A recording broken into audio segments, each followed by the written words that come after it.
He is ready, right? Her car seat looks like the right size. There are probably rules on when to move up to a booster seat, aren't there? Rear facing, forward facing. I think I have it right. Car crashes are a leading killer of children 1 to 13. Are your children in the right car seat for their age and size? Don't think you know you know. Go to safercar.gov/the-right seat. I know my child's in the right car seat, or else I wouldn't get in the driver's seat. Brought to you by the National Highway Traffic Safety Administration and the Ad Council. You don't usually get a stock tip from a 16-year-old, but I'm here to tell you about a different kind of stock. It's called Better Futures, a stock for social change that's not about making money. Instead, you invest to help students like me go to college. This is beyond a simple donation. It's the opportunity for America to invest in its kids and take an active stake in the future of the country. The return on your investment isn't money. What you get back is knowing you protected our potential. So one day, that potential can grow up to become surgeons and architects, executives and engineers, people who can change the future just by being a part of it. My name is Alicia, and I'm your dividend. Invest in better futures with UNCF. Visit uncf.org/invest. A mind is a terrible thing to waste, but a wonderful thing to invest in. A public service announcement brought to you by UNCF and the Ad Council. This is Nnamdi Asamoah. I play football for the Philadelphia Eagles, but what I do off the field with United Way might be more important. I'm a volunteer tutor and mentor. Why? Because over 1 million kids a year drop out of school, and that's not okay.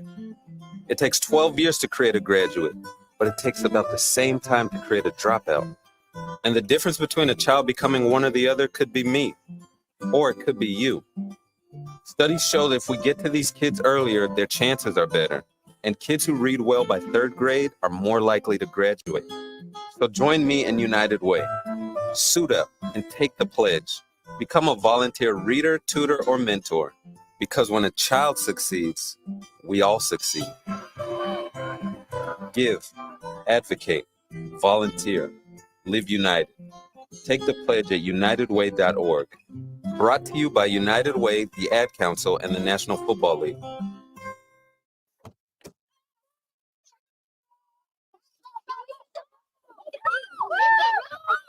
They'll challenge your authority. They'll try to break your will. They'll push you to the edge of your sanity. Because that's what kids do. But this car is your territory, not theirs. Defend it. Who makes the payments? Who cleans it? Who drives it? You do. That's who. And in here, your word is law. So when you say you won't move until everyone's buckled up, you won't budge an inch until you hear that click. Never give up until they buckle up. A message from the National Highway Traffic Safety Administration and the Ad Council. For more information, visit safercar.gov/kidsbuckleup. Let's go inside the mind of a 10-year-old. I should have worn those earrings today. I like those earrings. Gabby has those awesome earrings. I need to ask her where she got those, but that's just what she would want me to do. I'll have Michaela ask her for me. Buckle up, Sarah. Yeah, but then Michaela will be like, why don't you just ask her yourself? That's just like Michaela. Sarah, buckle up. Michaela's such a great name. I wish I was called Michaela. There's like a dozen Sarahs in my class. Hey, we're not hitting the road until you buckle up, honey. Oh yeah, seatbelt. I forget sometimes because my brain is like busy, you know? I wonder if there's pizza at school today. Sometimes it can be tough to get through to your kids, but it's not impossible. Always make sure they're wearing their seatbelts, even on short drives. Remember, you have the keys, you have the power. Never give up until they buckle up. A message from the National Highway Traffic Safety Administration and the Ad Council. Visit safercar.gov/kidsbuckleup for more information. Take a look under your bed. Find stuff under there? What about jobs? No? Now try your basement. There's a pair of overalls that overall you're not so into anymore. A perfectly good laptop that hasn't sat in your lap in months. And even more stuff, but still no jobs? Well, you really have both. See, stuff is defined as household articles considered as a group. Sometimes this stuff is no longer needed. Wait, no longer needed? That can't be right. Because remember those jobs you were looking for? Those are really needed, and they're the stuff inside your stuff. Even inside that winter coat that moved with you to Phoenix. Our job is to unlock those jobs, and it starts when you donate your stuff to your local Goodwill. Here's how we do it. When you donate to Goodwill, we sell your stuff to provide job training for people right here in your community. So just by teaming up with Goodwill, you help create jobs. And isn't that worth parting with the leftover guitar from your 80s cover band?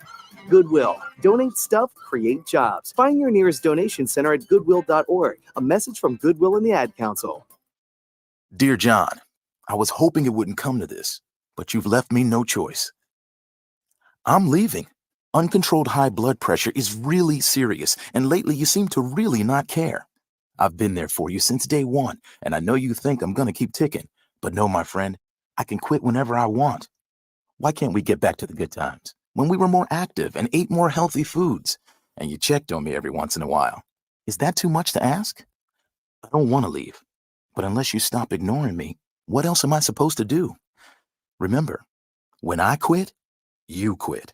Sincerely, your heart. Listen to your heart. Don't let it quit on you. Doing the minimum to control your high blood pressure isn't doing enough. High blood pressure can lead to a stroke, heart attack, or death. Get your blood pressure to a healthy range before it's too late. Find out how at heart.org/blood pressure. Check, change, control. A message from the American Heart Association, the American Stroke Association, and the Ad Council. It's the Worldwide Sports Radio Network.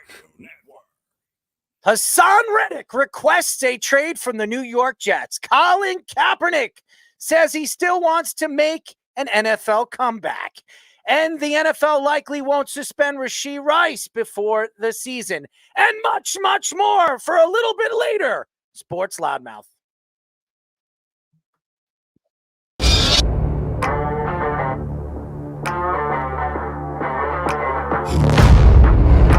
Doc Rivers is going to have Damian Lillard run very fast out of town.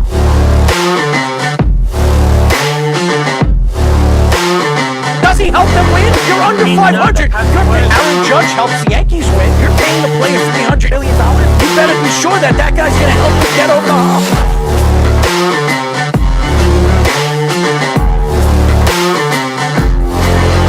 For some reason, this guy is completely lost on calling plays. Maybe he's a therapist.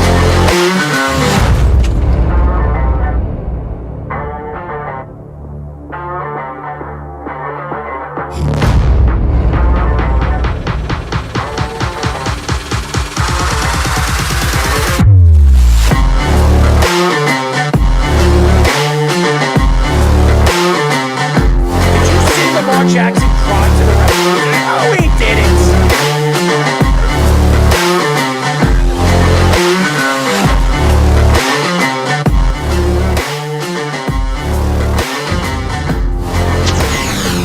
We are back for a new show of the Sports Loudmouth. I'm your host, Errol Marks, my co-host, Speedy Petey. Remember, you could call us at 631-672-3108. And remember, you can go to our website at www.worldwidesportsradio.com. Check out all our shows throughout the week, including Loudmouth with me and Speedy Petey, every single Tuesdays and Thursdays at 7 p.m. All you have to do to tune in and check out all our local listings for all our shows is go to our website at www.worldwidesportsradio.com. It's been a long, long day for me, ladies and gentlemen. I was just at a football field, DJing, hosting, co-hosting over there at 495 Elite for the Knights practice. Speedy, what's up, man? Had a good weekend out with you and Eric, Fire Island. Thank you for taking me out for my birthday. Did not throw up this time for everyone that likes to joke about that. I'm 2-0 in Olympic years. God bless America. I'm 2-0 in Olympic years. I'm 0-2 in World Cup years. We should definitely sing a song for that. Why don't we do it? Why don't we do that? No, we shouldn't. I think we should. No, we shouldn't. I mean, that's a miracle. No throwing up. That was, 3 years in a row? 2 years in a row. The first year I didn't. I'm 2-0 in Olympic years, 0-2 in non-Olympic years. Well, there you go. You have all the Thank you to my gastro doctor for helping out with that. Well, thank God. What kind of pills are you taking? I forget the name of them offhand. But you don't know what you're taking? You're just I taking forget it? the name of the... What's wrong with you? I don't remember. You're medical losing your terms. mind. I have no I don't know idea. medical terms. Well, I'm not your girlfriend. First of all, you should know exactly what you're taking. I know exactly every single pill I'm taking.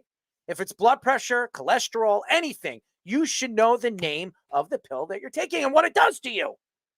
What does it do for you? It helps my gastrointestinal problems. Okay, and how bad is your intestinal problems? Sometimes it's bad. Is it bad and good or good and bad? Sometimes it's bad. Okay, so it's good and bad. Sure. Anyways, oh man, I will say this. I love hanging out with kids. I love, obviously doing some DJing and play-by-play over there for $4.95 in the nights. And I want to thank Ben, thank Christian for letting us do that. But man, oh man, some of the coaches over there are just complete you-know-what. I'm not going to even say it on live radio, but they were just nasty. Shut the music off. What do you mean, shut the music off? You're the one who asked me to come there. If you don't want me to put the music on, I might as well have left. Just saying. Anyways. Oh, we have a great show lined up for you guys at 9 o'clock. We'll be talking to 33-year MLB umpire and vet. Now he's retired.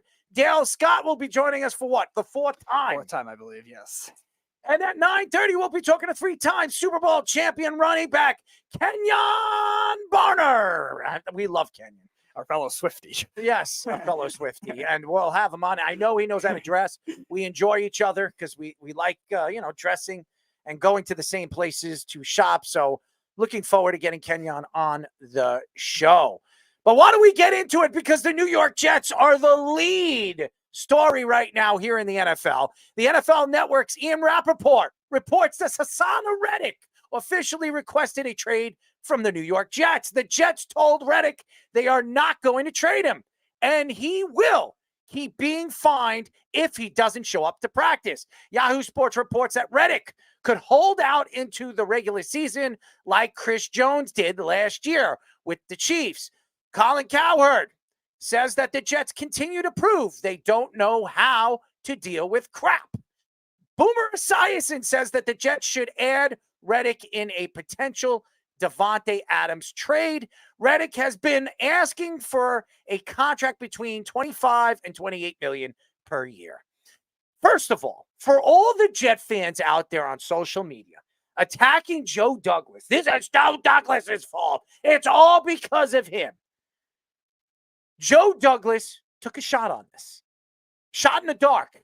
And Haason Reddick sat down with the New York Jets and had a conversation with the New York Jets before the Jets made that trade. The Jets traded a third-round draft pick, and depending on if Haason Reddick plays a significant amount this year, it could turn into a second-round draft pick. Haason Reddick has not shown up to camp, has not shown up to OTAs. Obviously, the New York Jets look like a bunch of fools. They probably do. But that's not Joe Douglas's fault. He took a chance. And if Haason Reddick played this year or does play for the Jets this year, it makes their defense that much better. Now, I listened to Josh Silverberg the other day, and he mentioned Bryce Huff. If they weren't going to sign or trade for Haason Reddick, they should have just signed Bryce Huff.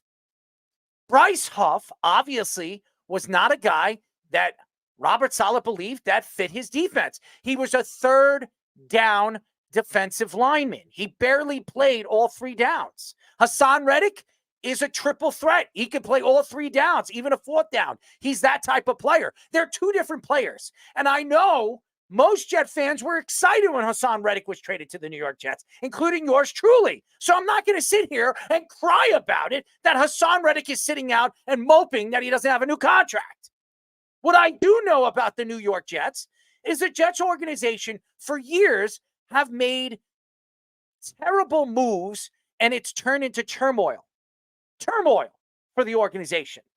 Does this turn into turmoil if the Jets can move Haason Reddick and get back a third-round draft pick? Probably not. If the Jets could get a third and a fourth, they win.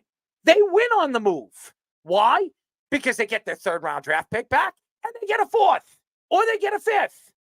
And if the Jets do trade Haason Reddick, it's probably going to be negotiated into a trade that makes sense and fits why the Jets made that move in the first place. So for all the Jet fans on social media and all the people complaining that Joe Douglas was wrong, he was stupid, it was a dumb move by him. Why is it dumb? He took a chance. And if you want to win a Super Bowl and you believe that your team is one player away, like a Haason Reddick away, then you make that move. Now, does Haason Reddick sit out like Chris Jones? He might. And the Jets already came out and said that they're not moving him. Now, things could change. Things could absolutely change in the next couple of weeks. The Lions could reach out. Haason Reddick was drafted by the Lions. There are stories that have come out that the Lions are one of those teams that are interested in making a move for Haason Reddick. If the Jets could move Haason Reddick to the Lions for a 2nd round draft pick, would you do it? 100% you would do it. And the Lions are looking for those defensive linemen. They're looking for a pass rusher. They're not easy to find. They don't grow on trees. That's why the Jets made that move. Haason Reddick is probably the best pass rusher the Jets have ever had since John Abraham. I've said that many, many times. But if Haason Reddick is a cancer in the locker room, you need to trade him. And it seems like none of the Jet players even care if he's at camp. Nobody cares. Jermaine Johnson's getting more snaps. You're seeing some of the youngsters get a chance to play a little bit more. And then you're going to get a chance to see what these guys are going to be. I do remember, Speedy, a guy that the Jets drafted last year as the number 15th pick in the 1st round. And he has a chance this year to play a significant amount. Now, Jermaine Johnson last year, his first year did not play a lot of snaps. As a matter of fact, I think he played 50, 60 snaps his first year. Usually, Robert Saleh does not play his guys in their first year. He gives them time to learn the defense, and then he starts to play them. Kinlaw, who they brought from San Francisco, has looked really, really good at camp. This is his first year as a New York Jet. He signed a 1-year deal. If Haason Reddick does not start the season with the Jets and the Jets decide to keep him, that defensive line is still as good as it should be this year to be competitive. Now, would they be better with Haason Reddick? Absolutely would. He's one of the best pass rushers in the league. Last year, he had 11 sacks. The year before, he had a little bit more. He does get to the quarterback. But again, you don't want this guy in the middle of the huddle. You don't want this guy complaining and crying that he doesn't have a contract. Do you see Aaron Rodgers complain about that? Do you know what Aaron Rodgers made last year as the quarterback of the New York Jets? He made like $5 million. He barely played. And I know the Jet fans were like, well, he was the richest quarterback that didn't play. Really, if you go look at what Aaron Rodgers made last year, it was significantly low. He took less money because he wanted players on this team. He wanted to compete for a Super Bowl. This year, it's going to be a little bit more.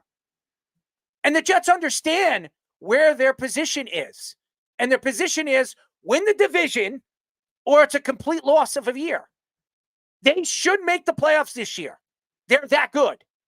And I don't want to hear it from the Jet fans. Well, if this happens or that happens, that's why you brought Tyrod Taylor in. That's why you made a move for this guy. That's why you brought Morgan Moses in. That's why you brought in Smith. You bring in, and that's why you drafted Olu. You made sure you added depth to this team. Last year, they had no depth. And when guys started going down, and the Jets had more injuries than any team in football last year, they really did. Them and Minnesota were absolutely down and out when it came to injuries. But the Jets have an opportunity this year to go out there and prove that they can win more than 10 games this year. They won 7 games with Zach Wilson and a bunch of 4th-string quarterbacks. Aaron Rodgers, who I have been really excited about since the Jets made a move for him. Last year, 4 snaps. This year, it better be more than 20. Well, it better be more than that. It better be more than 220. Yeah, it better be more than that. Yeah. I mean, The Jets need Aaron Rodgers this year. The Jets need to compete for that division. The New England Patriots are not good this year. They have a new coach, a new GM, and a new quarterback. That spells a bad season. Buffalo has weaknesses. Josh Allen does not have those 2 star wide receivers anymore, and Gabe Davis and Mr. Big Mouth, who's playing for the Texans. I don't mention his name because he pisses me off. Maybe Haason Reddick will go there, and it'll just be the locker room cancers all Well, at I once. heard that the Texans are one of the teams interested. Makes sense. But right now, the Jets do not need cancers in that locker room. They don't. And the whole Boomer Esiason for Haason Reddick for the Davante Adams trade. Davante Adams is not getting traded unless the Raiders are out of a playoff spot. That would probably be week 7, week 8, around the trade deadline. He is not going anywhere. Why would they trade their best weapon for Haason Reddick and maybe a pick? They don't even need the edge rushers that much. The Raiders have other weaknesses on It their doesn't make offense. sense. Yeah, it makes no sense whatsoever. The Raiders, if there's like one strength that they do have, it's their defensive line. It doesn't make sense that Davante Adams would be traded to the Jets. And there were stories coming out from the Raiders camp that they're not moving Davante Adams right now. They have no interest in moving him, which tells me they're going into the season with the roster that they have, including the Jets, with or without Haason Reddick. Why is everybody crying about this? Why is this a conversation? He's not Darrelle Revis. He isn't. He is not a guy that was really a Jet from the beginning and a Jet at the end. This is a guy that came to the Jets because he told the Jets to trade for him because he was going to play out his final year of his contract. He came out and said that. And Joe Douglas and Robert Damn Saleh believed him. Shame on the Jets. But that's not Joe Douglas's fault. He took a chance. You take chance to win championships. Look at all these teams, all these successful teams in the past, all these years of successful champions. You look at the NBA. You look at Cleveland, losing LeBron James, burning his jersey, never believing that he was going to come back. And then when he became a free agent, he goes back to Cleveland and wins a championship. Who would have thought that? Now that Haason Reddick does not, and that has nothing to do with trading for, Haason Reddick. I'm just saying, Haason Reddick is not LeBron James. He's not. He's a great pass rusher. He's not Micah Parsons. He's not a guy that I'm going to complain about where, oh my God, we don't have Haason Reddick. We're not winning a Super Bowl this year. We're not making the playoffs. They didn't have Haason Reddick last year. He wasn't part of this roster. Yeah, they're not the main weaknesses of the Jets. The New York Jets are in position this year, still, without Haason Reddick, to be one of the beasts of the East. They are. How many teams have the talent the New York Jets have? Kansas City, as good as they are, and how many championships they won in a row, and they're going for a three-peat, their roster has weaknesses. Most of these rosters in the AFC have weaknesses. The Jets, what is the Jets' weakness?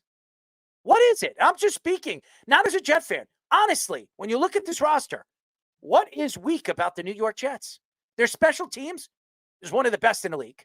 They have one of the best kickers, one of the best punters in all of football. They have a good wide receiving core now that they added Mike Williams, Garrett Wilson. They have a ton of guys. Their running game, adding Allen in the draft with Breece Hall, a 1-2 punch. They're going to be a train wreck. Aaron Rodgers, and now you have Tyrod Taylor backing him up. The offensive line has a tremendous amount of depth. What is there to complain about this team? The weakness of the New York Jets. There is no weakness. Oh, there is. Robert Saleh's coaching staff. That's it. Yes. That's it. His unwillingness to shadow Sauce Gardner. Nathaniel Hackett and four coordinators, guys calling the plays. It's not one, it's not two, it's not three, but it's four. Yeah, you saw how well that worked for the Giants last year when Brian Dable was exchanging play calls in the middle of the game to Mike Kafka and the quarterback coach. You saw how well that worked for the Giants offense. To me, if you're a Jet fan, you should not be complaining about what Joe Douglas did. You shouldn't. And if Haason Reddick does not play this year, to me, the Jets will move him at the trade deadline and get something back for him. If you don't get a third, you get a fourth. So you lose out. You get 2 fourths, you move up to the third if you want a player in next year's draft. Cry about it. Oh, we didn't sign Bryce Huff. You were never going to sign Bryce Huff. You got to pay other guys. Garrett Wilson's going to ask for money. Sauce Gardner's going to ask for money. Elijah Vera-Tucker, if he has a good season, is going to ask for money. Eventually, Brees. But I don't think the Jets are going to bring back Brees. If there's anybody that the Jets are not going to bring back, it's Brees Hall. Because they have a 20-year-old running back that plays just like him. And you have a GM and Joe Douglas, if he's still there after this year, that comes from the Ravens organization, which since Ray Rice has gotten rotated a lot of different veteran running backs. The Eagles that have changed running backs a lot. They trade for Jay Ajayi. Now they signed Saquon in between all the other running backs they drafted and Swift last year. So that's the pattern that the Jets have. And the Jets, like you were saying, are very talented in a lot of key positions already, where they don't have a lot of obvious weaknesses when it comes to even the linebacking core, which we thought was a weakness last year, got really good at points this last year. Safety was better than expected. And it's just a question of, like you said, look at the depth they have this year. Clark is back. Yeah. Their safety depth is as good as any in football. Their DB depth is as good. The corner depth is the best in the league. To me, their secondary is as good as any secondary in all of football. So where is the weakness of this New York Jets besides the coaching? Yeah. As far as the players are concerned, there is none. There is no weakness to this team. That's hard to say about practically every single team in the AFC. Dolphins have weakness. Yeah, the Dolphins have a whole front seven weakness. Buffalo has weaknesses. New England. Yeah. Pittsburgh. Every single one of these teams. Baltimore. Every one of these teams have weaknesses. I'm going to tell you this right now. Besides the coaching, the Jets don't have a weakness. So losing Haason Reddick, if he decides to play, doesn't play, is it going to really hurt the Jets? For all you Jeff fans out there, and I'm not saying Jets, Jeff fans out there who come out and tell me, oh, look, Joe Douglas is an idiot. Look what he did. He lost the third round. Yeah, Jeff, tell me this. Is it going to make a big difference if the Jets have him on this roster? They don't have him on this roster this year. The answer, no, it doesn't. Because there's also no guarantee that he was going to, schematically. Even if he comes back this year, he missed OTAs, he missed practices. What is he going to do? How are the Jets benefiting off of him? How is any team benefiting off of him if he gets traded? He just missed practically all these OTAs, all these practices. That's a significant amount. Right. And that's why I think the Jets are saying they're going to have to ride this out, because you're not going to get any value trying to trade him again for the second time, because this is more of a Haason Reddick issue than it is with the Jets trying to take him on. The Jets took him on at a price that was attainable too. Okay, you have to give a conditional draft pick in 2 years.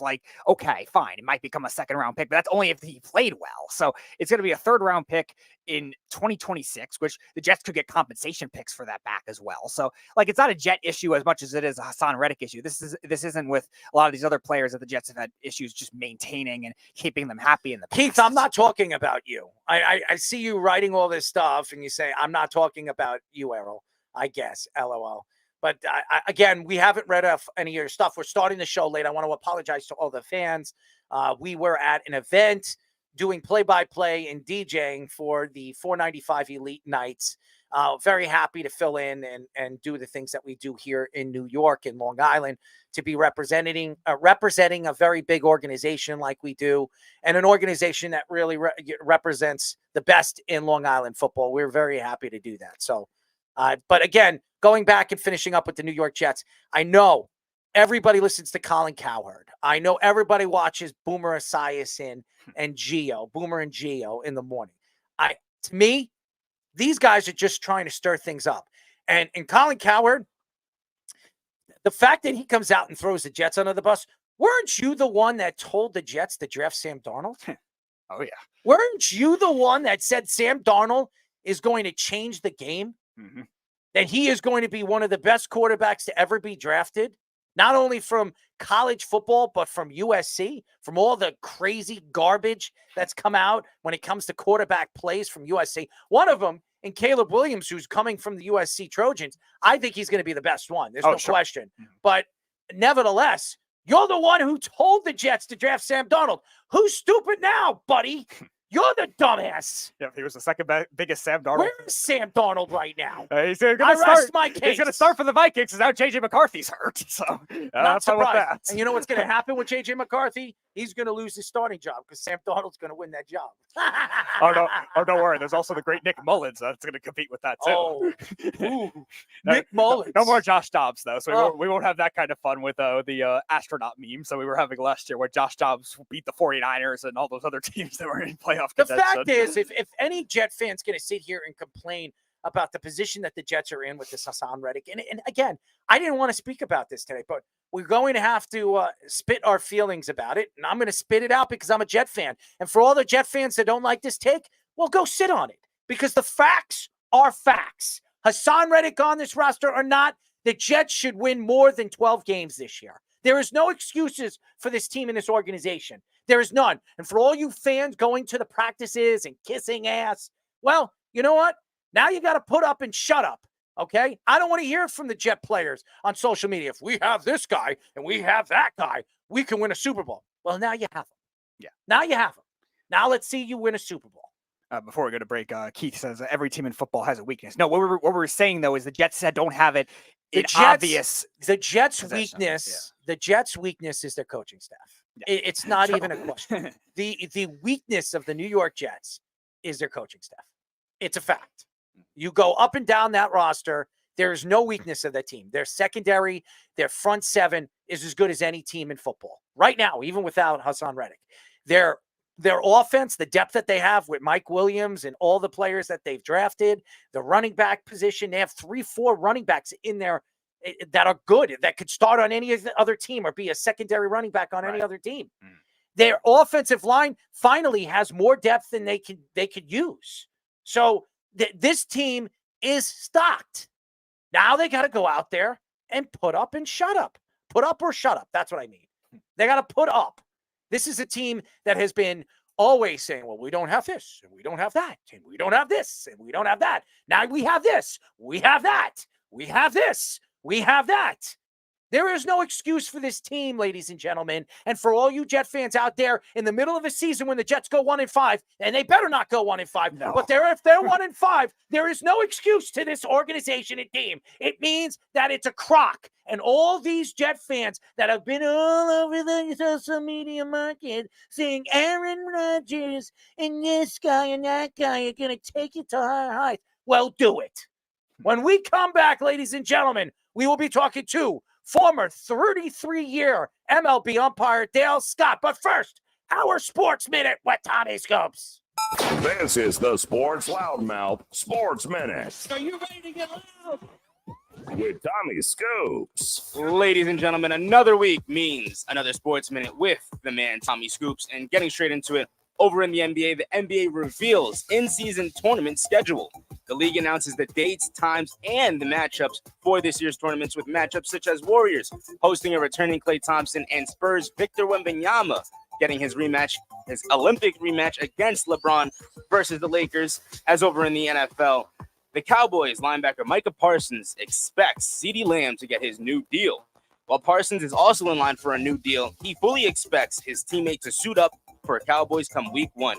While lastly, veteran wide receiver Tavon Austin announces his retirement from the NFL. Austin, who is also a 2013 first-round pick with the Rams, also played for teams such as the Cowboys, Packers, and the Jaguars in his 9-year career. Heading over to Scoops to Scores, we're currently in the MLB. The Yankees have a 2-0 lead over the White Sox at the top of the 4th. The Nationals currently up big 9-2 over the Orioles at the bottom of the 9th, with the Guardians having a 2-1 lead against the Cubs at the bottom of the 8th. Also at the bottom of the 9th, the Marlins have a 5-0 lead over the Phillies, while the Tigers are up huge right now against the Mariners, 15-1 at the bottom of the 8th inning. Also at the bottom of the 8th inning, the Astros have a 3-1 lead over the Rays, while the Athletics have a 7-4 lead over the Mets at the end of the 5th. The Red Sox currently have a 6-4 lead over the Rangers. The Twins currently have an 8-2 lead over the Royals, and the Dodgers currently have a 2-1 lead over the Brewers. That is currently all the time I have for you guys right now. Kicking it back to the boys for their next guest on the Sports Loudmouth. This is the Sports Loudmouth. 99% of the world watched it. Enjoy. 631-672-3108 is the number to call. You're listening to the Sports Loudmouth. I'm your host, Errol Marks, my co-host, Speedy Petey. Remember, you can go to our website at www.worldwidesportsradio.com. Check out all our shows throughout the week, including the Loudmouth with me and Speedy Petey every single Tuesdays and Thursdays at 7 p.m. All you have to do to tune in and check out all our local listings for all our shows is go to our website at www.worldwidesportsradio.com. Before we introduce our very first guest, go to Bovada, ladies and gentlemen, on our website, www.worldwidesportsradio.com. Hit the QR login link. 100% of your deposit will be doubled. That means if you put $100 down, you will get $200. $200, you'll get $400. $400, you'll get $800. $800, you'll get $1,600, and so on and so on. Bet on almost anything, ladies and gentlemen, like the presidential election. I'm not getting involved with that. But you can withdraw from Bitcoin, Ethereum, and Litecoin. Nobody can do that. No organization from DraftKings to FanDuel does that. Well, guess who does? Bovada. No limitations on what state you are in. You can bet anywhere but the tri-state because you can't use Bovada here. But anywhere else, you're more than welcome to do that. Hit our link in our website at www.worldwidesportsradio.com. Oh, man, I'm a little tired already. It started, and I'm bursting, Speedy. You know all about bursting, right? No, I don't. What are you talking about? No, I don't. When you go to the bathroom, you don't burst? No. You don't burst? You don't have to go and, urinate as fast as you possibly can? No. So what do? I urinate at a normal rate. So you just stand there and just say, come on, little fellow. Come on, little fellow. Come on. Come on. No, I don't talk to my own urine. Oh,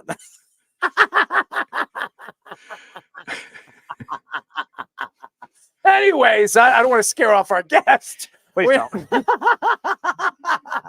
Hey, listen, we had to stand out in the field for hours without taking care of our little fellow. So, I mean, it's, I can relate to all this. We're now talking to former 33-year MLB umpire, our friend Dale Scott. He's back and very happy to have him on. This guy has been one of the more known umpires throughout the years and very successful for 33 years in the major leagues. And we've had so many good conversations about his career. But I want to look at the league now as a whole with the new rules that have been implicated into the game. What rule do you like and what rule that you absolutely hate that the MLB has moved and implicated into the game? Well, that's a loaded question. There's a lot of new rules I like. A lot of these, the purists always talk about, there's no clock in baseball. Well, now there is. And I think for the most part, the players have adapted to it really well. The fans, for the most part, love it. And I think that has really enhanced the game, frankly, and taken out the dead spots that were kind of plaguing the game with, especially with, the attention span of people now with their phones and everything. It's pretty quick. So if you're going to develop more fans and try to build that base, especially with younger people, you need to have stuff going on. And I think baseball did that. So I applaud that. I applaud. There were several, not just the pitch clock, but a disengagement. The pitcher can only disengage so many times, and all of that plays into it.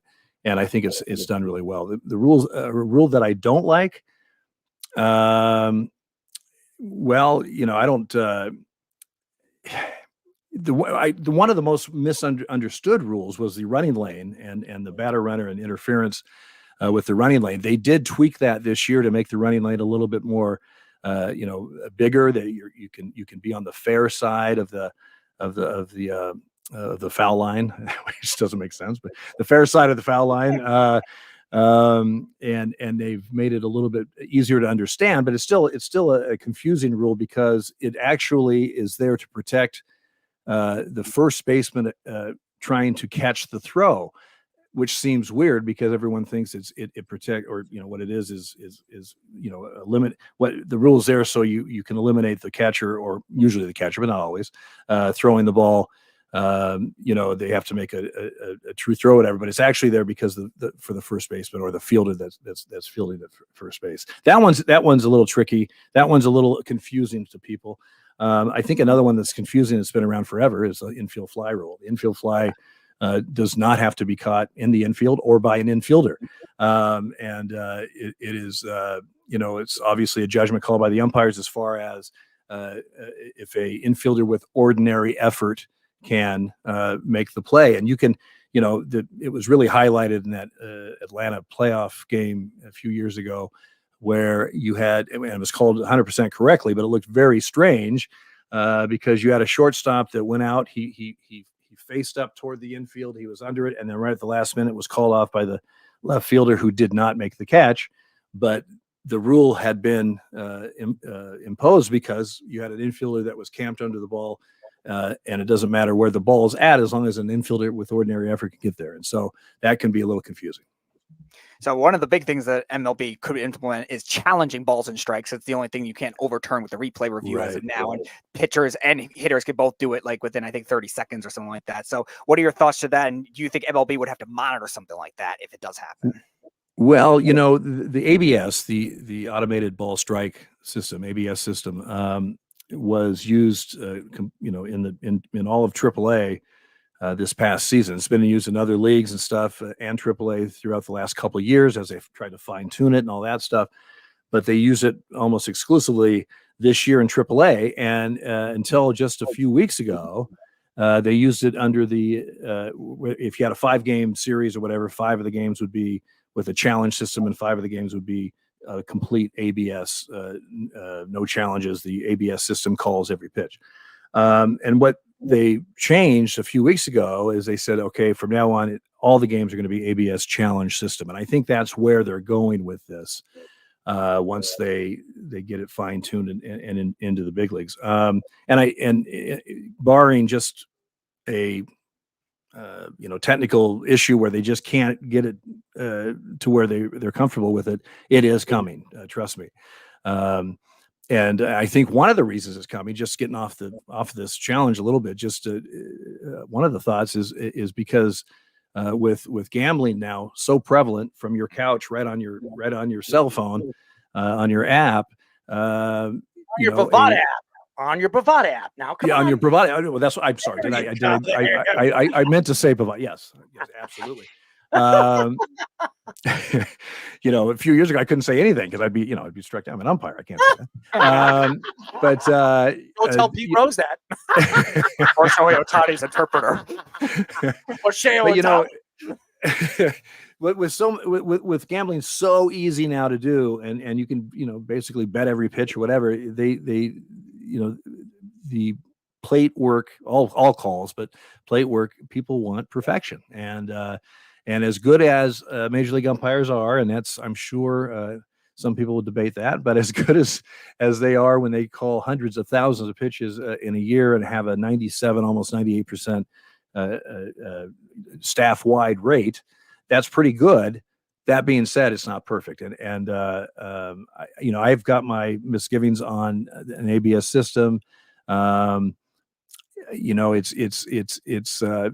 probably fodder for another day. As far as what you're asking about the challenges, usually, from what I've seen, pitch challenges are very fast. There's not that long delay of really the replay system now, the delays are not nearly as long as they used to be. Sometimes they're a little bit longer if you have to award runners of spectator interference or that kind of stuff that are a little bit more complicated. But a pitch delay is real quick. There's a challenge, boom, challenge, okay, oh yeah, it's a strike, okay, boom, and they just go on.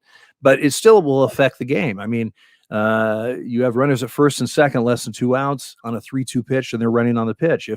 If the plate umpire calls ball 4, the catcher doesn't throw, it's ball 4, but now they challenge. Oh, it's strike 3. Okay, well, now you just had 2 runners that the catcher had no way to make a play on because, it's going to change things about the game. And replay has changed things about the game. So, just be prepared for that and ready for that. But I do believe the challenge system, if you're going to do a pure ABS or a challenge system, I think that's the way to go. How many challenges? I don't know. They got to work that out. Yeah, I do know that only, or at least at this point, only the catcher, hitter, or pitcher, I believe, can challenge it. You can't challenge from the dugout. And you only get very few challenges, so use them wisely. You keep them if you're correct, but use them wisely. But I think that's the best way to go because, quite frankly, guys, to call pitches at the major league level is a lot of focus and concentration. And if you're going to make a plate umpire go down on every pitch like he's going to call it, but he never does, he waits for the earpiece, for the eye in the sky to tell him what it is. But all of a sudden, when there's that glitch, and it doesn't happen often, but who knows? You never know when it may happen. If there's that glitch, he goes down and the pitch comes in, and they go, "Oh, it's yours," and you haven't called a pitch in 2.5, 3 hours and 8 innings, and all of a sudden, with the tying run on, they all of a sudden go, "Oh, we had a glitch. It's yours," and you go, "Whoa!" I mean, that's just not. As an umpire that has done this for many years, that's not fair to the plate umpire to make him go through the motion without ever calling one, and then all of a sudden just dropping one on him out of nowhere. So I think let him umpire, let the guys umpire. You have your challenge system, and then you can go from there. And of course, like anything else, if they decide there's 5 challenges a game, and they say that's too many or that's not enough, as we get through. As we use the system, then you can tweak the rule a little bit. But I really think that's the best way to go if you're going to implement the system, is to have a challenge system. We are talking to former 33-year MLB umpire Dale Scott. He's been on our show before. It's been this is his 4th time on a show. We love having him on. He knows the game just as well as anybody. All the managers that we've had on in the game, especially some of the players that we've had, former and players in the league. I mean, Dale Scott has been in the game for 33 years. He knows the game really inside and out. But, Dale, there's a lot going on in the MLB right now. Obviously, we've heard that Rob Manfred is stepping down in 2025-26. They're going to be looking for somebody to fill in his spot. Thank God. That's one. And number 2, the money that is being divided out to these players now. We've seen Shohei Ohtani get deferred money over $700 million. Now they're saying Juan Soto can make something close to that. There are teams that are going to probably offer him that. He doesn't want to take deferred money. Do you believe in the next 5 to 7 years we're going to see the first billion-dollar player? Well, I wouldn't bet against it. I mean, the way media rights and everything go, and the way the money that's the only reason they can pay those amounts is because they're getting it on the other end with of course the TV deals stuff. yep. And spot right, exactly, and they call the shots. You see what just happened in the NBA with the media deal they got there, which was insane. But yeah, no biggie. So it wouldn't, I wouldn't bet against it. I wouldn't be surprised at all. My only concern about the money is just make sure it trickles down to the umpires. It's good. Here's my question to you. All right, there's a $1 billion player. Who right now that you've watched in the major leagues right now, take out Aaron Judge. I would say Aaron Rodgers. I always do that. Aaron Judge, Juan Soto. Who do you think, and Ohtani, who do you think right now, what you've seen so far in the MLB, is worth $1 billion? Well, that's tough. I'm serious. If you were an owner of a team and say, you know what, I want that guy, I'm paying him $1 billion right now. Who would let me rephrase the question, because I haven't been on the field since 17, and I was only on there for 5 games. You still know the game just as much as anybody. I do, but I'm thinking about guys that I umpired that if they were playing in this day and age, would they be worth? Would they be worth something like that? In his prime, I think Ken Griffey Jr. Is somebody that could break that barrier. If he was there before he had his injury issues, I think that you look at guys like it's tough to think of this type of money for back. Put the name in there, because I know you want to spit it out. Barry Bonds. Go ahead. Go ahead. Put the name out I didn't. there. It's funny. I didn't have Barry a lot because I came up in the American League. It was the National League, and then had him in San Francisco once he was doing it both. But yeah, I mean, let's be honest. That's somebody that you could put on there. F you, Bud Selig. I'm just telling you. He's got. But this makes me sound like the old man. I walk to school uphill every day. But I remember when You can be my bus driver, Dale. Don't worry. You've never seen me drive. I remember when like Ricky Henderson made a huge contract. It was like $1 million or something. Or whatever it was. But I mean, it was like, oh, this can't go on. There's no way this is.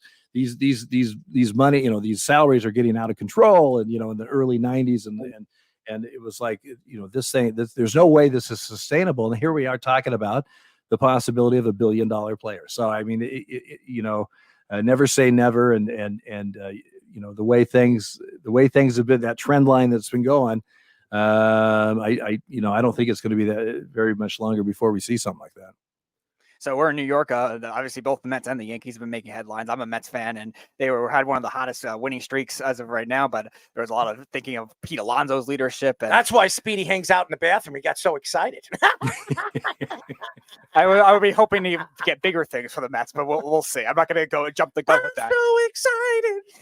No, I don't sing like that. But what are your thoughts with the way the Mets season has gone? A very big whirlwind. We saw the whole Jorge Lopez thing. He threw the glove into the stands. I don't know if you've seen anything like that when you were umpiring with any other players that have done that in the past. And then all of a sudden they had the big winning streak, and then they're kind of treading water now. But what are your thoughts of the Mets drama so far this season? Well, Mets, it seems to me that if there isn't a season without a little drama, then we're all disappointed. But I think it'd be great for the city of New York and for baseball if the Mets had a nice run, and into the postseason, maybe deep into the postseason.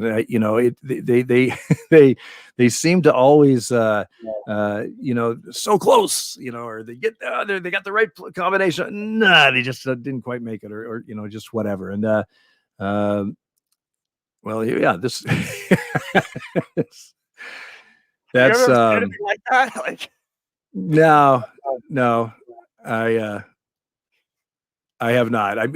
But have they announced any fines for that? I don't think so. I think the Mets just fined him as a team, and then they caught him after that. Right, I don't think right. The fine that he got was he can't get his glove back. So whoever caught that is going to sell it and make it worth something. Yeah, he barely used it anyway. For that season. You're not permitted to get that glove back. But knowing the Mets, they found a way to get it back. Oh, we'll give you some bats and balls. Don't worry. Baseball is so it's so streaky, though, or can be so streaky though. You have a team that's like put a fork in them, they're dead in May, and suddenly you get a hot streak, and you're entering August, going, well, they got a shot, especially with expanded playoffs with more wild card teams.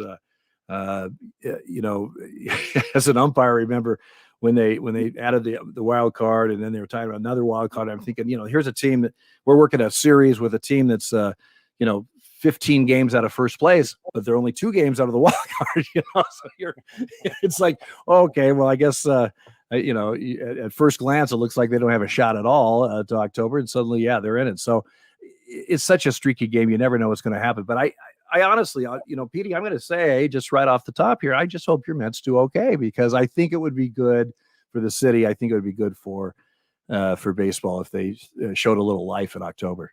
No, there's no doubt if they showed a little bit of life, Speedy will, be hiding in the closet, right? I got out of that closet, Petey. It's okay. Just get out of the closet. Everything's good. I know. I love Dale. Maybe, Speedy, you can meet him in the closet. I don't know why you think a closet is a great idea to watch a baseball game. Dale, he doesn't get it. He doesn't No, get I do get it. I'm not going there. I love Dale. Dale has a great personality. We were talking to former 33-year vet MLB umpire Dale Scott. He's been a friend of the show. He's been on the show for four times. It's unbelievable. And we just love him every time he comes on the show. But, Dale, you look at the game as a whole, and and you look at the majors, and they're always trying to find ways to make the game better, bring the game back to the prominent thought, where in the 90s, before the whole strike thing, baseball was bigger than football. I mean, baseball was the biggest game in America. And I don't think baseball will ever get to that point with the way the NFL has really transitioned, but it's starting to grow all over internationally. You see all these international players that are being found, that are getting signed at 15, 16 years old, and they're paying them like $9 million. I mean, Dominguez, the Yankees paid Dominguez at 16 years old. They gave him $9 million. It was the most money any foreign international player got at the time. It was $9 million, and it's just growing and growing and growing. What do you see baseball transitioning to in the next 15 years? Well, you're right. It is growing, and it is growing internationally, and I think it'll continue that. And again, not to harp on something we just we're chatting about earlier, but I really believe these rule changes to make the game less dead time in the game is going to help that growth, because it gives unless you are understood baseball and understand strategies and that kind of stuff, it could seem to be very slow. These rules have helped that immensely. Where's it going? I think it's branching out, as far as I believe that you're going to see even more throughout the years. A series played across the pond or down in Australia. I was fortunate to be in 2014 on the crew that opened the season, the Dodgers and D-backs down in Sydney, Australia, and that was not, besides it being just a lot of fun and everything, the people there were really, really jazzed. Baseball's very popular down there and is growing immensely, and we're seeing Australian players, a few of them making it to the big leagues. So that was fun to see. That was 10 years ago when I was down there, but they've been to London. They've been down to Mexico. I think as the game grows, as we go forward, I think you're going to see more of that. And I think it's a good outreach for the game, for people to learn it and enjoy it.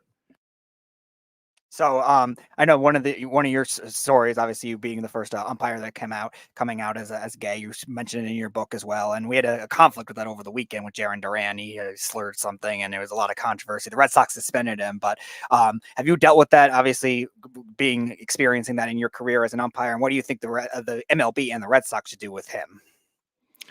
Well, I applaud the Red Sox for jumping on that pretty quickly, and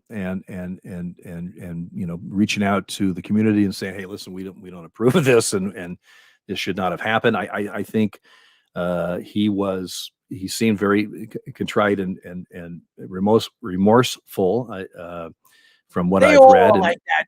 And I'm sorry, well, yeah, and you know what, you're right. You're right. They're vicious. They come from families that are disgusting. They raise them like that, and then they look at you because you're different, and they're going to correct themselves, because if they don't correct themselves, they're never going to play baseball again. That's the only reason why he was remorseful. Well, and I take your point. Absolutely, time will tell on that one. But I have seen situations where it went beyond the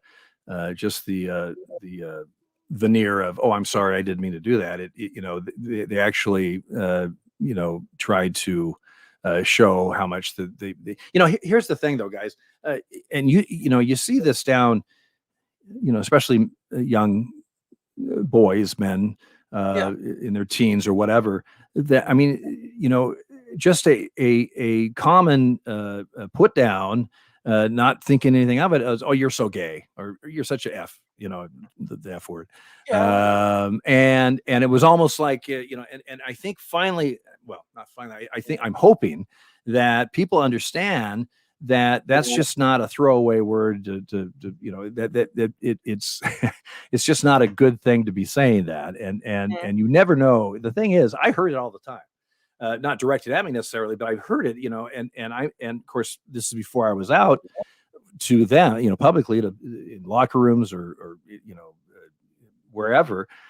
And I've got pretty thick skin. I'm an umpire. I can take some shots, but after a while, it just kind of gets to you because you understand that even though they may not actually, they may be a good friend of mine or somebody I worked with, but they didn't know at that time who I was. And if they found out, they would have been mortified of saying that. Now, does it mean they will never say it again in other situations? No, it doesn't. But maybe it puts something in their mind that says, guess what? That's not acceptable anymore. Personality shouldn't do that anymore. Like, for instance, Dale, I hang out with my boys. Okay. I hang out with my friends and we hang out, when we're one-on-one, I'll say some crazy stuff, but I'm not going to go out in public and say it. Like, I say a lot of crazy stuff. Speedy would tell you, I'm one of the nuttiest people you'll ever meet behind closed doors. I'm just one of those awkward people. But when I go out in public, I'm not going to go out there and put anybody down with, ethnicity, their, any kind of views of their religion or any of that crap. I don't care if you're into men, women, into dogs. I could care less what you do behind closed doors. It doesn't matter to me. That's what I say. As long as you're, in public, you act like a normal person. Who cares what you are? Okay. I look at it completely different than everybody else. And then you see these professional athletes, they say these things, they say derogatory things, and then they come back because they're making millions and millions of dollars. And if they don't correct themselves, they're never going to play baseball. They're never going to look what they're doing to Bauer. Look what they're doing to that guy. Look what they're doing to that guy. This guy, yeah, he made mistakes. He's made a lot of mistakes. Ohtani bet on baseball. I don't care what anybody says. He bet on baseball. He did. Pete Rose is not in the Hall of Fame, and Ohtani's still playing baseball, making $70 million. How is that fair? Are you going to tell me how that's fair? Because baseball, all they do, and just like professional sports, all they want to do is protect their players. They don't want to protect the people around them. They don't want to protect the people that they hurt. All they care about is the players that are putting money in their pockets. And that, to me, is disgraceful. And I don't want to hear it from the players. As far as I'm concerned, for any player that says something like that out in the open and say that, he should have been suspended for the season. He should have been, you're not playing for the rest of the season. That was despicable. That's disgusting. It's like putting your hands on a woman and beating a woman. Domingo Haman. That, to me, is as disgraceful as hitting a woman. He just got reinstated, too. I think the Pirates just called him up. I think that's disgraceful. When you look at Kyrie Irving, look what he did. The anti-Semitic views. Look at the NBA. Adam Silver runs the league. He's Jewish. And he let this man put down Jews and say, hey, you know what? The Holocaust didn't exist. Blah, blah, blah, blah, blah, blah. It's disgusting. It's disgusting. And the only reason why Kyrie Irving's still playing, because he's a superstar. If it was me or you, look at that kid who was betting on Porter. Look what happened to him. Look what happened to that kid, because he's not a superstar player. He's banned for basketball for life. How is that fair? Okay? But if it was LeBron James, don't worry, LeBron. Don't worry. Everything's okay. Everything's okay. You're LeBron James. If it was his son, he wouldn't get suspended. It's pathetic. It's pathetic. It shows me where sports is going. These athletes think they're bigger than God. They think they're bigger than the world. They think that they're bigger than everything else that's going on in the world. It's disgraceful. I'm sorry. I'm ranting. It's disgraceful. And the league, these commissioners, these owners, they allow it. Look at the NBA. Two owners had to sell their team because in the past they said disgusting things about an ethnicity. They said disgusting things in the past. So let me get this straight. The players can make the decision if the owners can keep their team. How does that make sense? It doesn't make sense. And Adam Silver's sitting there. Don't worry. I've got this. He should have went to Disney. When he had a chance to become the CEO of Disney, he should have left the NBA. He's an idiot. He doesn't know how to control the organization. Rob Manfred doesn't know how to control his organization. You have Roger Goodell, who's making more money than the best player in football a year, and he has a lifetime insurance for him and his family and his own jet for the rest of his life. How is that fair when there's players that put their bodies on the line for life and they don't have life? They don't have insurance after they're done with the game of football. How is that fair? Well, I don't think it is. I don't think it is. They always, one thing I know from my years in baseball, the number one priority is to they say in the NFL protect the badge, right? Is now they yeah. And the seal, yeah, and it's the same thing. Baseball, their number one priority is to protect themselves, and then we see it. It's a different vein. Don't get me wrong. I'm not putting this on the same level as you're talking about, but when I was umpiring, you would have an umpire that let's say there was some situation that was handled perfectly, and for one of those rare occasions where praise is dumped on the umpire or the umpiring crew for how they handled something, and that same crew the next week could make a mistake, on a missed just before replay or whatever, missed a fair foul that should have been a home run and a game-winning home run, whatever, or whatever, and they will drop you so quickly. A few days ago, they couldn't get out of everybody's way, get in front and make sure they praise the umpires for what they did, and now there's a mistake or even a perceived mistake or something that got screwed up. They'll be the first ones to drop you like that. And so it's always, you're expendable. And it's kind of the same vein that you're talking about. You have a superstar and you have a borderline player, and the borderline player, they do the same infraction, so to speak, or whatever. And that borderline player he is jettisoned before he knows what hit him. And that superstar, well, we're gonna fine him, and we're gonna sit him down for a day and a half, or whatever, and because they want to protect the product, and I don't know the answer to that. I mean, I don't, I think it's always going to be there because the bottom line is if the commissioner works for the owners, and the owners are the ones that run the deal, and so screw the owners. They're a bunch of idiots too. But I do have to say one thing though. One of the strongest unions you got going is the Players Association of Baseball. I mean, they are a rock solid association, and they have a lot of say in what happens, or at least can cause a lot of problems because of the strength of that union. And I know from our umpire union and some of the negotiations that we had, it's a funny thing. We may be at each other on the field, but when it comes to negotiations, either theirs or ours, we kind of bound together because the common enemy, so to speak, is the owners. So we have that kind of going for us. So I just want to mention one last thing. We're actually, I know you're a big Oregon fan. We have Kenjon Barner actually coming on the show in a couple minutes right after you. Love that. You can take a listen to that. And yes, Oregon. And Errol's also a big fan of the Oregon coach now, too. So he's fully on board. I'm fully on board with the Oregon, our Oregon team. I'm not an Oregon fan. Okay, I'm not. He's becoming it, though, with everything he said about Deion Sanders and Kirby Smart this offseason, though. Kirby Smart and Deion Sanders, two despicable people. All right, I'm just speaking the truth. I mean, if you're a Dan Lanning fan. Oh, I love Dan. I not only do I love him, I would love to get him on the show and tell him how much I love him. Okay. Oh well, if I had any pull, I'd get him on there for you. If you could, that would be great. I would.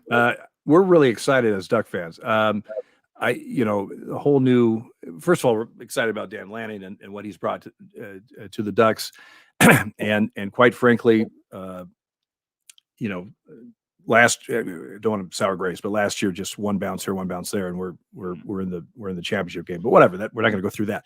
But we're very excited about this year with the new digs, the big 18. And I've already booked my flight and hotel to Ann Arbor the first Saturday of November. I'll be there. Are you friends with Danny? Are you friends with Danny? No. I what I was saying is I wish I had some pull with him, or if I knew him. We're gonna find out how we can get a hold of him. But I would love to get Dan Lanning on the show. I think he has a great personality. I think his understanding of the game and how not only he's not looking at the game when it comes to the money anymore. He's looking at it by the players. He's one of those guys that you want to play for. If you look at all these coaches, you look at Nick Saban and you look at Dabo Sweeney and all these other guys that are speaking that the players shouldn't be making this money and the players shouldn't be getting this and the players shouldn't be portaling out of their teams. Well, why? Because you're recruiting them and they don't want to play for your ugly ass. Is that what it is? I mean, seriously. I mean, yeah. And Lanning, who is a part of those Alabama Crimson Tide team, he agrees with it. So it's great. I love everything about him. And I grew up a Florida State fan, but I'm becoming an Oregon Ducks fan because I love Dan Lanning. There's no doubt that having your number one fan of Phil Knight and Nike helps a lot. I'm not going to sit here and say it doesn't, but I have seen, I grew up in Eugene. I was a Duck fan when Oregon, they were 2-8, and if they beat Oregon State the last game of the season, we had a good season. I mean, we're just not very good, but we'd go to games because it was an event, and I've seen the growth, and I've seen. From Coach Brooks to Coach Bellotti to Coach Chip Kelly that was just a whirlwind for the few years he was there, and changed college football offensively. But we're excited about Dan Lanning, and we're really excited about this new venture. Now, it doesn't make it easy. A couple of 3 years ago, I was in Columbus when Oregon went to play Ohio State, thinking we were 2 touchdown underdogs. Our best player, Thibodeau, didn't make he was hurt.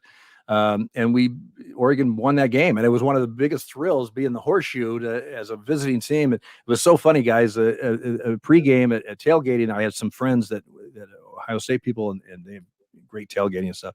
And I'm in my Duck stuff, and people are saying, "Oh, well, bless your heart. Look, you made that whole trip out here. That's good for you." Because everybody knew that we're going to get slaughtered. So they're being really nice to me, right? And then after the game, it was like they're looking at me like, "Wow, we didn't see that coming." It was for a Duck fan and to be a part of that. It was a lot of fun. So hopefully we can replicate that on October 12th when Ohio State comes to Autzen. But we're excited. We'll see how it happens. They Coach could recruit, man. We've got these recruiting classes. We even before Lanning got there, Cristobal was recruiting his rear end off with some great names, and now it's just even gotten better. And so we're really excited about it. But you got to play the games, man. You got to play them, and so we'll see how it all works out.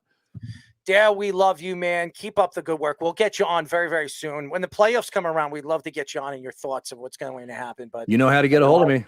Oh, 100%, man. And keep up the good work, man. Your personality. I mean, you could absolutely umpire still in the major leagues if you want. I mean, everything about you. But we really appreciate the time.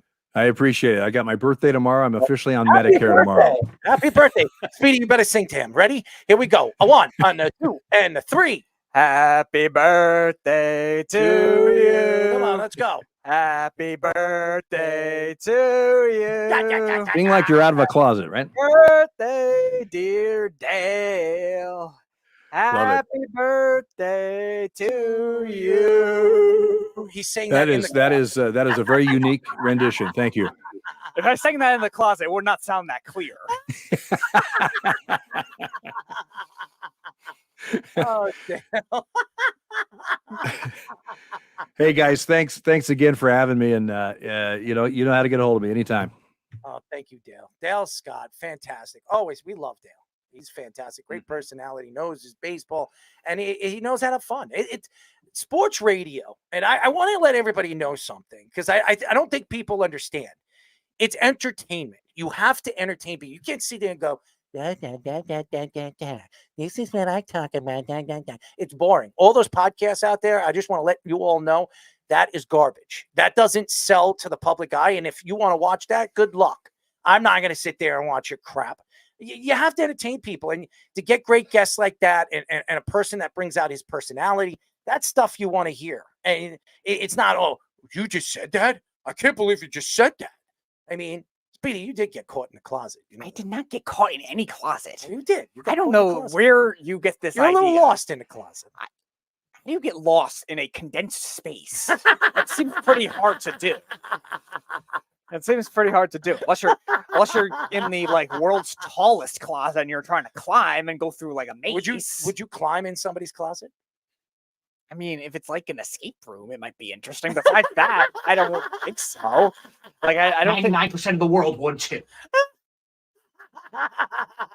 There's really no purpose besides that. I mean, you have to give some intrigue to it. Oh yeah, what kind of intrigue? I said like an escape room. If there's like dark places, I don't mind it. I don't mind it. No, I've never been afraid of the dark. How about dark holes? You like dark holes? Maybe, I don't know. Again, if there is some level of intrigue to it, I will be on board with that kind of thing. I'm sure you will. But otherwise, if I'm just gonna just enter a dark hole and just sit there, there's no purpose. Why not? It's sitting there is the best part of it. No, it's not. Why not? Because you'll get bored. No, you won't. If you're sitting in a all right, let's say a dark hole in a like at night in the ground, eventually you're gonna get bored. No, I wouldn't. Okay, I guess you have a better level of entertainment value with that. What you could bring, I suppose. We are still waiting for 3-time Super Bowl champion running back Kenjon. Kenyon. I know his name. I always call him Kenjon. Yes. Yeah, he said he was stuck in traffic. He was running a bit late. Don't worry, we'll have him on. But we still have a lot more to get into before we have Kenyon on. I do want to get into the Colin Kaepernick story. Colin Kaepernick told Sky Sports that he still wants to play as an NFL quarterback. Kaepernick has been out of the NFL since 2016, but says he still is pushing and training.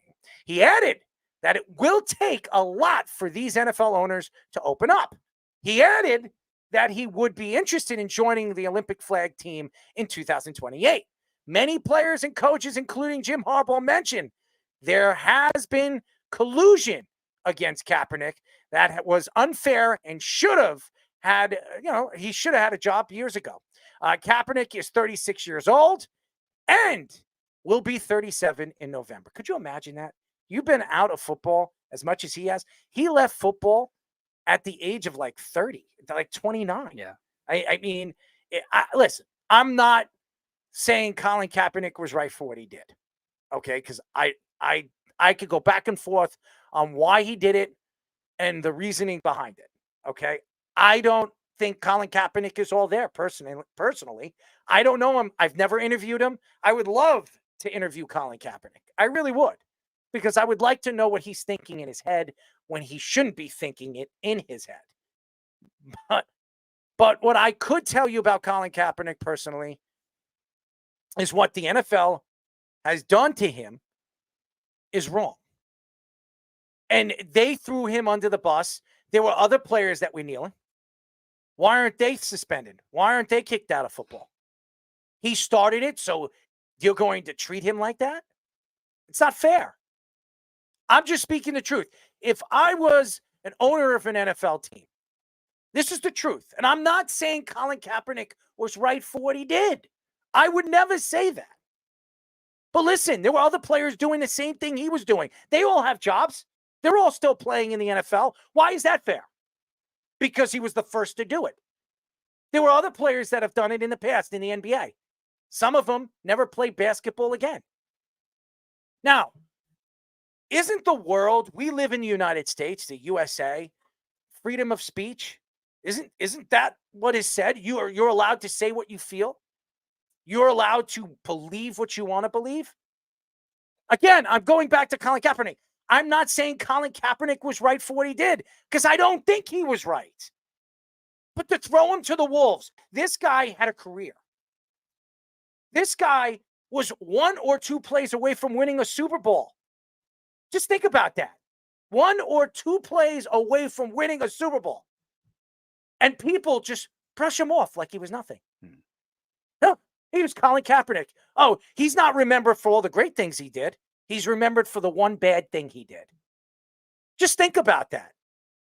And all we can see right now is, oh, what do the owners think? Oh, they don't like him because he did this, he did that. Meanwhile, the owners were okay with it when it was going on. All of them were practically. Yeah, besides Jerry Jones and the stupid Texans. Every single one of them. Why isn't anybody harping on them? Why do they still own the team? If it was the NBA, they'd be thrown out of the game. Yeah, we wish Jerry Jones was thrown out of the league. It's despicable. It really is. And I'm not saying I feel bad for Colin Kaepernick, but it's not fair. It's not fair. Mm-hmm. It really isn't. He shouldn't have used the NFL platform to do what he did.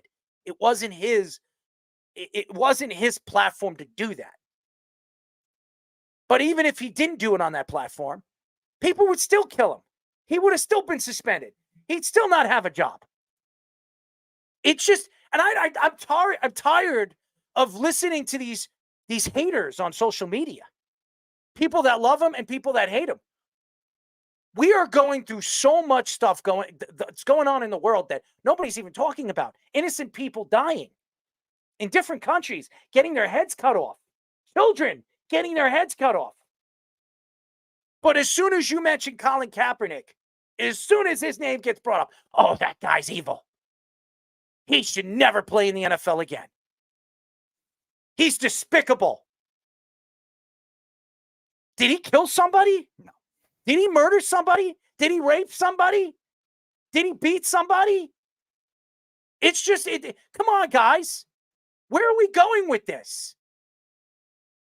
We live in this world that everybody deserves a second chance. There are murderers that get second chances. This guy didn't kill anybody.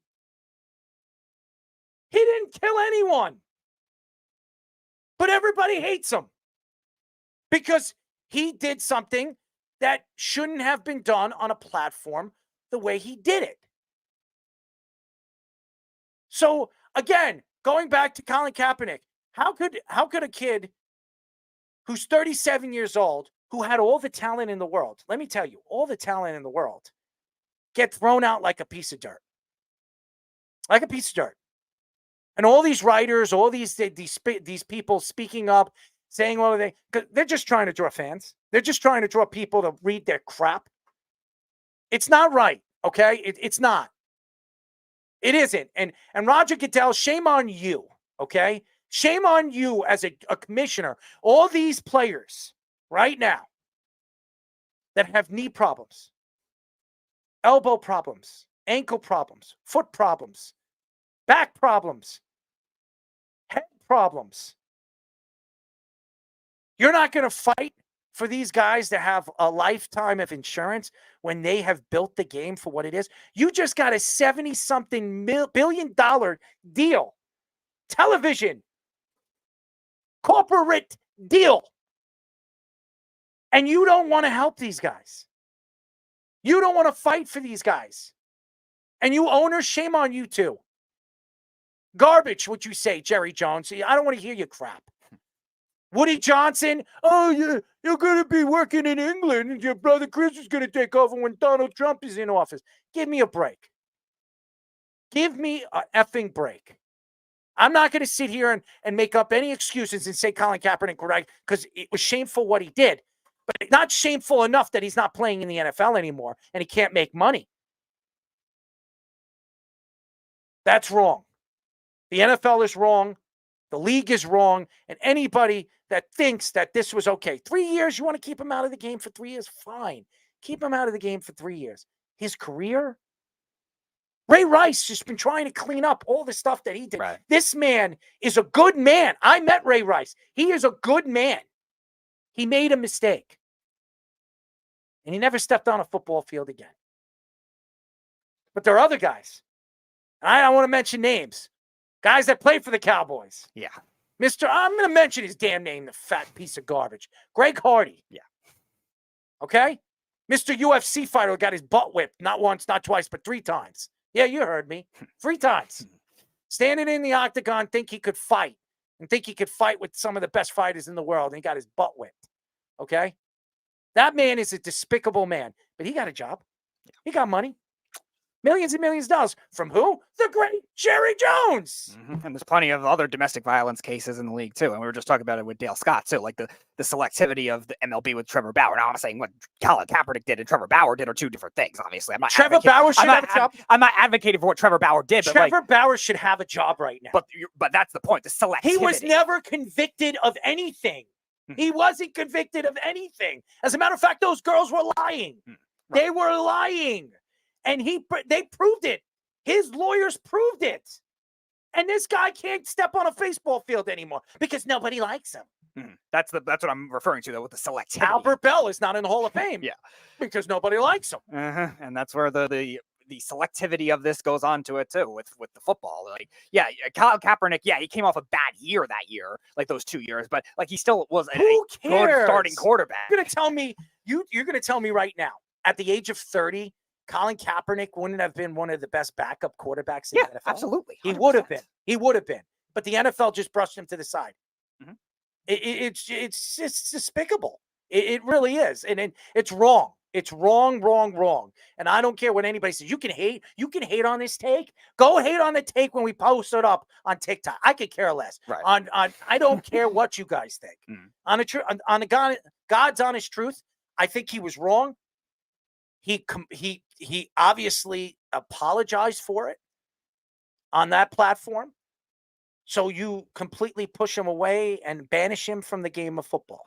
And like we were saying before, like the selectivity of it, like there were other players doing it too, other players that were joining the movement. We had one on the show. I don't know if Fish and Scoops you were there for, Nate Boyer, who was one of the ones, he was in the military that he was pushing for. He said he stood up for Colin Kaepernick. He was the main one pushing for him to make that protest. And they were like, all the military, oh no, it's un-American to do that kind of thing. And he came on our show and he was saying he was pushing the entire thing, supporting him the entire way. And he carried that over to the Seattle Seahawks when he played with the Seahawks, who had a rivalry at the time with the 49ers with Kaepernick, and they were trash talking him and Russell Wilson. That was a rivalry back then. All those players stood for him, and all the 49ers teammates, a lot of across the league stood for him, and they all kept their jobs or they got jobs other places, and they just had selectivity. And for the NFL to bury it like they did is just ridiculous. It's not the NFL. Roger Goodell buried it. Just like he buried those tapes from the Patriots, or the Patriots were allowed to bury those tapes so nobody can see them. Sure. Roger Goodell, the great Roger Goodell. And you know what he did?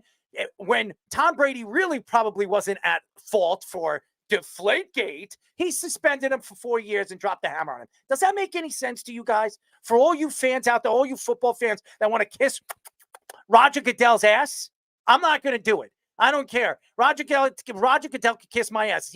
Everybody knows what he did in Miami to me when I was supposed to work the press, and how magically my credentials disappeared off the face of the earth. Magically disappeared. So everybody knows what I feel about the man.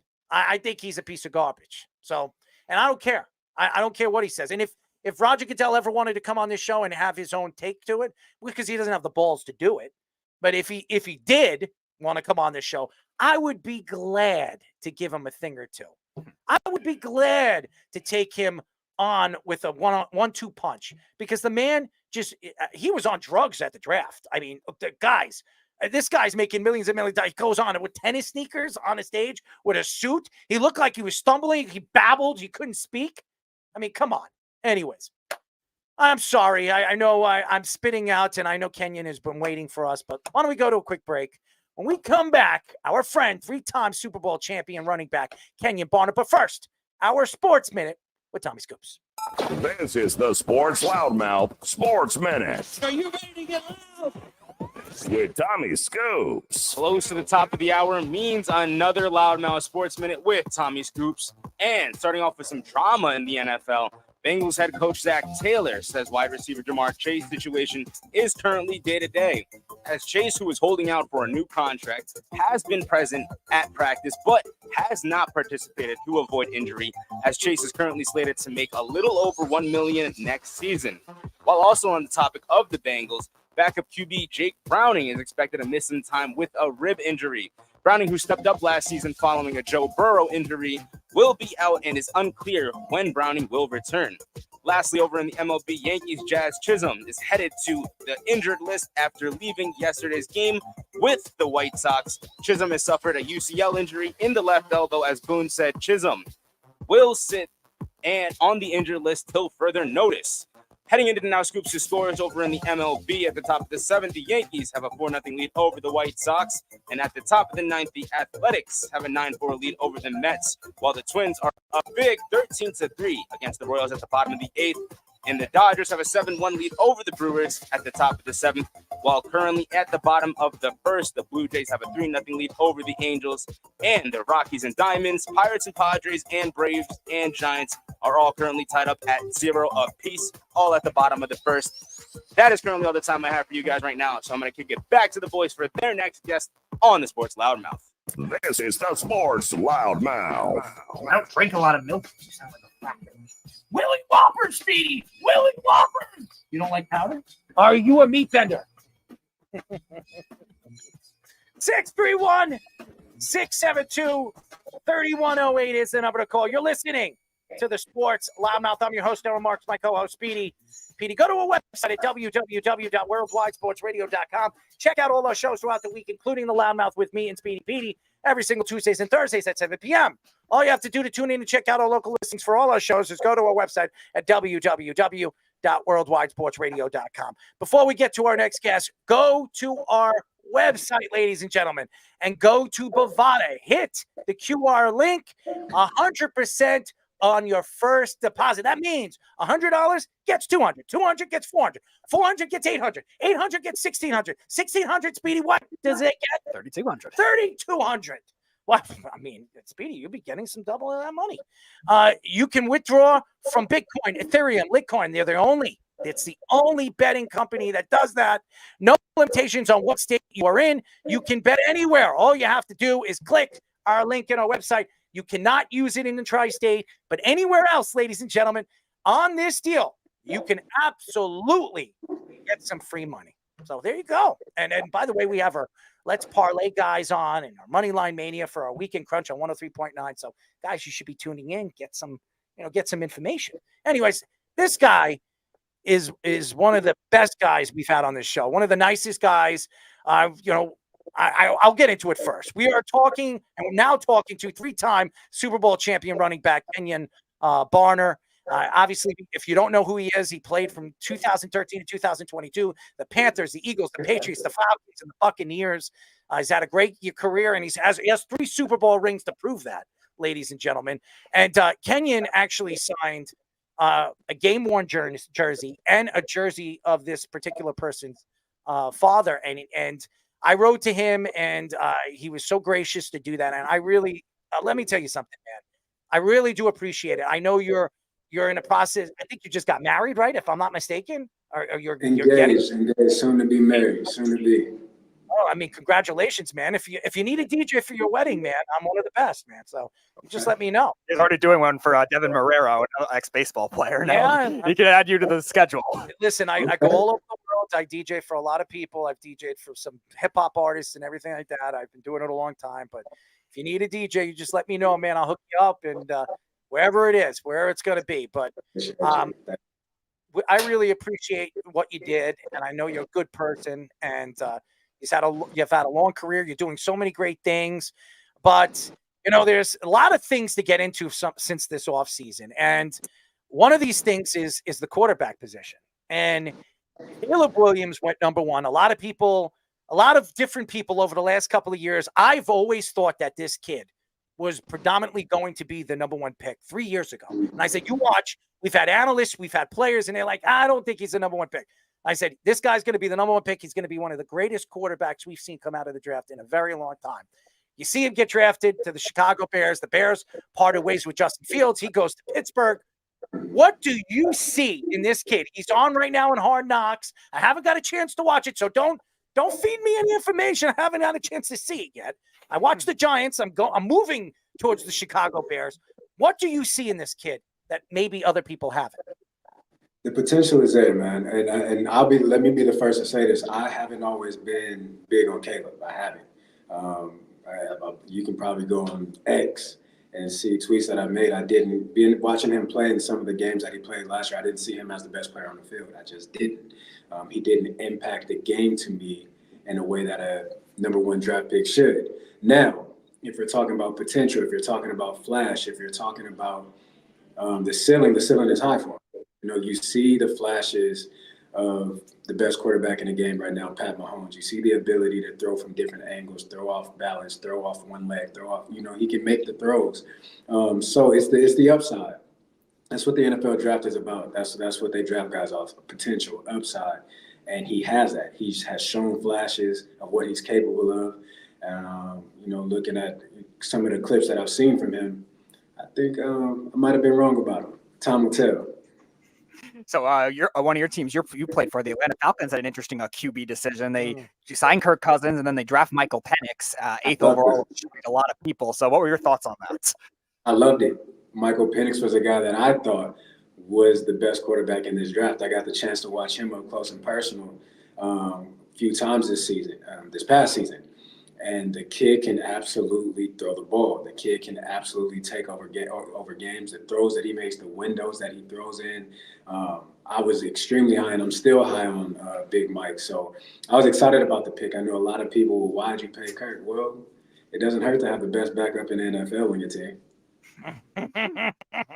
As everybody knows, we are talking to 3-time Super Bowl champion and running back Kenjon Barner. It's been on a show. Great player. Great Samaritan, won 3 rings. He's done so many good things right now. Now he's, moving on to businesses and so many great things. And now he's engaged and he's getting married. I mean, finally, he's starting to break through.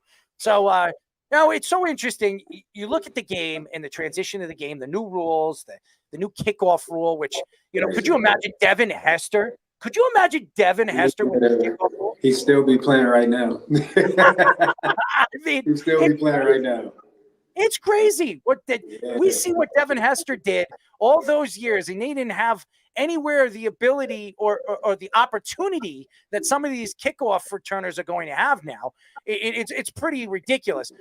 Why do you think a lot of people believe that now you can use a running back more than a speed demon in the backfield with this new rule? Well, if you look at the way that it's set up, it's basically line blocking. You're stopped there. There is no running start. So when you look at the running back position, all of our reads are kind of similar to that. We're starting the backfield behind the line, kind of everybody at a standstill. We're kind of making pre-snap reads, and then we're adjusting on the run. No other position really has that. So the running back is going to be a good running back. A great running back is going to be great at returning the ball. But I wouldn't put it past using a speedster. Cordell Patterson is still a guy that I believe is going to lead the league as far as kickoff return goes. You have guys that just have a knack for this, who are just natural at it.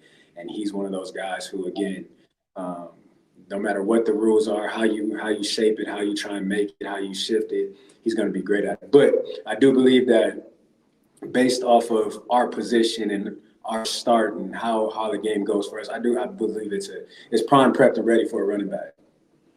So the other thing that was a big thing was the onside kick changing. You can't do surprise onside kicks anymore. You can only do it when trailing in the fourth quarter. And then there's obviously the stipulations with the new kickoff rule in general. So what are your thoughts on that? We got to stop taking football out of football.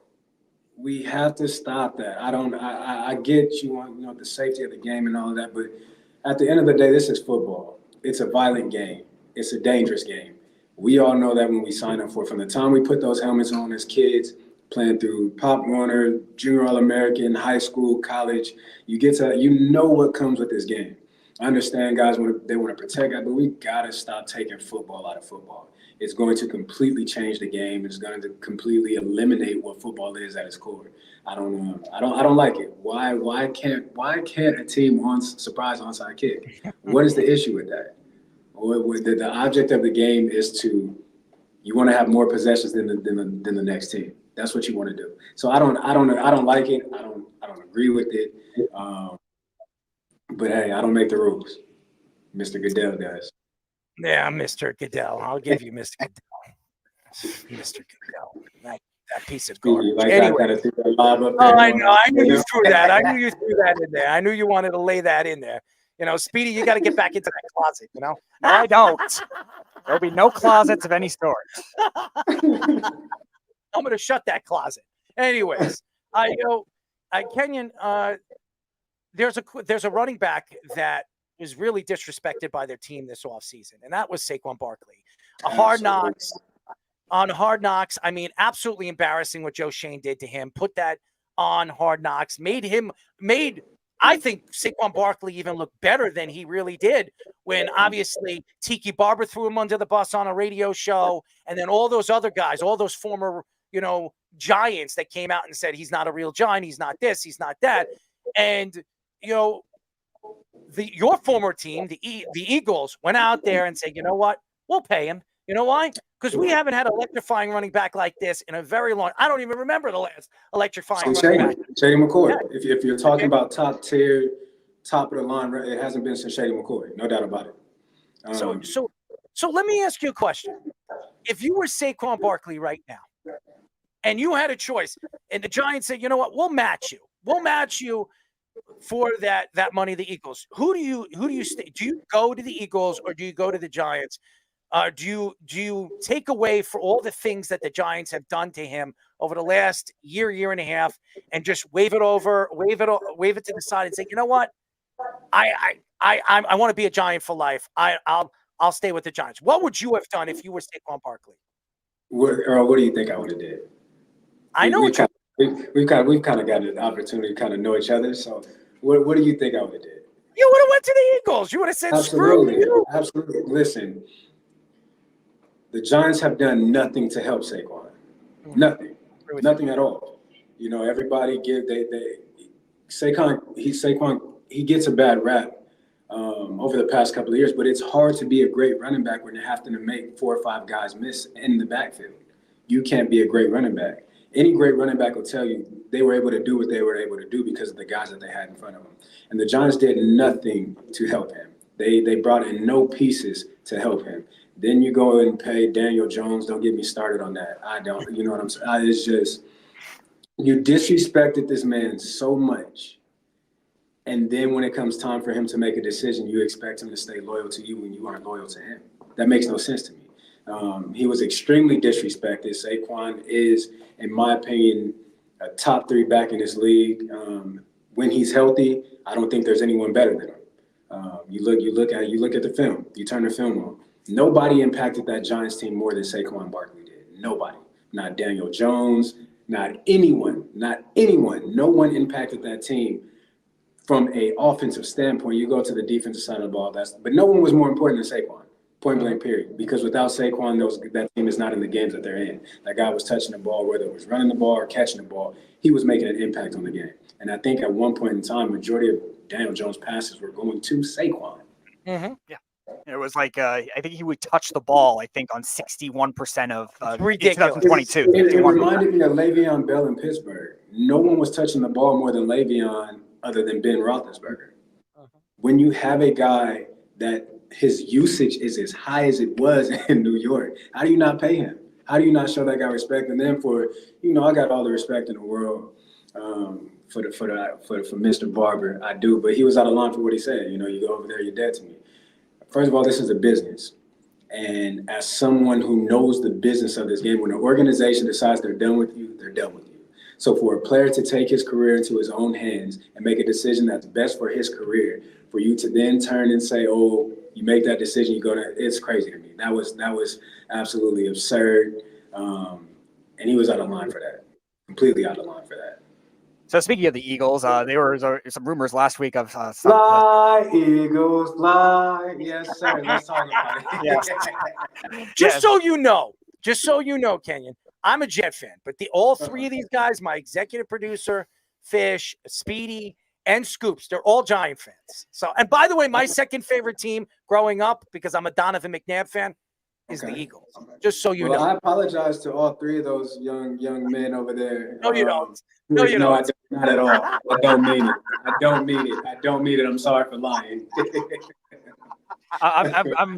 I'm mature enough to be objective on it, at least, Kenyon. Okay. And I wasn't exactly sticking up for Tiki Barber what he said at the time either, by any means. But going back to the Eagles, what I was going to ask about the Eagles is there was reports coming out of the collapse last season with everything that happened with Nick Sirianni and the coaching staff over there, the coordinators, Jalen Hurts, and then there was also the thought of Bill Belichick might be going over there. Nick Sirianni's on the hot seat. So what are your thoughts on everything that was revealed last week with that? And do you think if Nick Sirianni does get fired, could they actually think Bill Belichick, as someone you played with Bill Belichick, do you think it's realistic? I think if Nick, you never want anybody to get fired. This is our livelihood. Let's get that understood. Let's get that out the way. You never want anybody to get fired and lose their way of providing for their families. So let's get that out the way. But if by chance that does happen, why wouldn't you go get arguably the greatest coach in NFL history? You could take it. Everybody is kind of hard on Bill for the last couple of seasons that he's had, but the guy, you lose the greatest quarterback of all time, there's going to be a drop off. I don't care what coach you are. I don't care who you are. If you lose a guy like Tom Brady, there's going to be a drop off. A guy who's as knowledgeable about the game, who has the mind for the game, who has the control, who has his thumb on the locker room. There's going to be a drop off. And let's just face it, the teams weren't talented. They weren't. They weren't built to win. Bottom line, anybody watching football can see that. But back to the Eagles, if that is the case, why wouldn't you? You know what you're going to get. You know you're getting a great coach. You know you're going to get somebody who's going to bring the best out of their players and who is going to set a standard that you won't be allowed to dip below, because if you do dip below that standard, he's going to get rid of you. You know, there was a saying in New England that New England is the only true revolving door in the NFL, because there's a constant shuffle of players. Okay, he doesn't fit, get him out of here. He doesn't fit, get him out of here, bring him in. That's what it is.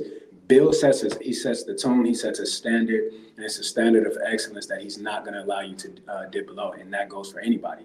If it was Tom in New England down to JC, it didn't matter. Everybody was held to the same standard, and that's a coach that you want in your organization. We are talking to three-time Super Bowl champion running back Kenjon Barner, friend of the show. He's been on the show for quite a few times.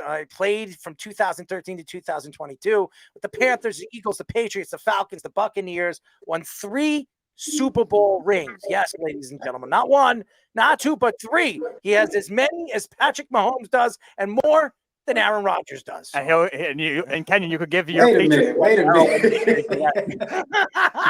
What'd you say, Speedy? You could give Errol your Patriots a Super Bowl ring when he DJs your wedding. I don't want it. You can keep it. You love it. Thank you. But wait a minute. Earl, the shade that you just threw. No, but the shade you just threw. You just threw shade to Mr. Rogers. First of all, just so you know, okay, I have a lot of Aaron Rodgers, I believe, to me, the greatest quarterback I've ever seen. Okay, just so you know. I like it. No. I'm not in disagreement. Okay, so just so you know, I had a take last week, a long take, and if you want, Speedy will send it to you. You can listen to that take. You can listen. I had a 20-minute take on it, and I've been attacked all over social media telling me, "Oh, you think he's better than the GOAT?" And I said, "Oh, who said he was the GOAT? I mean, everybody else but their mother says he's a GOAT. Why? Because he won championships. Winning said Tom was the GOAT. Yes. Winning in numbers. But so hold on. Now let me get to that. If you take Tom Brady's best 15 years and you compare it to Aaron Rodgers' best 15 years, who do you think has better numbers? Let's not do that. Let's look at this. Let's look at the record book. No, let's look at the record book. I can't. We got to look at the record books. Where's Tom as far as his placement on essentially every quarterback record in the NFL? But he has longevity. I mean, he's played right. But you can't. I hate it, but you can't. It's LeBron and Michael Jordan. Longevity. Just because Tom. I got a question. Huh? I got a question. Okay. This is definitely going to be a question, and I'm going to see if I love you even more, or I hate you even more. You ready? Okay. You don't hate me to begin with, so I don't think that's possible. I do love you because we dress the same way, we shop at the same places. I mean, you're like my clone, man. You are like my clone. All right. So my question to you is, who's the greatest basketball player of all time? Kobe Bryant. Oh man, he's got me. He's got me here, and I'm not very happy now. How do you think Kobe Bryant is the greatest basketball of all time when he's a mimic of Michael Jordan? He took what Michael Jordan did and took it to another level. I disagree. Well, that's okay. It's all subjective. All right, give me your take. I want you to give me your take, and I'm going to give you my take on. I'm going to rebut it. You ready? Okay. Give me why Kobe Bryant is the greatest basketball of all time. Kenjon Barner, you have the table. Go ahead. It's going to be simple, okay? It's not going to be long. It's not going to be drawn out. I'm biased. Kobe Bryant is the greatest of all time, okay? I grew up in L.A. I'm from L.A. I love Kobe. I'm for Kobe, and it'll always be Kobe. I'm biased, point blank period. But if we're going to have a real conversation, right, and it's Michael Jordan. And okay, here's why I say. All right, you draw me in. Statistically, don't get me wrong, we've never seen a player like LeBron. But when you're talking about Michael Jordan saved the game of basketball.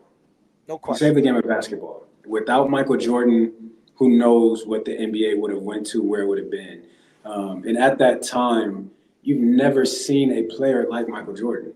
And even now, when you turn his highlights on, Michael Jordan highlights today can still compete with the highlights that guys are making today. Maybe not from a handle standpoint, but there's Michael Jordan was different. He was completely different. He was dominant, and he was dominant for a long time. You can't. It's hard to refute that. Like I said, statistically, it's LeBron. LeBron is the greatest all-around player the game has ever seen. He's the greatest athlete the game has seen, point blank, period. But when you're talking about the GOAT, you have to take impact into account with that. And no impact is greater than Michael Jordan's on the game of basketball. All right, I love you. Okay, that's it. I'm not even going to argue. I'm not going to rebut you on that. First of all, I hated Michael Jordan. I'm a Knicks fan. I couldn't stand him. Every time he went to Madison Square Garden, I had a chance to see Michael Jordan when I was 12 years old. Yes, I actually got a chance to watch Michael Jordan in the nosebleeds, but I got a chance to watch Michael Jordan. He scored 52 points in Madison Square Garden. Never forget it. Never forget it. I'll never forget it. And the guy was amazing. But now that he's gone, I'll still say it again. The greatest athlete in any professional sport I've ever seen, and I think is the greatest athlete of all time, is Michael Jordan. I don't care what anybody says, because he changed the game. Absolutely. Look at the endorsements. Look at the endorsements he's bringing. Now, the shoe deal that he brought in, everybody does it. Talk about it. Basketball players, baseball players. He's the one that single-handedly changed the game with, apparel. Michael Jordan apparel is the number one apparel right now in the industry. Why? Michael Jordan is the standard. He's the standard. And I don't care. You just can't top him. You can't top that. Like I said, I love Kobe. Don't get me wrong. I know you. Okay. I love Kobe to death. I wasn't a big. And I respect LeBron, but it's MJ. It's Jeffrey. Okay, it's Jeffrey. It's good old Jeff. All right, good old Jeffrey boy. Jeffrey boy, where are you? Oh, there he is. He's in the sky. I'm just kidding. Anyways, listen. One more thing to that. I don't hear kids out here shooting fadeaway saying LeBron, but I still hear him saying Jordan. You know what I'm saying? That's true. And you know what? The only reason why I have my attacks to LeBron James is him and his family speak for himself. Like, nobody else is speaking for him, saying that he's the greatest basketball player of all time. He's doing it. His wife's doing it. His kids are doing it. I want to, and I'm not saying that's their right, though. That's their right to do that. That's LeBron's right. Here's the thing. I see nothing wrong with an athlete speaking for themselves. You know, a lot of people want to call it cocky, arrogant, but nobody has any issue with people speaking negatively about a player. I don't see an issue with a guy stating what he believes about himself. I agree with you. I don't see an issue. I try to keep it behind closed doors because, it's crazy. Like I honestly believe, and anybody that listens to sports radio, I don't even think, I believe that I am as good or is the best when it comes to sports radio. I don't care what anybody says. I can entertain. I'm crazy. I know what I'm talking about. I'm not going to sit here and say, oh, well, I'm going to kiss everybody's ass because I'm trying to do this. No, I'm not kissing nobody's ass. I'm going to tell you how it is. You don't like it, kiss my ass. Okay. But that's it. But I'm not going to go out there and tell you, well, I'm the best. I'm the best. I'm just going to tell you, you put me against your 5 best guys. I already said it. I'm not going to tell the director that I said this to, but in the past, recently, I said, you get your 5 best radio show hosts, give them 3 topics. I don't even have to know the topics, and let them record them and then record me. And I will put any amount of money that by the time I'm done with those 3 topics, not only am I going to entertain you, not only am I going to know more than they are, I'm going to bullshit my way through to the winner. And not one of those guys at the end of anything, if you have a panel, is going to say any one of those guys. Talk that talk, okay? Talk that talk, and I love to hear it. That's it, man. It's like Kendrick Lamar said, sometimes you got to pop out and show people, okay? And when it comes to LeBron, let's not act as if we're talking about Smush Parker here, okay? No disrespect to Smush, he's an NBA player. But the guys again, when we go to stats, he's at the top. You know what I'm saying? He's probably going to retire. When he does, he's probably going to pass Stockton on the assist with the assist record. He's going to be at the top or near the top in every category. So he has the right to believe that he has the right to say that. I'm not mad at him for saying that. Say it. The man has scored 40,000 points, and I don't want to hear about longevity. That's not his fault that he was able to stay healthy. It's not his fault. The guy is built like a rocket ship. I mean, seriously. But no doubt about it. And I had that argument too. I would say, well, majority of his points come in the paint. Like, he's dunking on everybody. But at the end of the day, he's putting the ball in the rim, and that's the object of the game. I guess you're right. I mean, Speedy, you know all about putting it in the rim, right? No. You don't like putting it in the rim? I was playing in a high school rec basketball league. But you don't like putting it in the rim. I mean, you don't like finding the hole? I wasn't great at it. I was okay, but you're still not great at it, right? I was okay in high school. You're okay, so you can't find the hole anymore. I'm not old. I'm not eligible for that league anymore. Oh. All right, before this gets further out of hand. So actually, let's go on to something that we're getting out of hand for a while with a lot of these jokes. And you played with Tom Brady, obviously, and the Tom Brady roast was a big deal back in the day. I know a lot of ex-teammates were taking a lot of shots at Brady. Like, I don't know if you were watching it, but what the hell is that in the corner? Who knows? But what were your thoughts on the Brady roast and some of the shots that a lot of your ex-teammates and some of these other comedians got in? I'm sorry, Speedy. I'm distracted.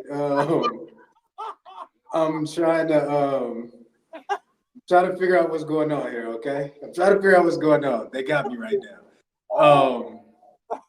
Let me refocus, Speedy. Let's refocus. What were my thoughts on the roast? Yeah, I loved it. I did. I loved it. I didn't take Tom to be someone that would sign up for that. I didn't.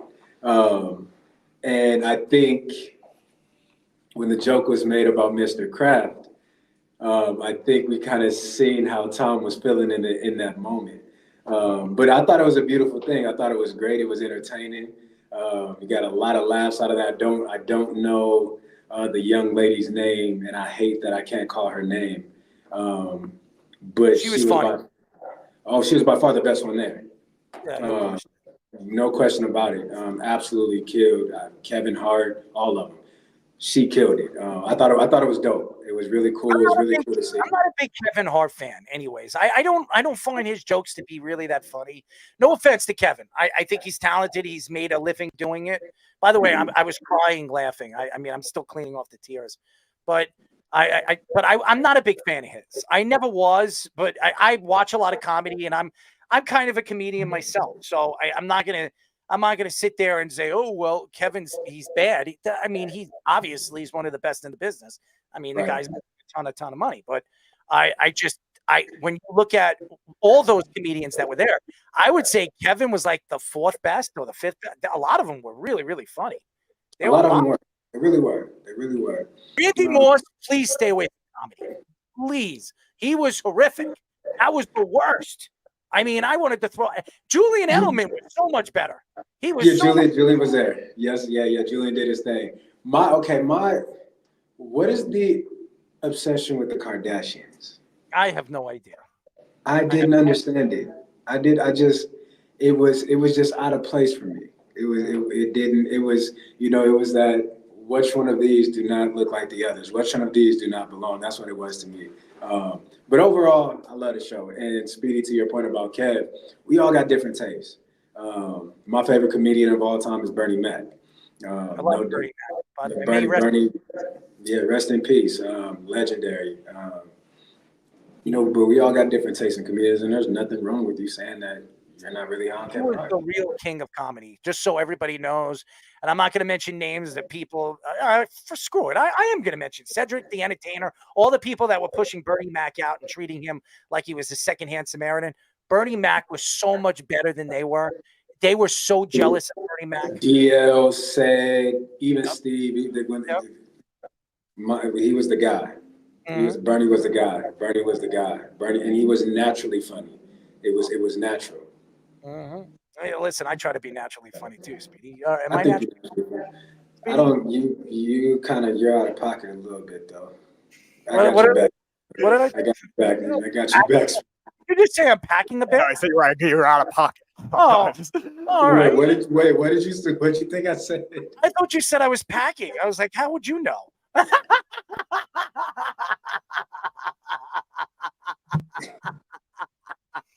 This is out of hand. This is out of hand. By the way, ladies and gentlemen, Bovada.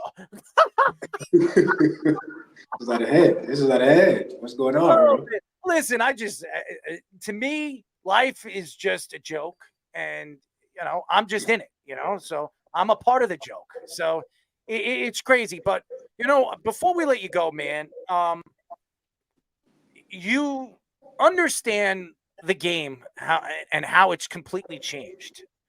What to you in the game, if you can change the game right now, if you were the commissioner and you had the ability to change the game right now, what would you change in the game and why? I would change the referee. I would. It's hard to get guys that have played the game, but I would use players because we see the game different. I would definitely change the way that the game is officiated. That would be something that I would change because I think far too often games are blown by officiating. And if you can correct that and if you could change that, I think football becomes a little bit more exciting.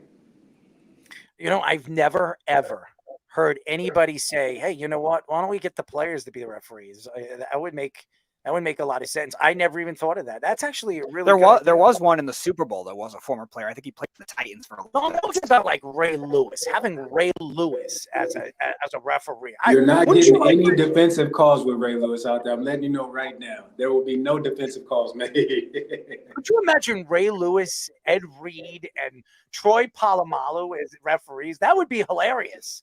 Could you imagine those three guys on a football field? Troy Polamalu would have to make the call of if somebody legally tackling you by your hair. Would be funny? I could see Troy Polamalu at the line of scrimmage. He just, he pretend that he was still in the game. He'd jump over the offensive line and tackle the quarterback, and then people are looking at him like, "Why the hell did you do that? You're the referee." I could see Troy doing that. He is. Just can't fight the urge. What was that? What was that, Kenyon? I said, just can't fight the urge.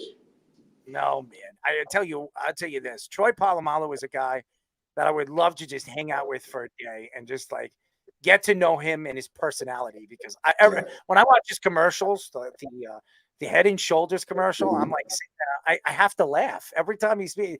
It's funny. How could you not laugh at it? I watch it. I've seen it quite a few times. I laugh at the commercial every single time it pops up. Oh, what's going on over there, Kenyon? Who's over there? My son. Say hello. Bring him in. Bring him in. Let's see. Kenyon Jr.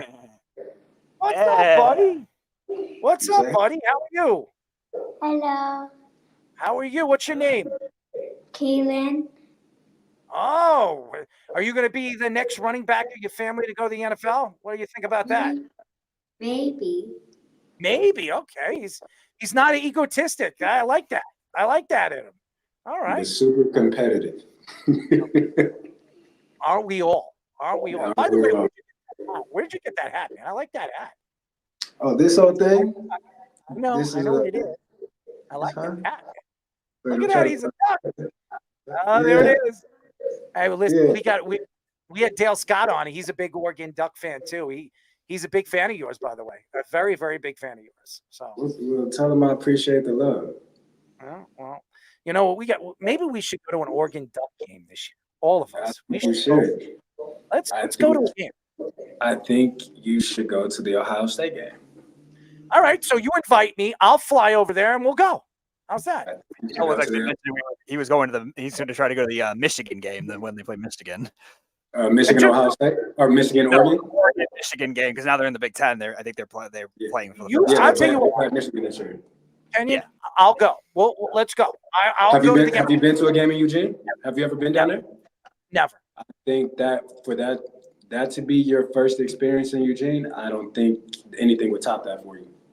All right, let's go. By I'm all about far, it. it's going to be the biggest game. It's going to be the biggest home game that Oregon has had, in my opinion, probably going back to, I mean, you could go back to when Oklahoma came through with Adrian Peterson. You can go back to my redshirt freshman year when we played Oregon State. I think that atmosphere is going to be unmatched. I think it's going to be unlike anything you've ever seen. I think that would be a game for you to go to. I really do. What's the date for that game, Speedy? Do you know the date of the game? That is going to be on October 12th. October 12th, I believe. Not that I got it on my calendar or anything. October 12th. Am I available? I think I am available October 12th. Well, guess what? I'm in, man. Let's talk. We'll talk off air. Let's talk. I'm all in. I'm all in. Let's go. All right. Me and Kenyon. Speedy, you want to go? You got to stay out of the closet, and I'm not going in any closet. You got to stay out of the closet, man. I can't. Kenyon, there's an inconvenient place. An inconvenient place to watch a football game. Huh? Wait, what did you say? Don't you think that a closet, sitting in a closet, like all claustrophobic, is a convenient place to watch a football game? Really convenient. Super. You're going to sit in the closet and watch a No, that's the joke. I mean, Speedy, you got to come out the closet. Kenny's going to have this graphic in his nightmares now. Yeah, this is crazy. This is absolutely crazy. This is nuts. This is nuts. Well, just so you don't know. have to give Kenyon any more nightmares with that. Just so you know, okay? We are a crazy show. This is a crazy show. Absolutely, I want to tell you, I love it. I've taken this guy out every single year to Fire Island. Every single year. This is the first year that he didn't throw up. The first year. You know why? Because he didn't drink as much as he usually does when he goes out. There you go. You got to know your limits. You got to know your limits. Speedy doesn't know his limits. Well, yeah, it's also like I went to the gastro doctor a couple of weeks ago, which helped out with that a lot. So I have these pills now. And what did he stick down your throat? Nothing. Okay. And it was What? Hey, you want to join this here? Join his OnlyFans. Is there any way that we can mute Earl's mic? Yes, there is. I will gladly do it if you want. I will gladly do it. I will take a stand for you. Hey, listen, you want to follow Speedy on the OnlyFans? No. No. Take a stand. Join the fight. And listen, whoever is coming up with these graphics this quick, they need a raise. That's our executive producer, Mr. Aaron Fishman. You know, he's Fish. You need a raise, buddy. You need a raise. And Speedy, I wouldn't be mad if you punched him after this, okay? That's not going to work. He used to be a fighter, so that's not going to work. Don't do it, Speedy. Don't do it. Don't do it. So that combination is not ideal. Listen, I apologize for even putting that out there for you to do. Okay, don't get choked out on my behalf. That will not end well for me. Just you could join taking a stand against the OnlyFans. That's what I do. I'll stand against that. There you go. Enjoy. So now I have you, and I have Antoine Harris, another former football player who also used to play for the Falcons and the Eagles as well. You two are on my side against that all stand. They started it about a month ago, and now every guest's zone on it. They've had to show it. Kenyon, we'll be in touch, man. We definitely got to. I'm interested. Let's go. All It'll right. be fun. It will be. And you know what's crazy? You could do all the drinking. I'm still the craziest person there. I don't even drink, and I don't need to drink. I'm still going to be crazy as hell. So, you bet. I have no filter at all. So you'll have a lot of fun. Listen, if I don't know anything else, I know that. And listen, we might have to check out. You know, we're gonna make sure we're not dressed up the same way. We gotta make sure we're not wearing the same thing. It would be. Well, listen, we think alike, so you know the chances of that happening. It might happen. And Oregon also has 100 jersey combinations. Just pick a different one. Well, I'm not wearing no jersey. I'm gonna dress. You had an Oregon jersey, didn't you say? I do have an Oregon. You know what? I might wear the Oregon jersey. I do. Why not? I just bought. I You're at like an Oregon game at Alton in Eugene. Why not? Why not? I mean, I'm a Florida State fan, but you know what? I do I'm like sorry. Dan. I like Dan. I like Dan. Well, they got screwed last year. They got screwed last year. They got screwed? No, got they didn't. No, they didn't. No, they did not. No, they Come did on. not. Here we go. Here we go. Okay, listen. Can you honestly sit here and say that after the quarterback got hurt, that they deserve to be in the college football playoff? Can you say that? They were undefeated. No. Watching them play, I'm not talking about a record. Watching them play, do you think they were deserving to be in the college football playoff? Absolutely. I am all for it, baby. Not. Jordan. Not. I get they were undefeated. I get it. But I'm sorry. What game was that where they had like 60 total yards of offense or something like that? Yeah. It was a bad game. I mean, everybody has a right. No. That's not a bad game, Earl. That's not a bad game. That's an awful game. That's a tragedy of a game. I'm sorry. I get undefeated. I get it. They did great, but they were not the same team. They were not the same team as when they had the quarterback. What was my guy's name? I don't want to keep calling him quarterback. Jordan Travis. Jordan Travis. Jet, by the way. New York Jet, baby. A New York Jet, baby. And listen, they were not. They just were not the same team that they were when they had Jordan and when they were not. When they did not have him, I'm sorry, they weren't even a top 25 team in my opinion. I'm upset at you now. That's okay. That's okay. I'm hurt. I'm really hurt. Now. Well, here's the thing. I'm not worried about your feelings being hurt. I just want to tell you the truth. Thank you. Thank you for not trying to take me to a whole nother level. Yeah, but I'm not going into the closet like Speedy does, okay? I am not going in any closet. Do not listen to Stay away from that closet. I just want if you're in the closet, just come out of that thing, okay? Come out that closet. That closet is no safe space. Come out that closet, okay? I am not in any closets. Same room as him. Why is he a puppeteer playing a piano with sausages? What is going on here? Speedy, what did you do? What did you do to fish? Here's the scenario. Speedy loves those sausages. Okay, he likes dark sausages.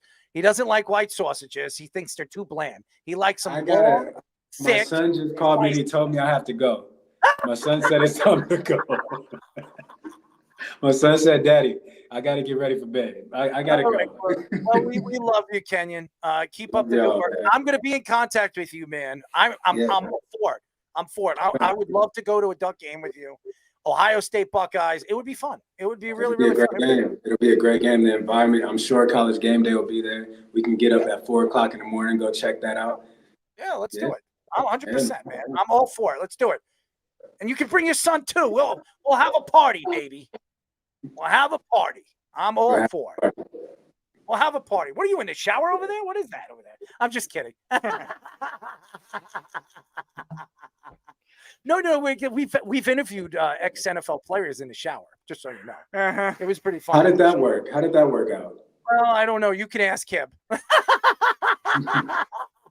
And then he joined us for 3 months. Okay, well, I guess that kind of tells me how it went. Well, he didn't like Speedies. Yeah, that was the problem. Clearly. That was the problem, Speedy? Well. No, I wasn't. That was not the main issue. It had nothing to do with any showers or any closets. Okay. Well, that's good to know. I'm glad. Might have something to do with some sausages. Anyways, Kenyon, we love you. Keep up the good work. Say hello to your family. Congratulations on the engagement, and we'll talk. I have got your number. We'll be in contact, man. I'm all for it. Let's go. Right, and I love you guys, and I always appreciate you guys having me on. It's always a good time. Always. Kenyon Barner, man. It's fantastic. He's the best. Speedy. Look at that. You're smirking. You're not smiling in your face. Yes. You okay there? Yes. You lost? No, I'm not lost. I'm sure. Entertained. Did I entertain you or did he entertain you? Both. I mean, I'm seriously a little lost here. Yeah, yes, I'm sure you're lost in your thoughts of all these random scenarios. Well, there's a lot of random scenarios I go through every single day of my life. you know? Yes, there is. I'm a little lost, but I'm here and I'm ready to squat. You like to squat? No. I like it. Pro Football Talk reports that the NFL is unlikely to suspend Rashee Rice at the beginning of the season. Reports say that the NFL has not met with or interviewed Rice since the incidents back in April. Rice has 8 felony charges that are still being discussed in court related to his street racing incident that left multiple people hurt. Rice was also accused of assaulting a photographer at a nightclub a few weeks later. The NFL can still suspend him without pay or put him on the commissioner's exempt list if they want to keep him from playing week 1. Rice had 79 catches for 938 yards, 7 touchdowns in his rookie season. First of all, I have no idea what the NFL is doing with this. I really don't. This is a guy that has been in trouble not once, but twice with the law and almost killed people racing a car. Now, he didn't kill anybody, but I don't know if anybody knows this. After he raced his car and crashed it, he left the car and he went to a nightclub and hung out, got drunk, and did all even more crazier stuff in the club. I mean, I don't know Rashee Rice in a hole in the wall. I don't know him personally, and I'm sure he's a nice guy. Maybe he's a party animal. I have no idea. He's a young kid that obviously is making millions and millions of dollars and has a chance to really become a superstar in this league because he's playing with a great quarterback in Patrick Mahomes and a great coach in Andy Reid. This particular situation is disgraceful for the NFL. And we've been talking about a lot of disgrace things that the NFL has done over the last couple of shows, including this show. This is one of the biggest ones. The fact that this kid is not suspended for at least 4 to 5 games is despicable. How could you not suspend this kid? And why? Because he's playing for the Kansas City Chiefs? Yeah. Is that what it is? Mm-hmm. Because he's playing for the great Kansas City Chiefs, Andy Reid? I mean, no offense to Andy Reid, and I love Andy. Andy Reid has coached a lot of bad people. Tyreek Hill, I mean, why was Tyreek Hill drafted in the 6th round? He was drafted in the 6th round because while his girlfriend was pregnant with their baby, he kicked her and he beat her. Okay? Now, I don't know about you guys, but if it was me doing that to a woman, I'm going to jail for at least 5 years. That's the fact. But because I'm not an NFL or a future NFL superstar, everything, all this stuff gets waved off. Kareem Hunt, this video of him kicking a woman, beating a woman. He's still in the NFL. He's playing for the Browns. We had one on our show last year that played for the Chiefs. Then after he had on the show, he got arrested. Now, we're not going to get into that. I mean, this is a big problem. And again, I don't know Rashee Rice, and I know he's a young kid. He's made mistakes. Everybody makes mistakes. Does he deserve a second chance? Yeah. But this is 2 times in a row in weeks. He thinks he's invincible. He thinks he's untouched. He thinks he's going to get away with everything because he plays for a Super Bowl champion Kansas City Chiefs.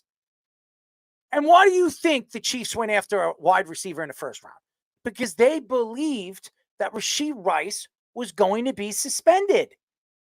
That was the only reason. I'm telling you right now, they would have probably went after another player at another position if they didn't think Rashee Rice was going to be suspended. And they definitely wouldn't need to trade up, I guess. No, either. 100% no.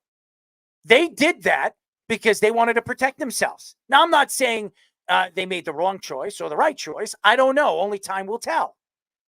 But, I mean, how could you sit here today and believe that Rashee Rice is deserving to have an NFL season this year? I don't think he should play at all this year. I would have suspended him for the season. Look what they did to Deshaun Watson. Deshaun Watson was getting hand jobs in the back room, and he gets suspended for a year. I mean, okay, maybe he was doing the wrong thing, but hey, he was paying for it.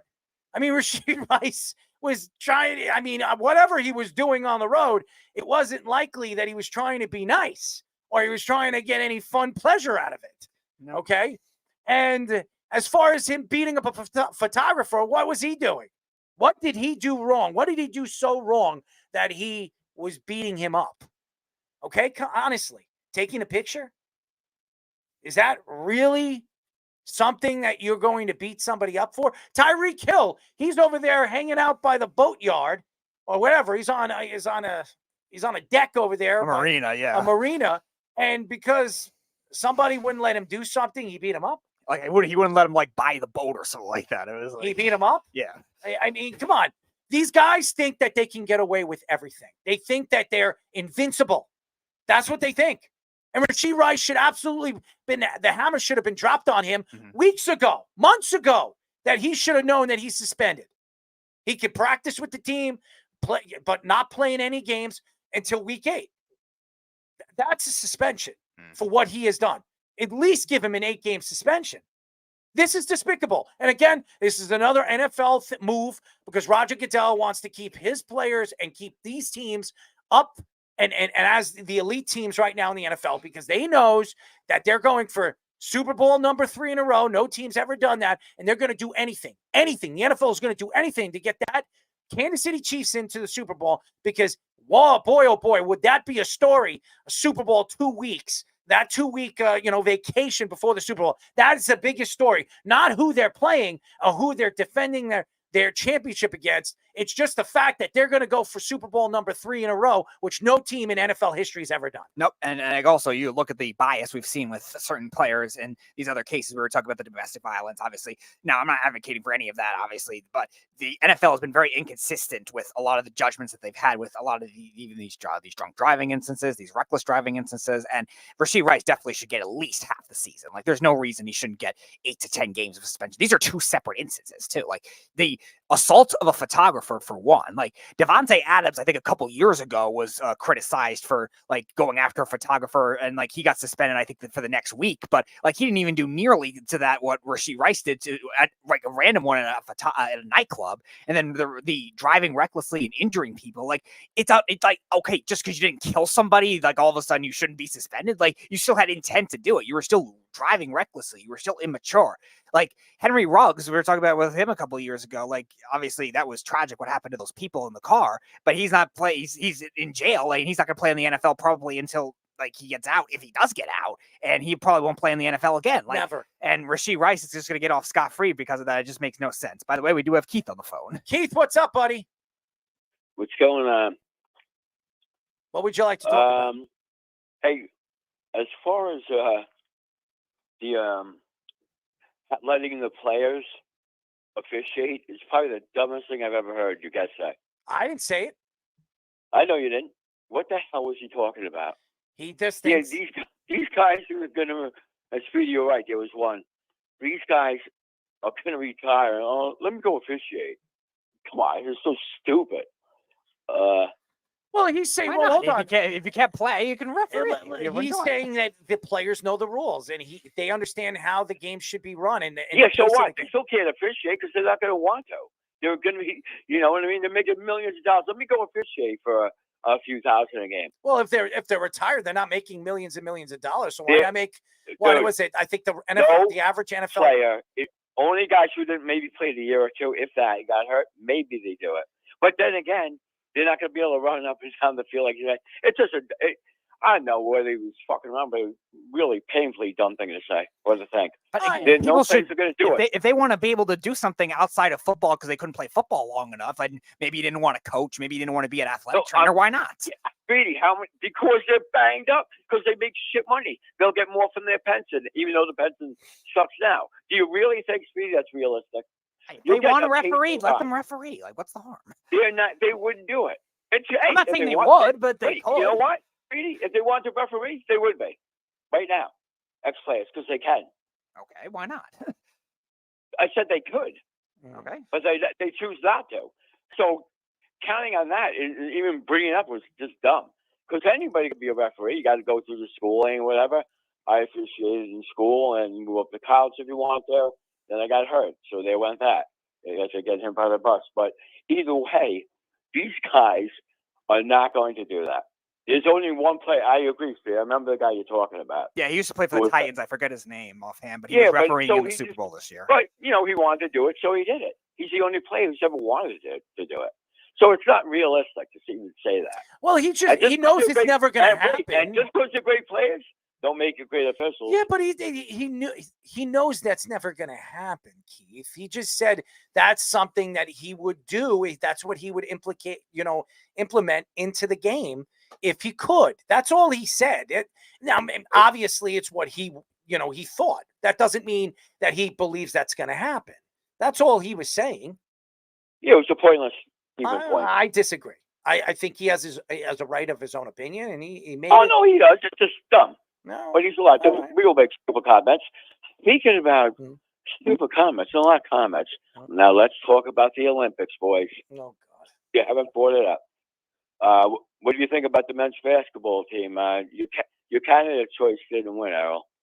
I thought that Serbia could have beaten them, and I'll go back at it again. This team I could have beaten them. This team would have never even come close to beat the Dream Team. Not even that has close. Nothing to do with it. Not even close. Yeah, Not so a what does that have to chance. do with anything? What do you mean it has nothing to do? Everybody was saying it. Every single person says, "Oh, no." What you said was that the U.S. wasn't going to win. Okay, so what? So what? Okay, no, it's okay to be wrong. We don't all predict things right. Thank you again for making it in the finals, like probably 90% of the free world. Just so you know, I picked France to beat them in the final. I mean, the United States to beat France in the finals too. So there's no. I'm talking about before the Olympics. Now, yeah, so what? Who cares? Because everybody, anybody in their look at this team. I can't stand them. Why? Why? Look at their personalities. Look at him dancing around. Did you see Steph Curry putting them to sleep? I don't want to see. Have some grace. Have some grace. Let me ask you a question. Have some grace? Yeah.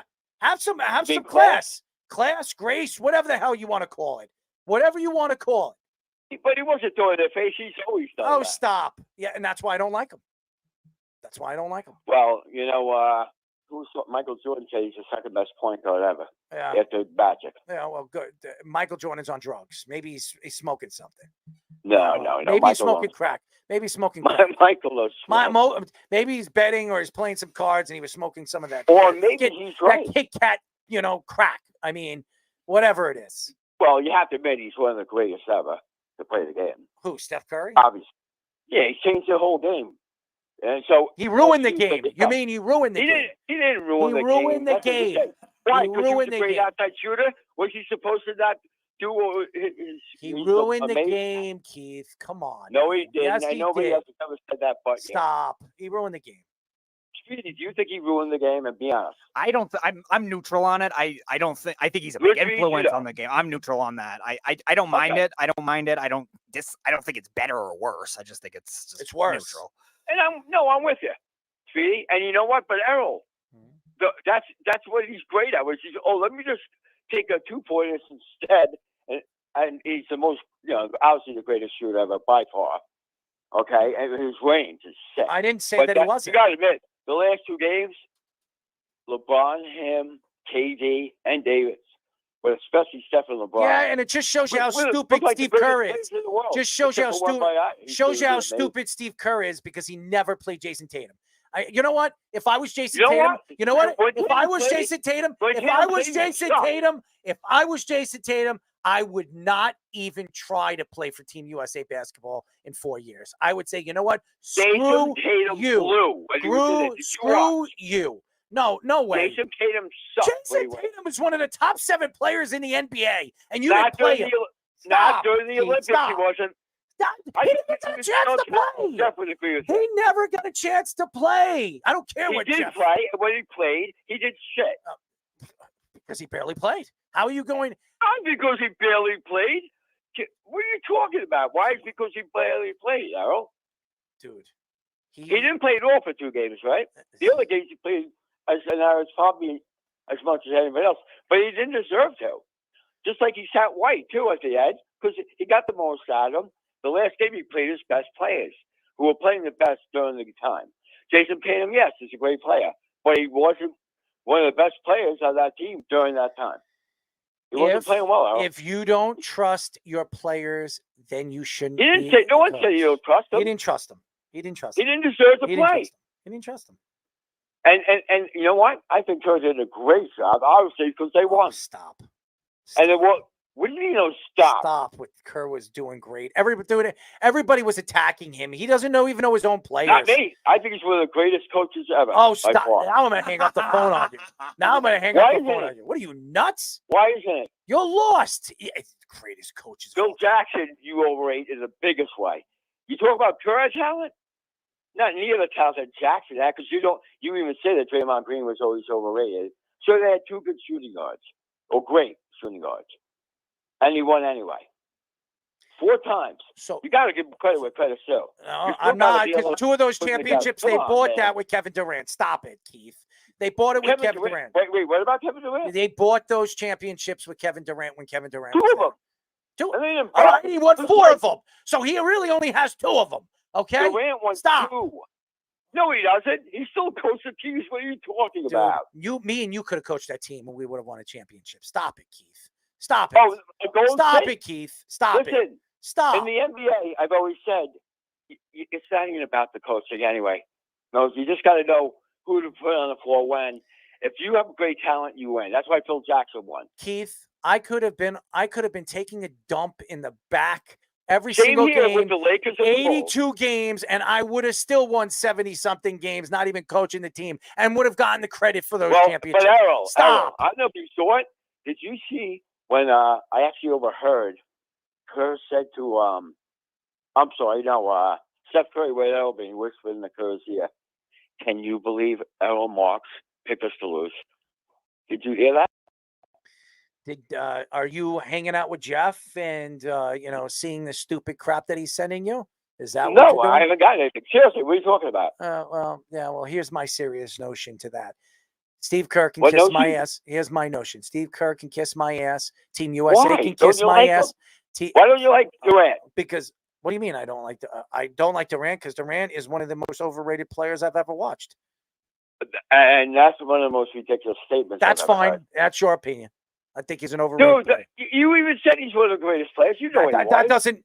First of all, I said yes. I said he's a top 20 player, but I still think he's overrated. Top 20? Yep. Top 10. No way. Errol, the guy can handle the ball. No way. Shoot past 3, like great range. Inside. He's automatic. He's clutch. He's a great rebounder. He is overrated. No, he's not. Mm-hmm. Your opinion. It's your opinions. I don't see how you can even say that. I think. Why would I? No, I don't know. Let me ask you a question. Let me Wait, ask you a what? question. How many championships have he won? How many championships did he win first? You know what he won. You're going to ask me that. He won 2. That doesn't mean anything. He won How 2 many championships. Now, how many championships? did How many Charles great Barkley teams? win? How many? Charles Barkley. Let me tell you something about Charles Barkley. You could say whatever you want about Charles Barkley. He's I great. would take Charles Barkley over Kevin Durant any day. Right. So you're making my point. Really? How am I making your point? Because Barkley never won a championship. Yeah, because he never played with talented teams like Kevin Durant. Kevin Durant played with Russell. No, he didn't. He never played with talented teams. Dr. J. Who? Moses Malone. Yeah, at the tail end of their career. Great. He still played with talented players. Great. And then when he went to Phoenix? Who? Kevin Johnson? Get out of here. Stop. But Stop. who did Durant play with other than Russell Golden State? Westbrook, James Harden. Let's go. Yeah, let's when go they to were rookies. Obaka. 2 years Dude, in. let's go. Let's go to Michael the teams that he's Jordan played didn't with. win the Oh, I'm championship sorry. by Kyrie himself Irving, either. James Harden. He's played with Who all did great Michael teams. Jordan win with? Overrated. Overrated. Who did Michael Jordan? Who did Michael Jordan? Michael Jordan made everybody around him better because he had that instinct. Yeah, of course he did. Yeah. But I'm saying, who Kevin did he play Durant with? didn't do that. You know what? Phil Jackson never won a championship without Michael Jordan. So there goes your greatest coach theory. Stop. Michael Jordan never won without Phil Jackson. Yeah, and also they also did. Right. Michael Jordan never won without Scottie Pippen. That's true. Yeah. It all goes hand in hand. You can't. Nobody wins by made themselves. My point was, he's still great. Whether I don't care how many champions he's I won. just gave you 3 teams that he had he had 3 great players on a team, and he only. If you talk about the Nets, I'm going to blow my He face. did. He had James Harden and Kyrie Irving. That's what he wanted. He got what he wanted. Do you think James Harden and Kyrie Irving They good players. They were elite players. They were elite players. They're elite players. They're elite players. And that whole team, we all know Dude, that. he's overrated. Keith, he's overrated. No, He is an overrated player. In your opinion. Yeah, that's. If my you opinion. listen to the announcers, you heard him say that one of the greatest players in the world. I He do. has the Tell fucking the record announcers for to kiss my scoring. ass. He has a scoring record in the Olympics. Tell the The most announcers to fucking kiss my thing ass. from the Olympics. Tell them to kiss it. Tell them Right? to kiss it. I can kiss it. I'll stick my He's ass the out. leading scorer in Hey, Olympics. Steve, well, you want a history. kiss? I'll put a. I'll. You know what I'm gonna do? My next tattoo is Steve Kerr's lips on my ass. Okay, that's what I'm gonna do. I'll have a nice little kiss that. Steve Kerr would be so upset. I'm sure he would. He'd probably He'd take it love as it. a compliment. Yeah, he probably would. Probably. A little. But you got LeBron was incredible. That's fine. You know it. It's fine. Good for him. It's just amazing at his age, though. I'm not a LeBron fan, but I got to tell you, he made me realize that he's a lot even greater than I ever thought he was. Just because he kept his point, he's the reason that team won. Ultimately, they would have lost without him or Curry being there. Probably. But how we know that they didn't play a lot of their guys as much as they should have. They did.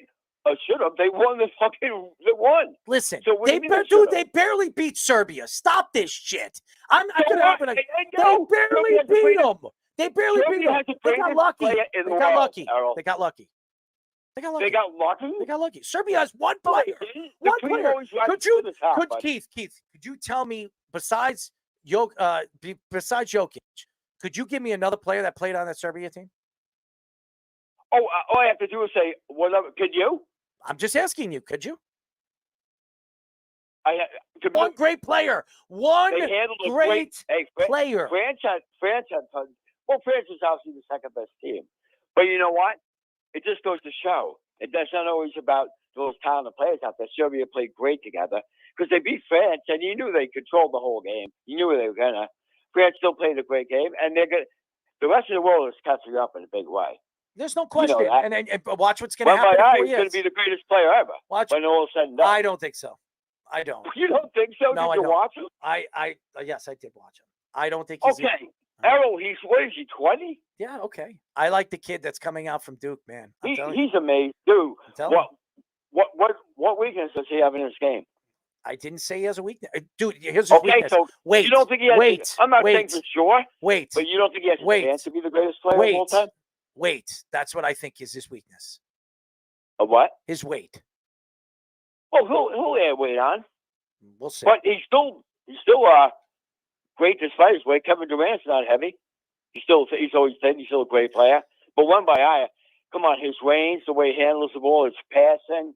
He's amazing at his age. I never said that he isn't. I'm just saying. No, okay. I didn't say that. I'm not saying he's going to be. He has a good chance to be.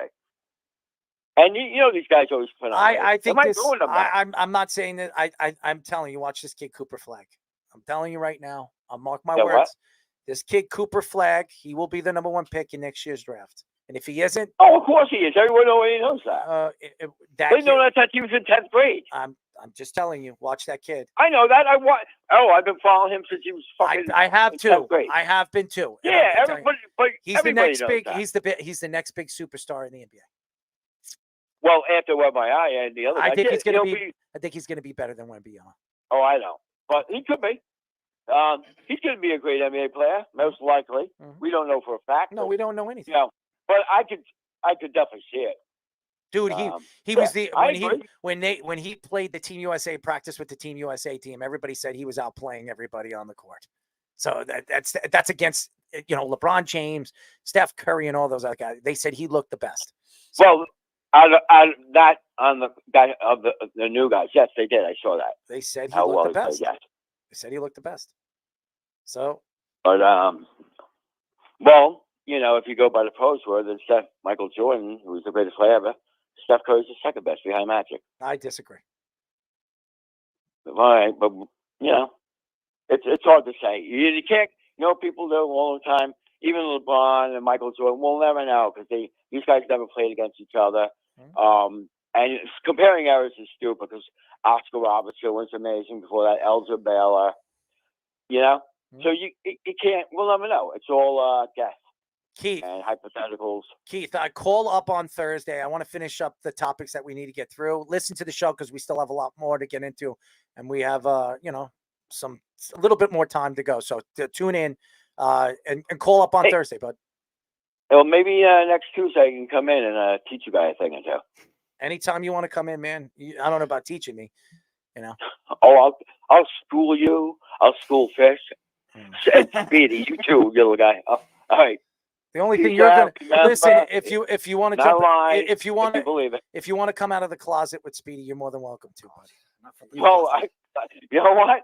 No, I won't say that's who did, but maybe you should have hung out with that guy tonight. Okay? And come out of the closet. There you go. Anyways. All right. I'll talk to you later. Thanks, Keith. Keep listening. Anyways, why don't we go to a quick break? And when we come back, we have 4 big topics to get into. JJ McCarthy tears his meniscus. He could be out a significant amount of time. Bart Scott, yes, you heard it. Mr. Bart Scott comments on something. I'm Justin Fields. It's ridiculous. Kendrick Perkins comments on something on First Take.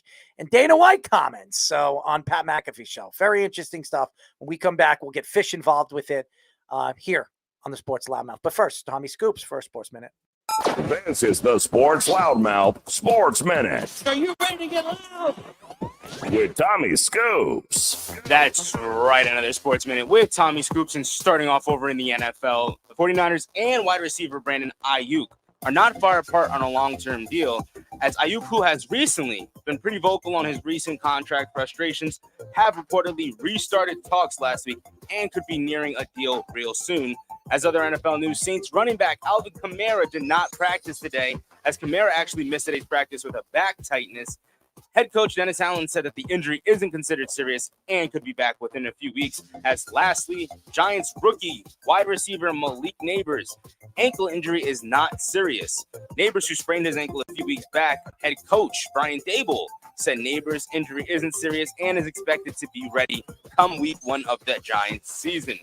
Going now to Scoops and Scores, as in the MLB. At the bottom of the 5th inning, the Blue Jays have a 5-0 lead over the Angels, while going now into the bottom of the 6th, the Rockies have a 3-2 lead over the Diamondbacks, with the Padres having a 2-0 lead over the Pirates at the bottom of the 5th, as the Braves currently have a 3-2 lead over the Giants at the top of the 6th right now. That is all the time I have for you guys right now. Kicking it back to the boys for the continuation of the Sports Loudmouth. This is the Sports Loudmouth. I'm not licking anyone. Are you a meat bender? Shave the ass. Shave the ass, Speedy. 631-672-3108 is the number. You like that, right, Speedy? Flo shaving the ass. Right? You're listening to the Sports Loudmouth. I'm your host, Harold Marks, my co-host, the Speedster. Just got out of the closet, right? No. Hanging out there in the dark. No, I'm not Aaron Rodgers. www.worldwidesportsradio.com.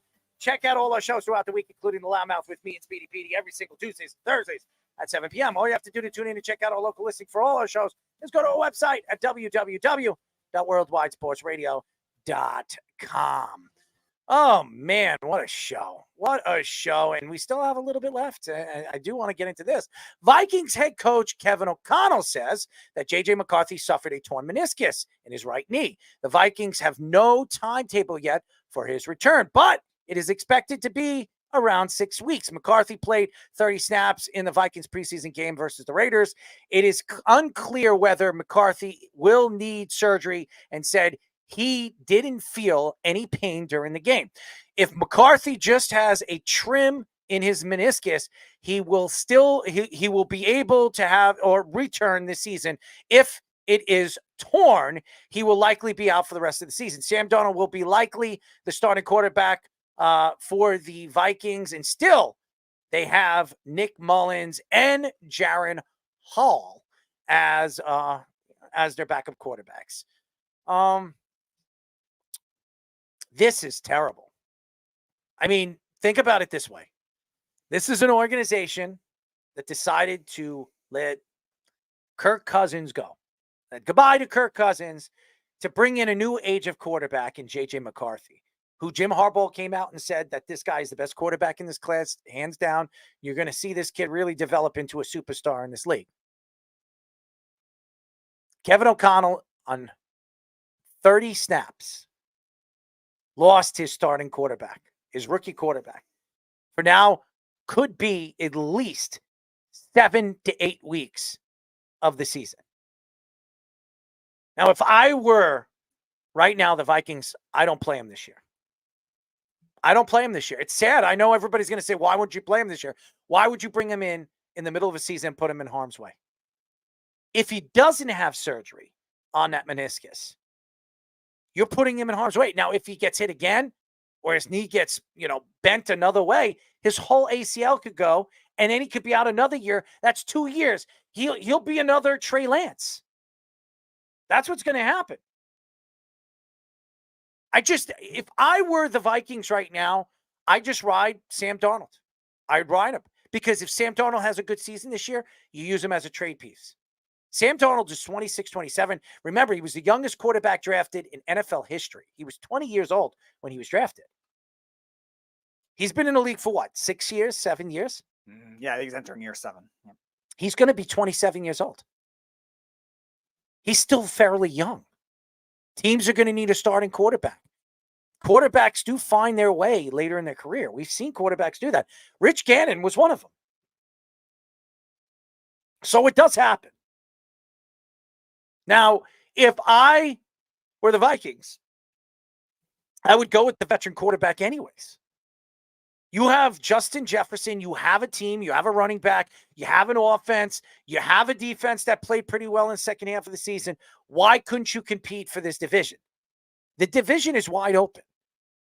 Besides the Lions, and there's no guarantees. Jared Goff could go down in the first week of the football season. What do the Lions do if Jared Goff goes down? Who's their backup quarterback? I think the kid they drafted last year, Hendon Hooker. Yeah. Are you going to trust that Hendon Hooker is going to take them to the promised land this year? The answer would be no. Sam Darnold has a better chance of taking a team all the way to a Super Bowl, even a playoff run, than Hooker. I'm just saying, this is not good for the Vikings. The Vikings right now, who I thought still had a good chance to possibly, I think there are 3 teams that can come out of that division and make the playoffs. I mean, it's wide open. Chicago's, upbeat and very talented. I still didn't get a chance to watch the Chicago Hard Knocks yet, but I will. I'll probably start watching it. I mean, tonight's another show. So what is this, week 3? I think week 2. I think it just started last week. So I'll probably watch both episodes in the next couple of days to get a chance to see what's going on over there. I mean, the comparison to Michael Jordan and Caleb Williams is just absolutely despicable. That's just my opinion. But I mean, this is bad. I mean, this is not good.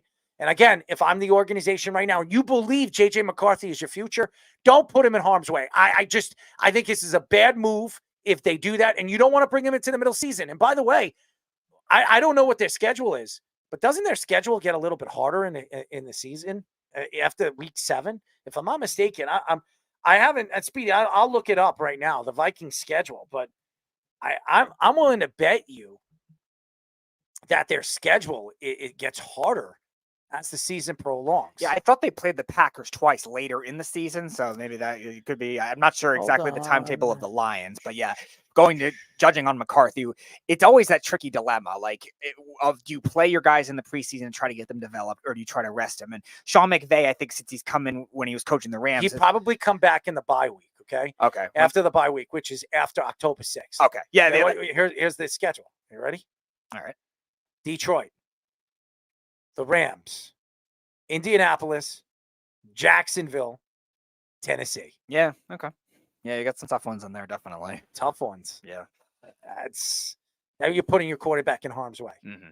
And you're right. Like when you're judging the injury risk that could be, like JJ McCarthy didn't really have those kinds of injury risk in college. So it wasn't like that red flag concern like you had with certain quarterbacks coming out of the draft. But at the same time, it's always a tricky dilemma of, do you play your guys in the preseason to try to get them reps, try to get them to learn a very tricky scheme as well. There's a lot of motion in the in that scheme, but also the reps that you're going to get with these new guys. Aaron Jones is new to that offense. You have a couple new offensive linemen. You have to see how they're going to manage if Jordan Addison, who's another one like Rashee Rice, has had some DUI issues this offseason that could get suspended. Or are they going to get their second receiver to get in place too? Hawkinson coming back from injury. There's a lot of questions, and that's always the dilemma. And we've seen, I think since the Sean McVay started with the Rams, like we've seen teams rest their players a lot more in the preseason, but at the same time, somebody like McCarthy, you just didn't know. I'm happy for Sam Darnold. I am. I'm really happy. I want to see the kid get another chance. It's shameful what the Jets did to him. I think he would have had a better NFL career if he didn't get drafted by the Jets. And I'm a Jet fan.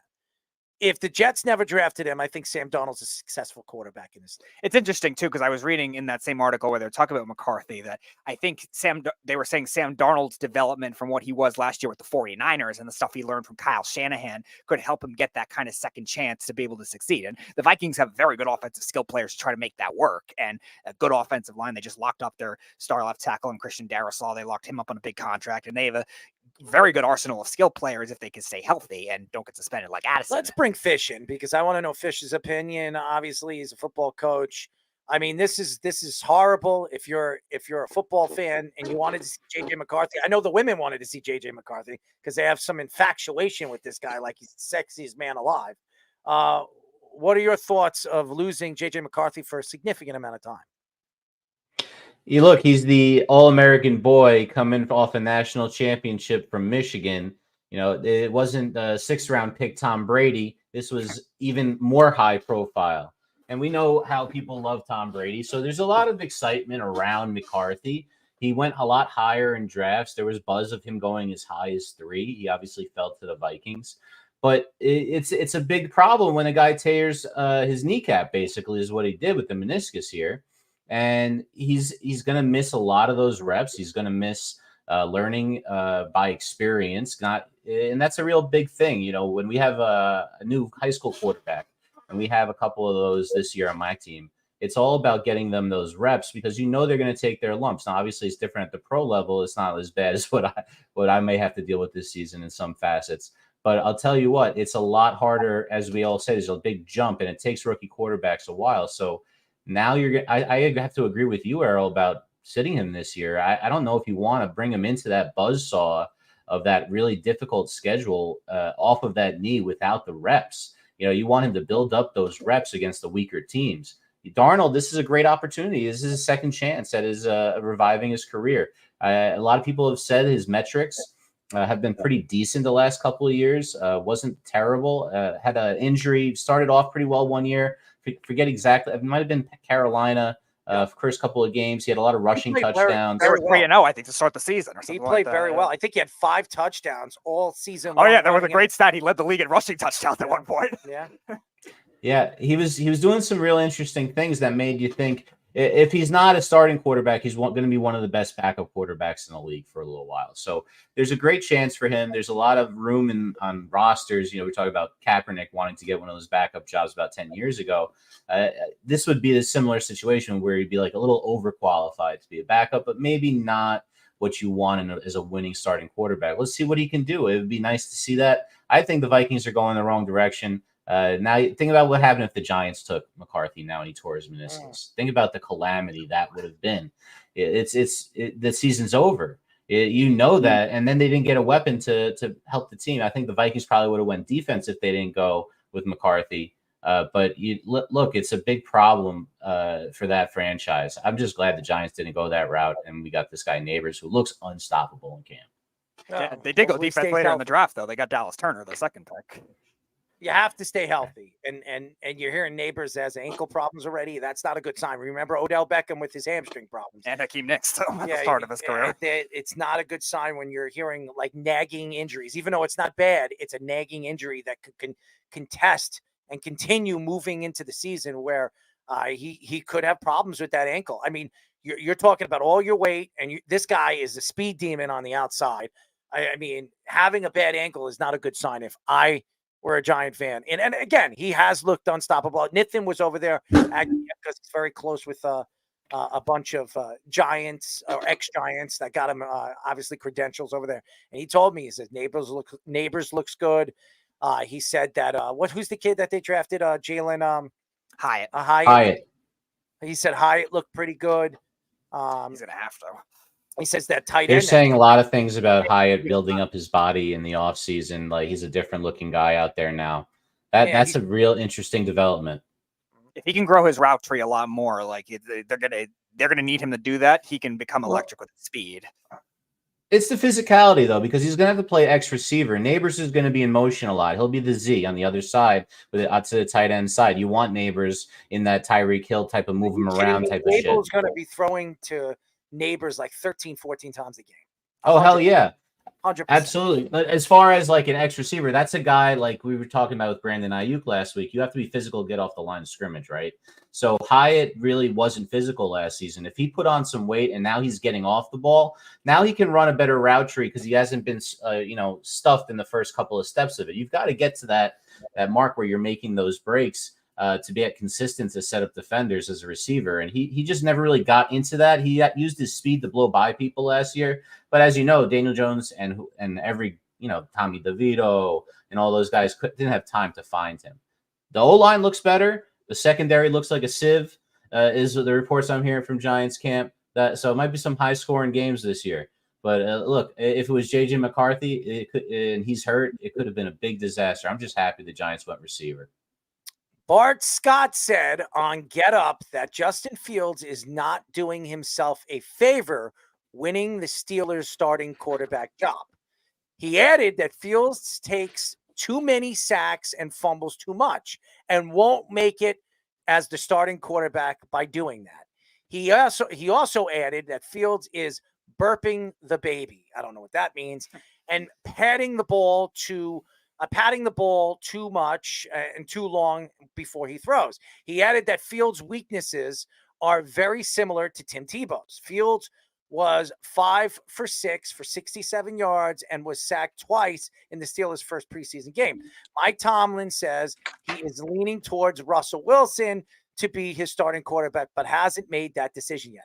First of all, Bart Scott, what do you know about the quarterback play? Seriously, what do you know about the quarterback play? And comparing him to Tim Tebow actually won a playoff game. Not because you were saying can't wait, that he actually went on the field and made plays, okay? So Bart Scott coming out and throwing Justin Fields under the bus and comparing him to Tim Tebow, which, by the way, Tim Tebow was a national champion. Was Bart Scott a national champion? Was he any of a champion? No, he never won a championship, even with Baltimore. So where's that ring, Bart? Where are your championships, Mr. Big Mouth? You went to Rex Ryan's Jets and went to 2 AFC title games and said, can't wait. That didn't really bring us a championship, did it? So I'm burping the baby? What the hell does burping the baby mean? Because you're holding onto the ball? What are you burping? Oh, I'm sorry. You're burping the Corvettes in the Lamborghinis that you're driving. Maybe you could burp that. Maybe you could burp your partner over there, and Alan Hahn. Honestly, I have nothing to say about Bart Scott and his take with that. Honestly, I could care less what Bart Scott says. The fact is does Mike Tomlin believe that Russell Wilson is going to take this team to the next level? This team made the playoffs last year. This team is good. I know that's Jeff. It is Jeff. This team is good. This team has the ability to get to the Super Bowl this year. I do believe this defense is as good as any defense right now in the NFL. I really do believe it. I think they can run the ball. I think Justin Fields can control the pace at the line of scrimmage because of the way he handles the ball. Why would you go with Russell Wilson that nobody trusts? Nobody gets along in the locker rooms. Nobody gets along on the sidelines. He's a cocky SOB to a guy that everybody, including the players that he played with last year, didn't want him to go in Chicago. That they wanted to ride it out with Justin Fields and not draft Caleb Williams.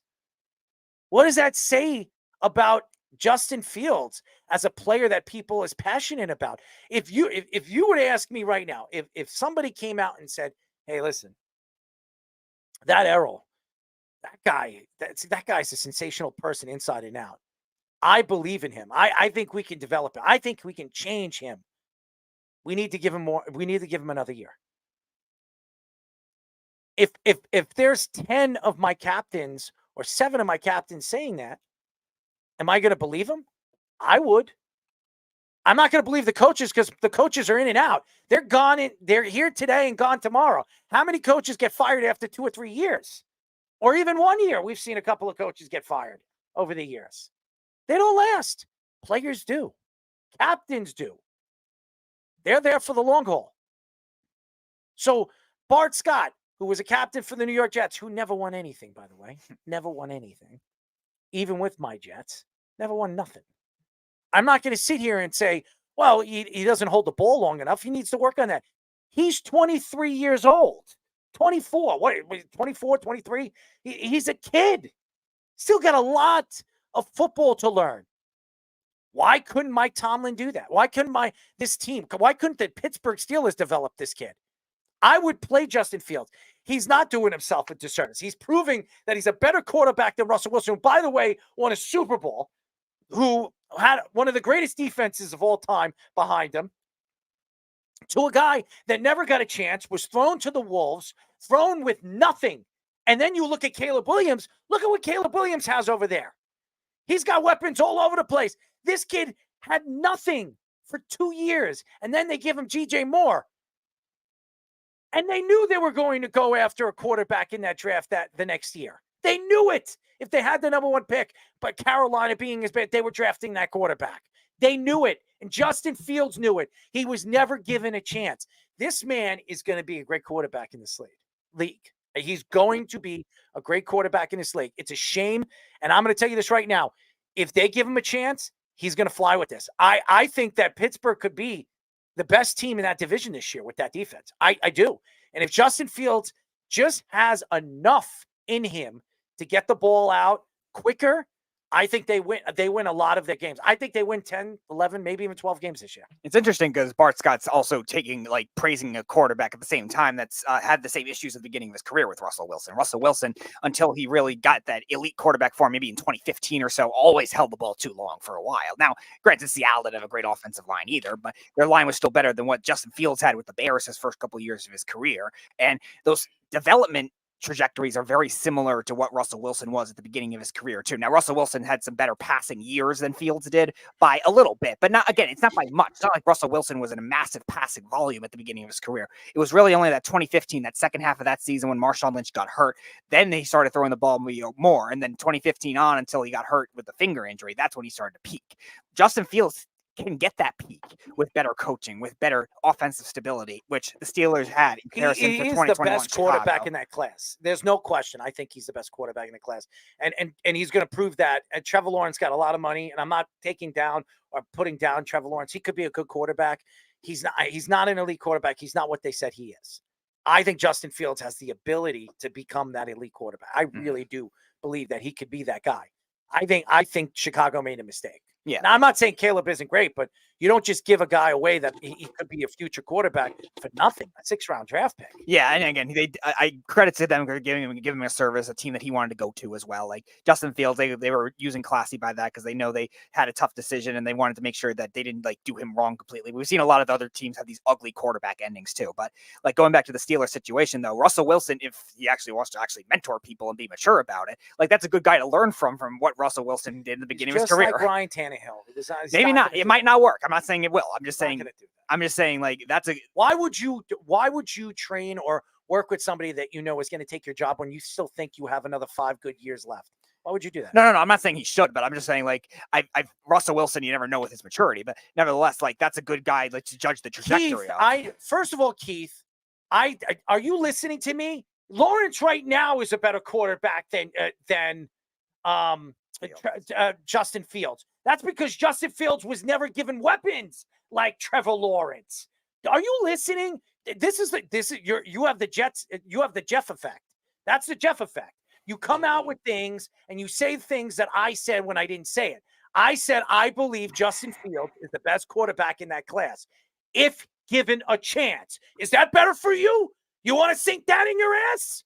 Yeah, and this is his chance. If he still has those same issues this season, maybe you could start to have that conversation because it's year 4, but still, even so, the Bears gave him nothing for the first 2 years of his career. Finally, they gave him stuff last year, and Matt Eberflus was giving problems. All right, so we put Jeff on now? I think it's more complicated than that, guys. as far as what Fields has been given, it's not really the type of offense that a guy that holds onto the ball and I guess burps the baby, according to Bart Scott, needs. What's Bart Scott saying? He's the type of guy who pats the ball when he double pumps it, and that makes you not good on a timing offense. Now, there's a lot of offenses that are dependent on 1, 2, 3 out of your hand. Or if you have a 5-step drop and there's certain timing, there's windows that you have to be at certain times.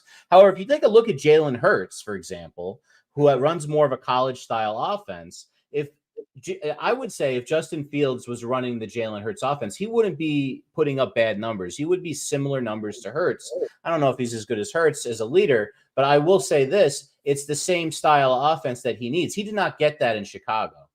First off, they didn't really know what they were doing early on, and then Eberflus not an offensive guy, So what really needs to happen? He needs to have more of that plays that develop later on in the play call. He has to be able to be on the move, out of the pocket more. He has to do more play action. There has to be a good running back. All things that you see Philly doing that because they have a good old line, they can get away with longer passing trees. If Jalen Hurts didn't have time, he would be terrible. And it's pretty clear what happens when their line is hurt. They really can't do anything because Hurts' style of play is really effective if you have time. And Fields needs that. He didn't have that in Chicago. Maybe he'll have that here. Maybe he'll be able to. So that criticism, I think, look, he's a limited quarterback. That's what it means. Bart Scott's not wrong about that. But what he's wrong about is that it can't work. It can work if you cater to what he's good at. He's your player. Do what he's good at. And I think Tomlin will. All right, bring him in. All right, Jeff. All right. Number one, burping. I realize you're not familiar with it, but burping the baby is an old saying, right? How do you burp a baby, Errol? You hold it with one hand against your chest and you lightly pat it with the other hand. That's how you burp a baby. That's what he's saying he's doing with the football. He's just patting the football. I know what he's saying, Jeff. Right. As far as McCarthy goes, you may be right with his injury, but you may be way off. They don't know the extent of his injury. If they just have to trim the meniscus, that could be a few weeks. If it's a full tear and they have to do a full repair, he's out for 4 months. So just do the math, right? It's just a math problem. Fuck the 2 weeks in August. There's 2 weeks left. Just say it's September 1st. September, October, November, December. That's 4 months. If it's a full meniscus tear, he's out for the year. He said that. He said that. I said that. Right. So, and he wasn't going to play anyways. He was considered a project quarterback. It was going to be Darnold's job anyways. So as far as Minnesota goes, nothing has changed.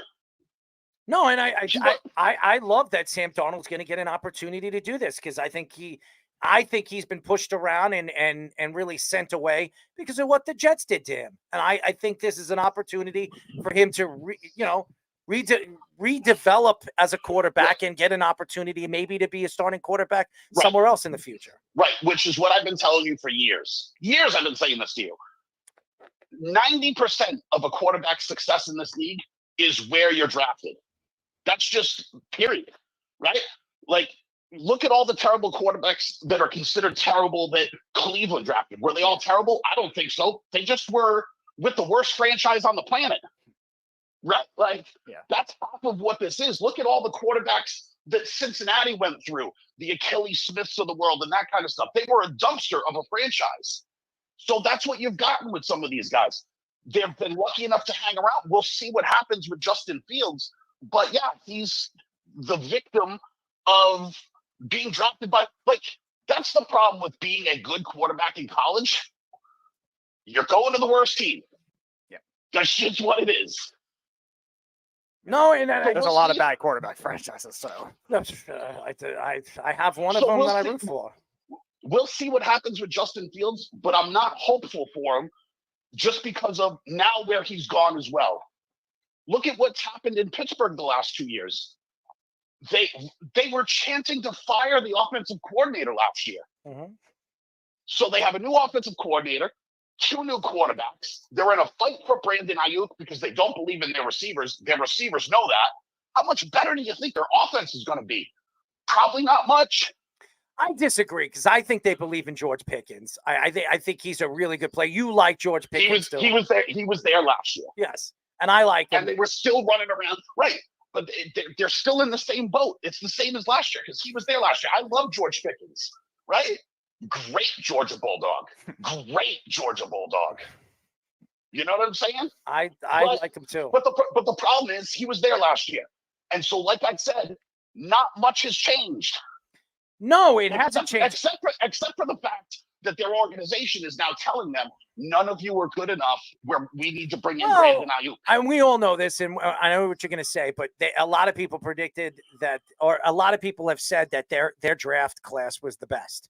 So I know it's just draft, and we don't know what these guys are going to be, but what they said about how they drafted, they had the best draft out of any NFL team this year. So that says a lot. If one of these or two of these players become stars from this class, I mean, they did what they needed to do. It's all lottery tickets, man. Yeah, I know. Like, it's all like if we knew what these guys were, Cooper Kupp wouldn't have been a 6th rounder. He'd have been a 1st rounder. Same with like Puka Nacua, who lit the league on fire last year. We don't know what they're going to be and what they can develop in. It's all who wants it and them developing their potential. Yeah. But not much has changed in Pittsburgh. So what's new there? Oh, they got a quarterback that Denver is paying $200 million to play against them. They got McQueen. I mean, their defense is much better than it was last year. I mean, this is a better defense than they were last year. You're doing nothing for the argument. You're talking about Patrick McQueen playing defense, and we're talking about how that's going. But you say defense, but defense. They made the playoffs last year. They made the playoffs without their best player for 3 games. Right. Good for the Pittsburgh Steelers defense. I'm glad that they're going to give the offense the ball more so we can see more 3-and-outs from Russell Wilson. Buffalo was having problems beating them in the playoffs with a 4th-string quarterback. Yeah, because Buffalo's iffy themselves. Got it. And they're worse than they were last year. Right, but that's not going to help either quarterback on a team that has all their fans chanting for the offensive coordinator to be fired. They went and got 2 iffy quarterbacks that other teams don't want. And they're dying to get their hands on Brandon Ayuk because they're telling the rest of their receivers, we need better receivers. It looks like Brandon Ayuk is going to re-sign with the 49ers. That's what it seems like. Right, but he's been trying to force his way to Pittsburgh. Yeah, and it's now, I mean, if you listen to what Scoop said, I didn't read it yet, but they're saying that they're very close on closing on a deal, which great. You want to know what? I'll believe it when I see it because he was also close to being traded to New England. He was also close to being traded to Pittsburgh. And he was also close to being traded to, who was the other team? New England, Pittsburgh. And, Washington was the other one recently. No, there was a third. No, there was a third. There was a different one. And there was another rumor during the draft that the Bills were very close too. Yeah, it was like New England and someone else were competing for him during that, like a week ago during that trade period. Oh, the Browns too was the other one. I would have loved to see him. Right, you're right. Yeah. It was the Browns. It was the Browns because they were talking about Amari Cooper going the other way. That was Amari Cooper's tweet. Like, I wouldn't mind at all. Of course you were. Right. Play the 49ers. Yeah. Right. So like that's like the whole thing. And he looked around and dude, New England offered him $32 million a year, and he looked at them, and New England's terrible, and he was like, "Nah, I guess I'll take less because no one else wants me." Because like think about it. I'll take $5 million less a year to not have to have Russell Wilson attempt to throw me the football. I'll take $5 million less not to see a pass from Jacoby Brissett. Sounds great. or play with the one that likes to do the hand jobs and Deshaun Watson. Right. So think about that for a second. You literally have a guy dying to get out of this situation and get paid, and the organizations that stepped up to pay him, New England and Pittsburgh, he went, "Fuck that! I ain't doing it." Yeah, seems like he's going to Washington or signing back to the 49ers. Yeah. He was trying to force his way to Pittsburgh, though, too. And then when he saw what Pittsburgh had, he was like, "Get me out of here, bro." That should tell you something about the 2 quarterbacks that Pittsburgh has and the kind of offense they run. Again, they'll probably be better than last year, but last year was historically bad for their offense. Historically bad. I'm interested to see what they're going to be this year. I think they're going to be a lot better than you think. I really do. That's just what I've seen and what I've heard, and I've seen what I've heard at their practices, how constructive they have been with the coaches and everything like that. How they're connected. Everybody is on the same page. Great. I hope they all get together and sing campfire songs. They still got to play Baltimore twice, and they still got to play Cincinnati twice. Mm-hmm.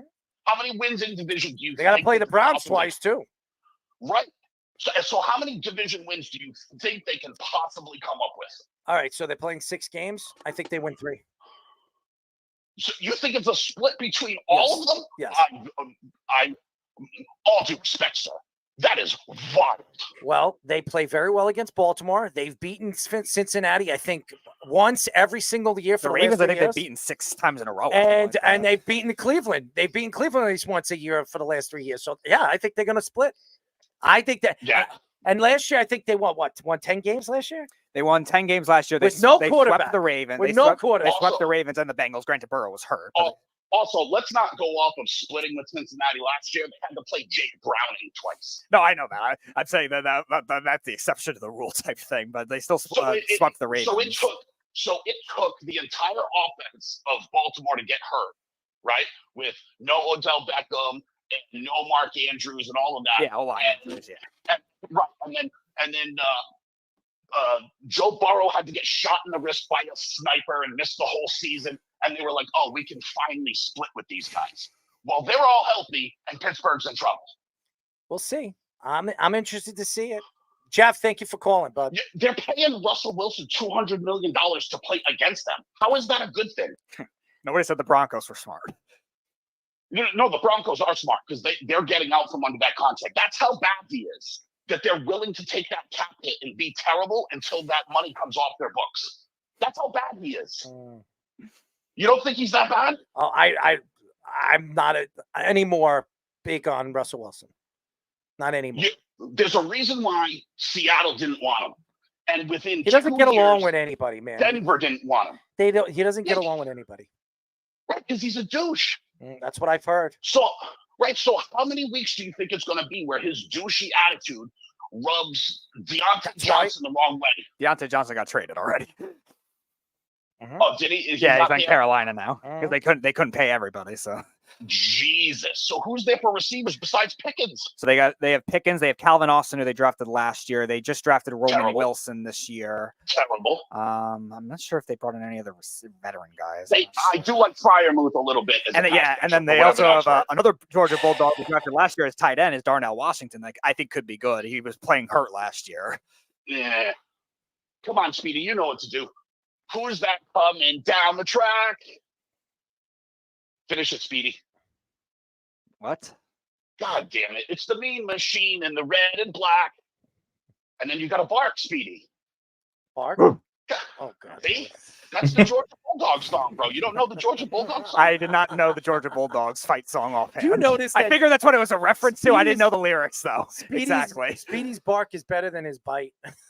No, I'm not going to bite anybody. No, Jeff, I did not know the Georgia Bulldogs theme song lyrics exactly. I figured that's what you were going for, though. Of course it is. I made them great. As soon as I became a fan, they started winning national championships.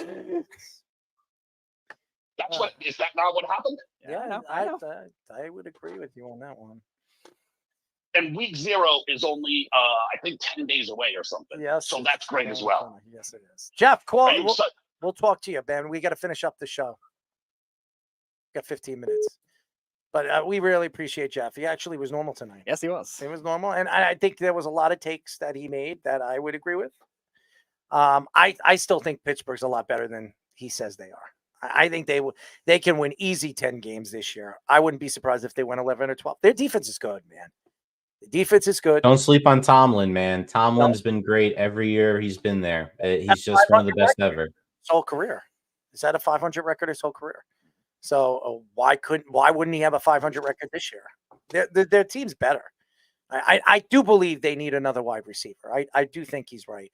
And if Devontae Adams does become available, don't be surprised if you hear his name being brought up over there too, because that makes a lot of sense too. Kendrick Perkins said on First Take that he can see Steph Curry teaming up with either LeBron James or Kevin Durant in the future. He added that all 3 of their teams are in a downfall. And if things go wrong, it would be good for all of them to get one last chance at a championship. He added that all three players are still playing at a high level and played at a high level during the Olympics. He added the relationship with those three players was as strong as ever on any of the Olympic teams. He also said all three players have 2 years left on their current contracts. The Team USA beat France 98-87 in their final game, the finals of the Olympics, which was their 5th straight gold medal. I do not see Steph Curry, LeBron James, or Kevin Durant playing with one another ever. 70 assists or something like that. He's going to break the assist record. Yeah. I mean, he's going to break every record. He said he wants to play with his son for at least 2 years. There's no way Steph Curry and him are playing. So take that out of the picture. He only wants to play with his son. Now, Bryce, he is going to be an NBA player, but that's not going to be, he's 17. It's not going to be for at least 2 years. When LeBron James was going to retire, Bryce will probably be in the NBA. So that's never going to happen. So, I mean, I understand what Kendrick Perkins is going to say, and I know he knows his basketball. He thinks he knows his basketball, but I just think he's trying to sell something that's just not going to happen. Now, Kevin Durant and Steph Curry, why would they play together again? First of all, Steph Curry has always had it embedded into his head that he wasn't the best player on the team when he played with Kevin Durant. Why would he want to play with Kevin Durant on another team? It doesn't make sense. How would that work? And Steph Curry never won his playoff MVP until Kevin Durant wasn't playing on that team anymore. So I don't believe that's going to happen. I really don't. I do believe all three of them are playing at a high level. They are. All three of them are great players. There's no question that they are. But to think that they're going to play together, I don't see it. I don't see it. I don't care what any Olympics shows me on how great they played together. Great for them. They played against international teams that weren't anywhere close to the talent that they were. They weren't. Say whatever you want. If it was Luka Doncic and Jokic, they probably beat Team USA. They beat Team USA. If it was the international team against the United States team, I bet you the United States team loses.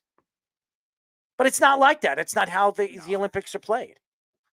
So, I mean, understand this, and I'm gonna be honest here.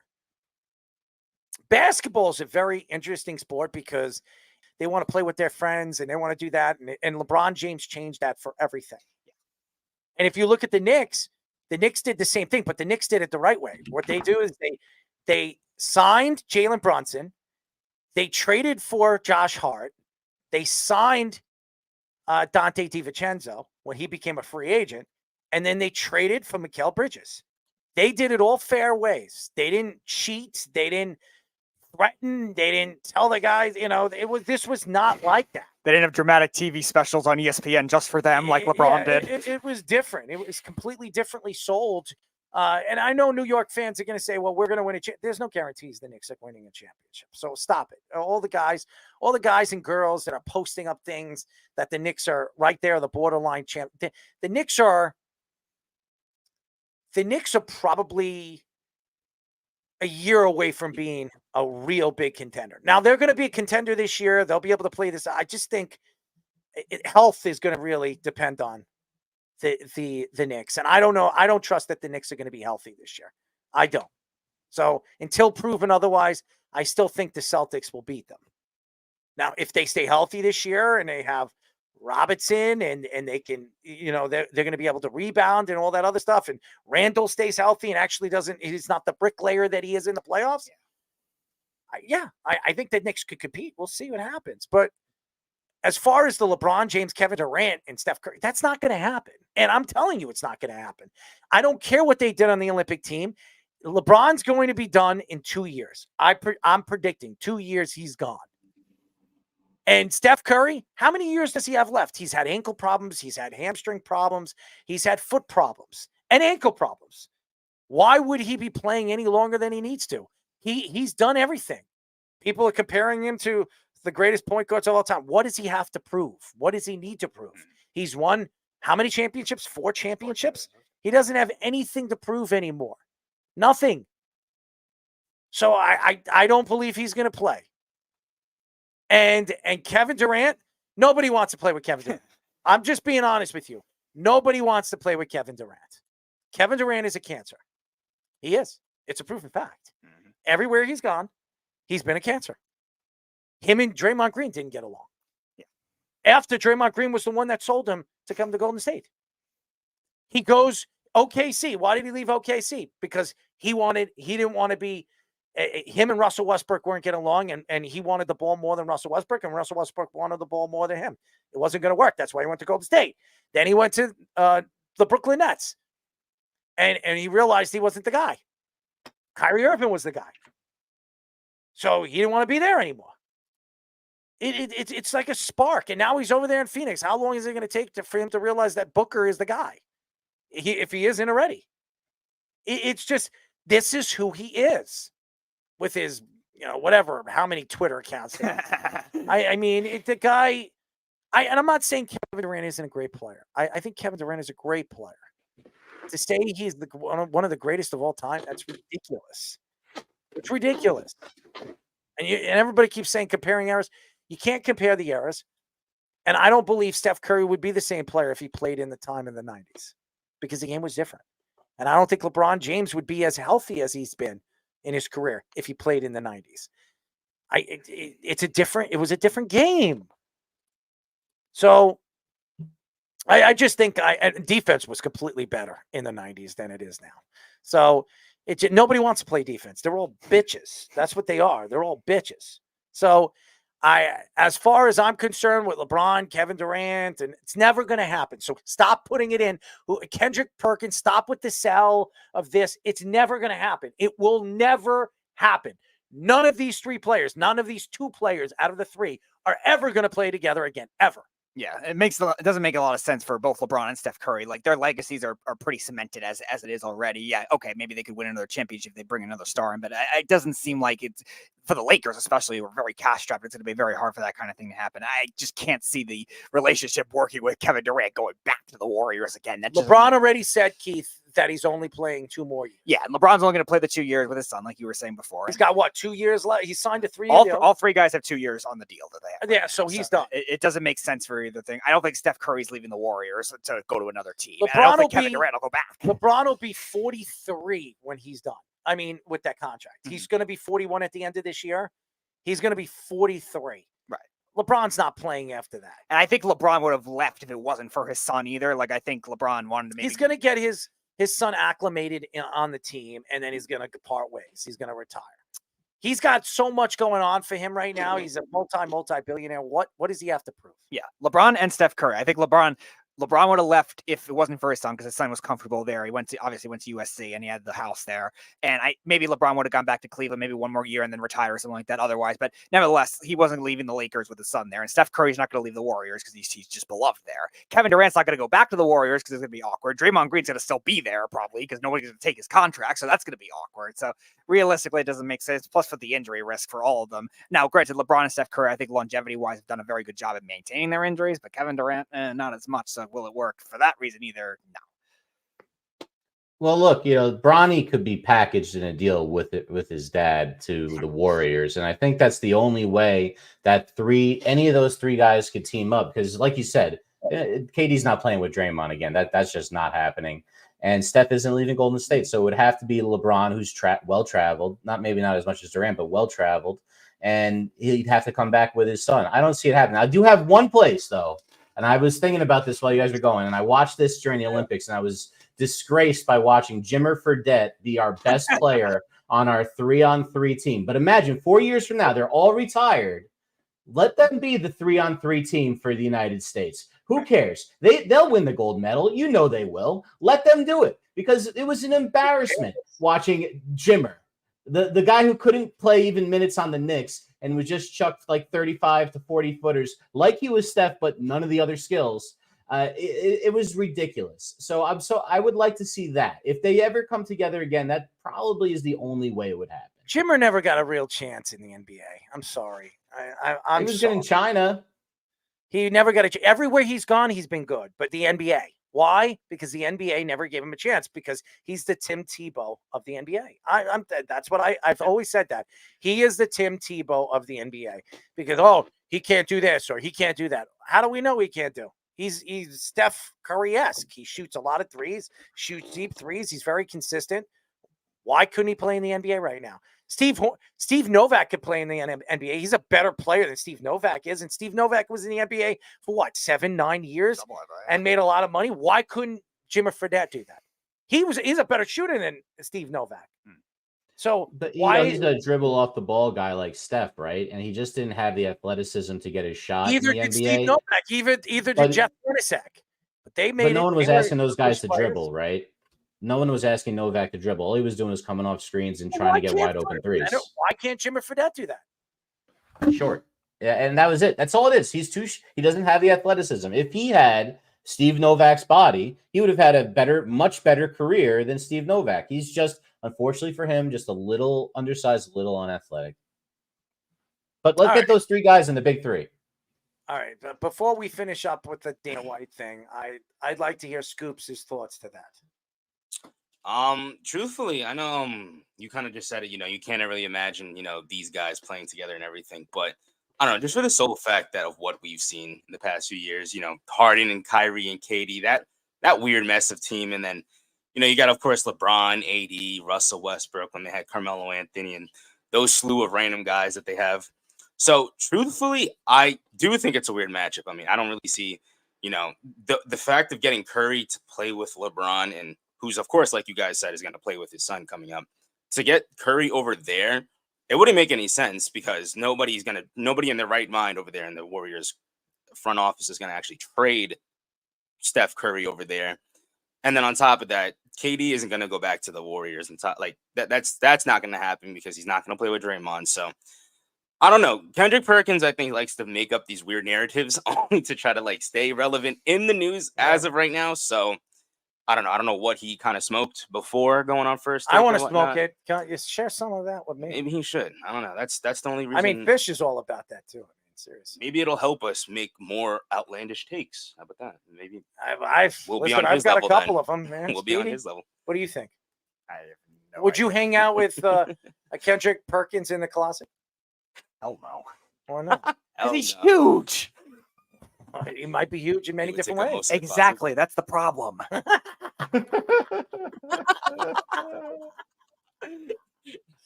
Oh, Speedy, we love you. All right, final story. Dana White said on the Pat McAfee show that anybody that doesn't think John Jones is the best pound-for-pound fighter ever shouldn't talk about fighting. He added that people on the internet and social media are stupid if they criticize Jones. He also added that John Jones will not fight Alex Pereira, leading to a lot of backlash. Joe Rogan said that he could have been the biggest fight. It could have been the biggest fight of Jones's career and one of the biggest fights ever for the UFC. White said Jones is more likely to face Stipe, likely in November. Jones is 27-1 in his UFC career with 10 knockouts and 7 submissions. I'm going to give it to Dana White on this one. Dana White, John Jones is not the greatest UFC fighter of all time. I'm going to tell you why he's not the greatest fighter of all time. There's a lot to get into this, and I don't think I have the time to go back and forth. Anderson Silva is the greatest fighter to ever come out of the UFC. He's held the belt longer, and he's beaten a lot better fighters than John Jones. John Jones took him 5 years to get into the heavyweight division, and who did he beat to win that belt? What did he do to win that belt? He beat nobody. And now look at the heavyweight division. He knew that he couldn't fight at 205 anymore. He knew he couldn't fight at 185. He had no chance. So what did he do? He moved up in weight. You know why? Because he was getting older and he knew his body couldn't take the beating anymore. He couldn't drop the weight anymore. So what did he do? He wanted to go into that division. So he waited 5 years, eat, work out, do all that other stuff to fight who? At the time that he was ready to fight, all these other heavyweight champions or the heavyweight fighters that there were, Cormier was done. All of these guys were done.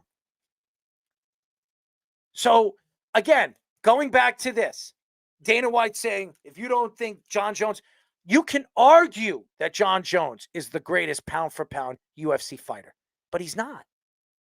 He's not. Because he didn't have the longevity to say that he was. He's never done it as long as Anderson Silva did it. And Anderson Silva beat good fighters. He didn't just walk through people. He beat the shit out of them. So you sit here and I listen, Dana White, you want to sell me that Dana White knows more about mixed martial arts than anybody? Who did he fight? What type of fighter is Dana White? Now, he knows how to promote. He knows how to market. Yeah, good for him.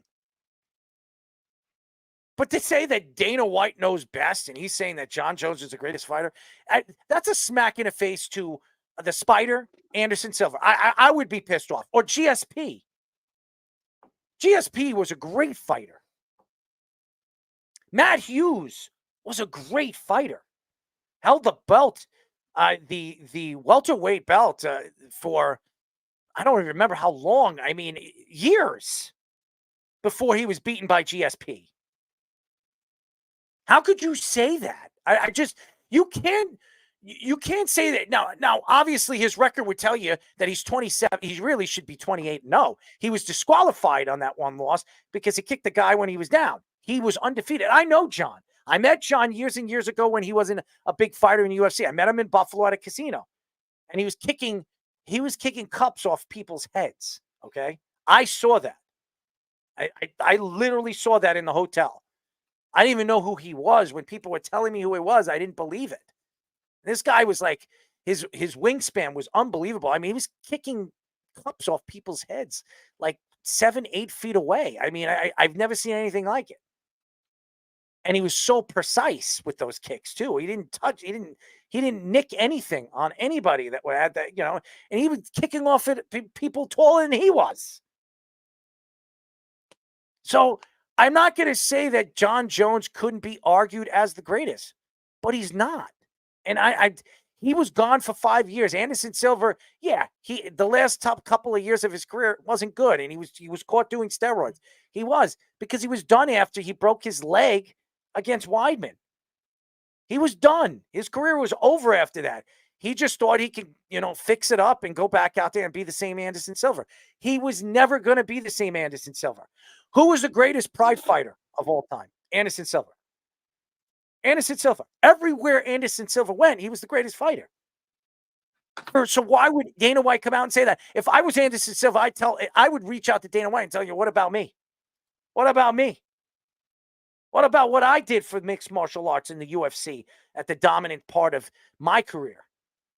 Winning how many fights in a row? 12, 13, 14 fights in a row, or some ridiculous number. And there were fights that you can argue that they were very, very close. He still won them. Shame on Dana White. Shame on Dana White to say something like that. I would give a list of 3 guys. You want to say the 3 greatest fighters right now that you can argue as the greatest fighters of all time in UFC history is 1, Anderson Silva. 2, Jon Jones. 3, GSP. Those are the 3 guys that, honestly, when I was really embedded into the fight game as much as I have been over the years, those 3 guys were so dominant in their divisions. They were almost unstoppable. Unstoppable in their divisions. And those are the 3 best. And I wouldn't say that pound for pound, Jon Jones is the greatest, because at Anderson Silva's top of his game, I think Anderson Silva could have beaten Jon Jones. So I think he's wrong. I think it's an absolute joke, and people, you can attack this on social media too when Speedy cuts it up. I could care less, because it's true. I watched the fight game. I was a part of the fight game, and I understand what people are saying. That doesn't mean I don't think John Jones couldn't be argued as the greatest pound for pound, but you can't say that he is when there were a lot of great fighters before him or after him. So I think it's a bad take by Dana White. But again, Pat McAfee show, Dana White's on it. He wants to go on all those shows. Dana should come on this show. Dana should come on the show because I got something for Dana. I got something. I don't think he'll like me after that, but I got something for him. I'm not going to kiss his ass. I'm not. You don't have to like me for it. I don't listen. I care less if somebody likes me or hates me. Honestly, it really doesn't matter. Dana White's always kicking the ass of your least favorite fighter. It seems like everybody hates me, so it's better that it's so funny. I think everybody hates me, but I have a tremendous amount of good friends. So I think I'm lucky to be hated and lucky to be loved. That should be a shirt I make. Dana White always lucky to be hated, but also lucky to be loved. We know Dana White will kiss your ass when he's kissing the ass of your least favorite fighter. Who was that? The one in Ireland. Yeah, the one in Ireland. I think everybody kisses that piece of garbage's ass. Not me. We know. I would love to fight him, man. I know everybody thinks I'm crazy and you can't be. I would love to fight him. I'd fight him in any weight. I'll fight him at any weight class. I don't care. I won't drop. I'm not dropping. I'll drop to 205, but that's about it. I'm not losing any more weight than that. I would love to fight him. I think he's all talk and no pull. I think honestly, I'm going to use this word. He's a pussycat. That's what he is. He purrs and he opens his mouth. And when it comes down to it, he's nothing but a scared ass little punk. That's all I'm going to say about Conor McGregor. Conor McGregor. I think he's a puss. And he's not. If you're going to run from people, why don't you run for somebody that actually won't be scared of you? So that's all I'm going to say about that. Anyways, it's been a great show. Really great show. Oh, there he is. There's that little punk ass. Punching and driving. Listen, I'm not saying, McGregor has not been a good fighter and a good Samaritan to mixed martial arts in the UFC. I think he thinks he's better than what he really is. That's all I'm saying. He's got a left. And if you know how to fight that and you know how to beat his left, you'll beat him. That's it. He's not good on the ground. He has no stamina. If you just last the first round and you stay away from that left hand, you beat him. That's the secret of beating Conor McGregor. That's the secret. Anybody want the secret? I just gave it to you. No stamina. P.U. That's what I'm going to say about him. That's his new name. Conor P.U. McGregor. Could you guess what that means? Anyways. That's it, ladies and gentlemen. Yeah, it was a great show. Really? Oh, there it is. Fire Island. No, Speedy, what are you sucking over there? I have no idea. Oh, you're sucking something. Oh. Yeah, I wouldn't know. Oh, somebody's Keg stand, Speedy. You guys had a good time. They're holding you guys up so you could get a good keg stand. Oh, well, he's kegging on something else over there. I don't know. Well, it looks like something else, if you ask me. I don't know. So what do you think? I wasn't really paying attention because you scared Kenyon off with the graphic before. Well, that's because he saw it the same way I saw it. Me and him think alike. I told you about him. Don't worry, Fish. It wasn't as bad as the first time we had him on. I told you we were talking about what alike. the Eagles fans did in the streets. I like the boob, Kenyon. I like that picture. That's a great picture. Look! You got to think that Speedy, whoever's watching, didn't do anything to me. I love Speedy. The graphics are love; they're not hate. You have to understand that this is we're having a lot of fun. That we're talking. These are all inside jokes from the show. So I hope you guys are catching this. And if you're listening, please start watching on YouTube. Subscribe to us. You guys are gonna love what you see out here.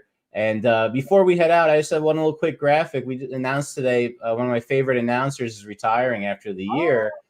Sam Rosen's going to retire after the season. His 40th with the Rangers. Was there from '94. I'm on my hockey show years ago.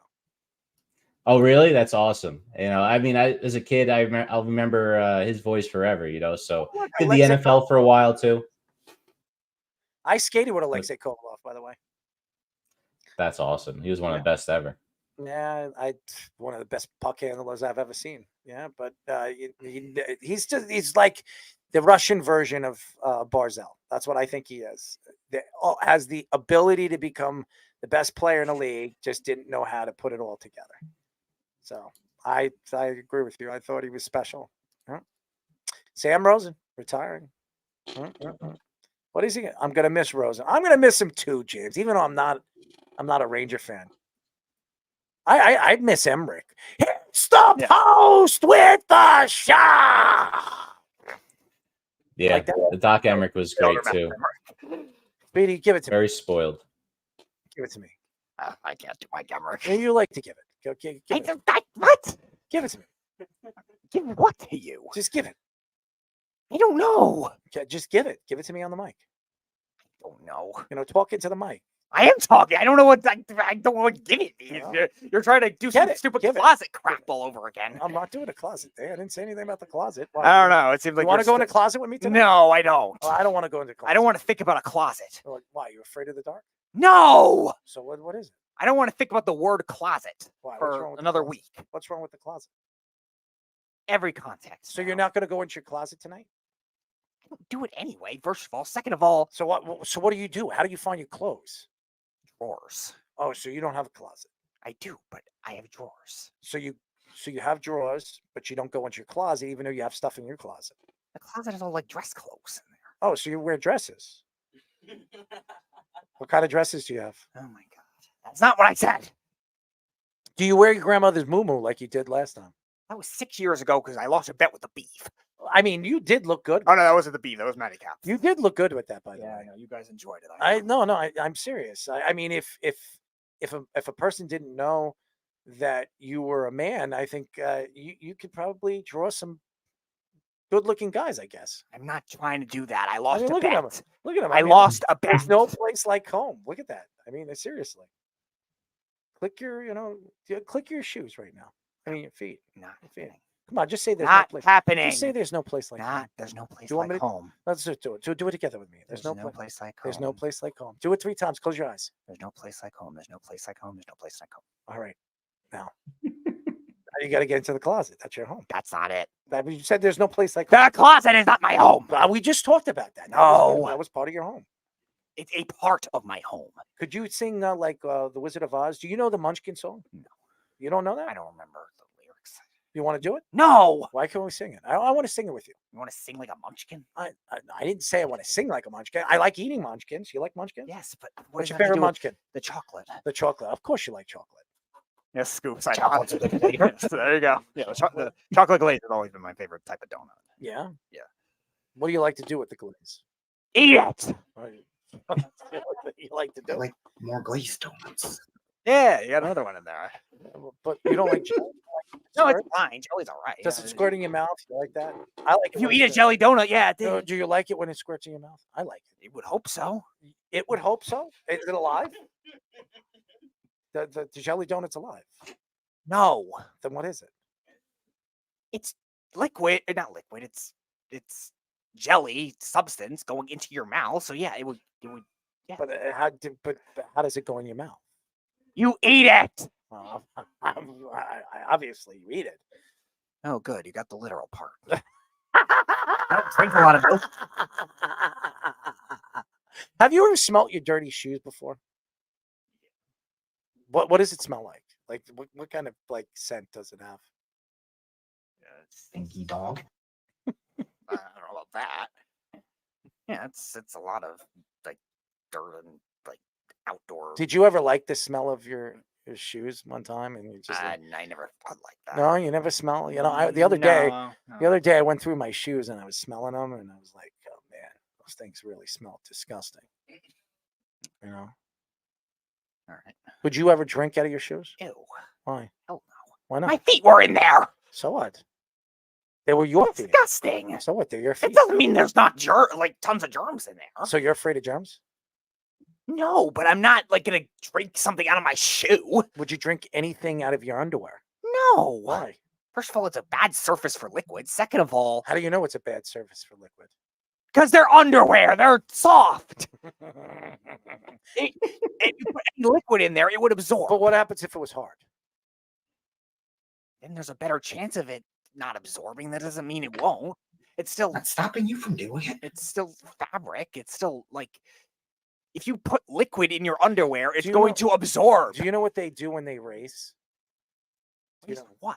When they race, the track and field, they wear headbands. You know what they do with them? Okay. And they soak it in water. Okay. Okay. What is that proof? So if you soaked your headband in something very juicy, would you suck it down? No. Why? Because I still would sweat. Okay, you sweat, but what has that have anything to do with your headband that you're wearing? Because I don't need those extra stuff on there that don't need to be in my liquid that I'm drinking. But you're drinking, you're saving yourself. From what? You're saving yourself from people. I mean, what?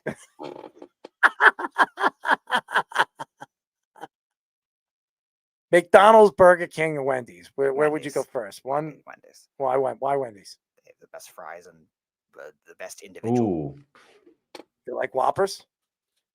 No, they're fine, but I prefer the ones Wendy's has. Yeah, but what is your favorite? Baconator. The Baconator. What makes it so good? Bacon and cheese and meat. Oh, you like the meat. What kind of meat do you think they make? They use the meat for the. I don't know. Yeah, but just take a guess. You like? I don't know. I don't know. How about the Willy Whoppers? You know. Willy Whoppers, Speedy. Willy Whoppers. You like the Willy Whoppers? No. Why? What's wrong with the Willy Whoppers? In the context you describe them, I'm not going. But they have a burger called Willy Whop. Congratulations, you can order it. I have. Okay. Very good. You know it has avocado on it. You like avocado? I don't like avocado. Oh well, now you're gonna have to try it. No, I'm not. You know why? No, I'm not. You've already had it. I'm not. You had it when eating any more you had avocado. You had it for 3 years of your life. What? I've not eaten avocado for 3 years of my life. No, you had some of that. I don't like avocado. I didn't say that, but you the Willy Whops. You had that for 3 years of your life. That doesn't mean I'm gonna do it now. Why not? Why? Are you hungry? Are you hungry? It doesn't matter. Are you hungry? It doesn't matter. So you're not hungry. It doesn't matter. So you're hungry. God. Are you hungry or you're not? What's the point here? This is a very good question. Are you hungry? Okay, yeah, but what's the point? All right. If it was the last thing you would do, what would you eat? Depends on my mood. But oh, so wait a second. The last thing you eat, you're gonna depend. So if you're you're talking about if I had a choice, yeah, the electric chair, and you're about to die, what are you asking for your last meal? Ooh. That's a good question. That is a good question. I like this. This is the last question. Now you have to moan on this. Oh.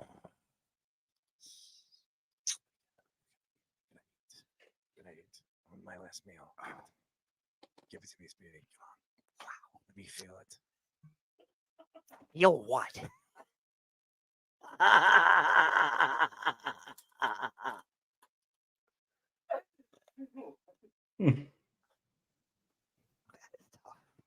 My uncle makes really good steaks. My mom makes these excellent enchiladas that are really Go good. share a poutine pie with The Rock. I'm sure there's like some really authentic, like even European food that would probably be like the top notch type thing. So that is really tough. It is tough, but you got to give it to me. Is it that long beef? It could be. You like the long beef steak? Like maybe an Oktoberfest type beef steak, German one of those. Yeah, one of what? You know what? I don't get it. What the one you make the jokes about? The beef stick? No. What? The ones you make the jokes about? You know. I don't know what. Fish, you know. Bring up the graphic. There it is. There it is. There you go. Oh, so it's sausage. Yeah, maybe an Oktoberfest. I can do something like that. All right. How long? How thick do you like the beef? How thick do you? I probably very thick. Probably eat a lot if it's my last meal. So you I probably would. There would be no worries about constipation issue. Are you a meat bender? Maybe I would be if it was my last meal. I don't know.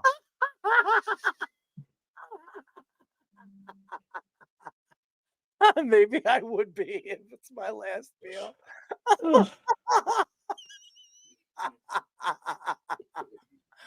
Oh, I love you, man. You know that?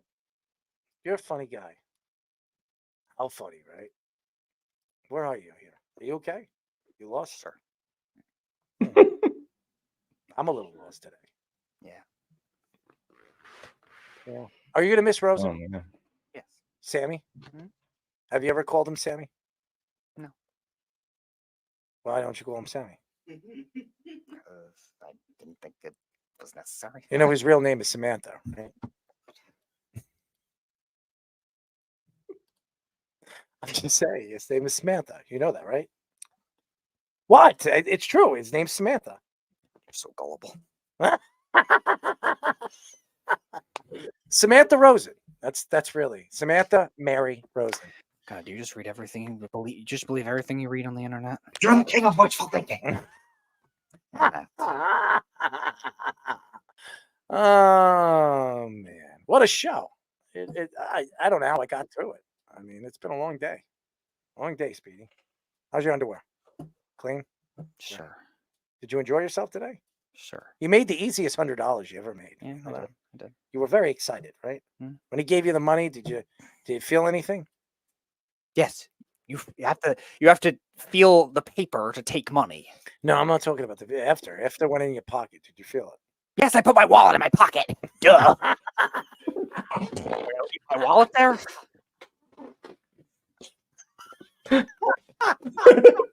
Duh. What else did you feel? Your equipment on my back.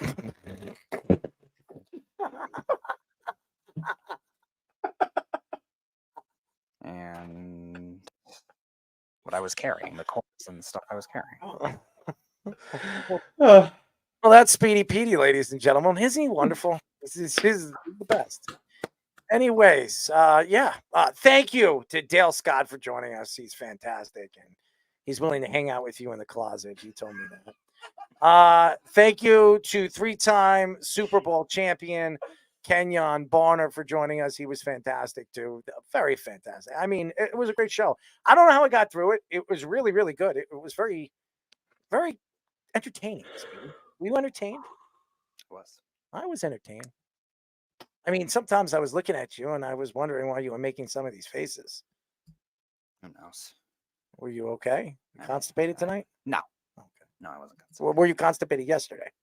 A little bit, right? No. Not No. really.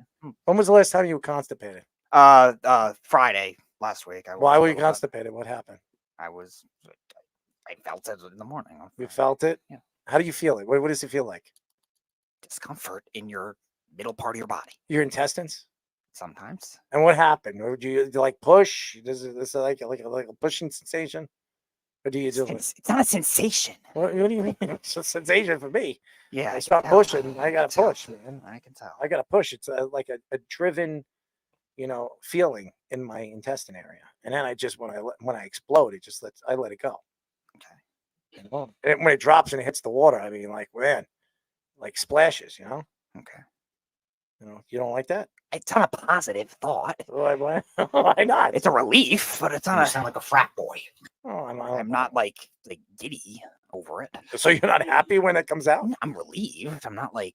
You're not like, oh No. yeah, No. Daddy, give it. What? No. You're not like that. No. I do. I'm like Yeah, that. I can tell.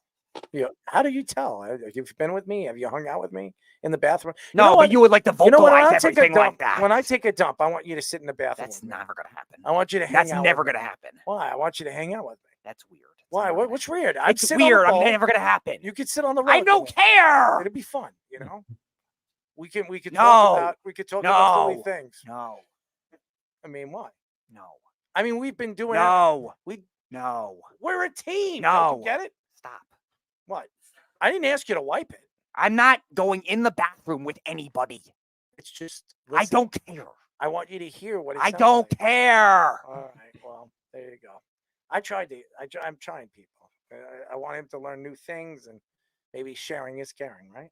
It's weird. It's weird. Oh, yeah. Listening to me take a dump is weird. Yeah.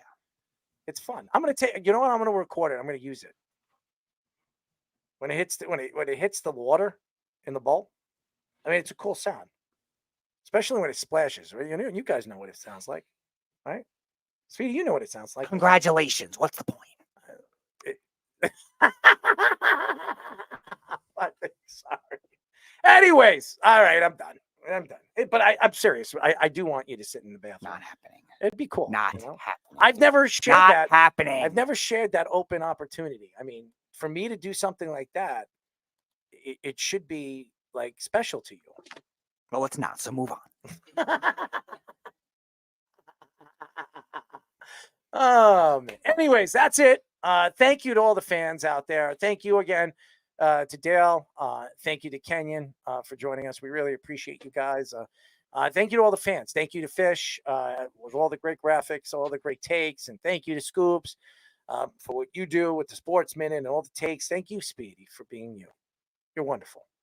Or may I say, Moses Jr. Let my people go! Right? Sure. I like that. You do look like Moses. More legitimate than your Moses DNA test. There you go. There you go. That's a good one. That is a good one. That is a good one. There it is. Let my people go. Oh, I like that. Joe Douglas over there. Let Haason Reddick go. That's great. That's good. That's good. That's great. But Speedy, you know what's got to be in the middle of that water right there, right?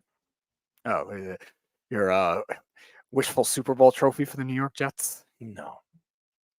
The Willy Whoppers. Never. Anyway. Willy Whoppers, Speedy! Willy Whoppers! I love those Willy Whops. Those are good. Those are wonderful. They feel good, too. Strap them on top of my back, like all the junk that you had today. Anyways, that's it. We will be back on Thursday. Until then, this is me, Speedy Petey, Mr. Fish, and Mr. Scoop saying goodnight, and we'll talk to you then. By the way, Speedy, we love you. Good night. You're listening to the Worldwide Sports Radio Network.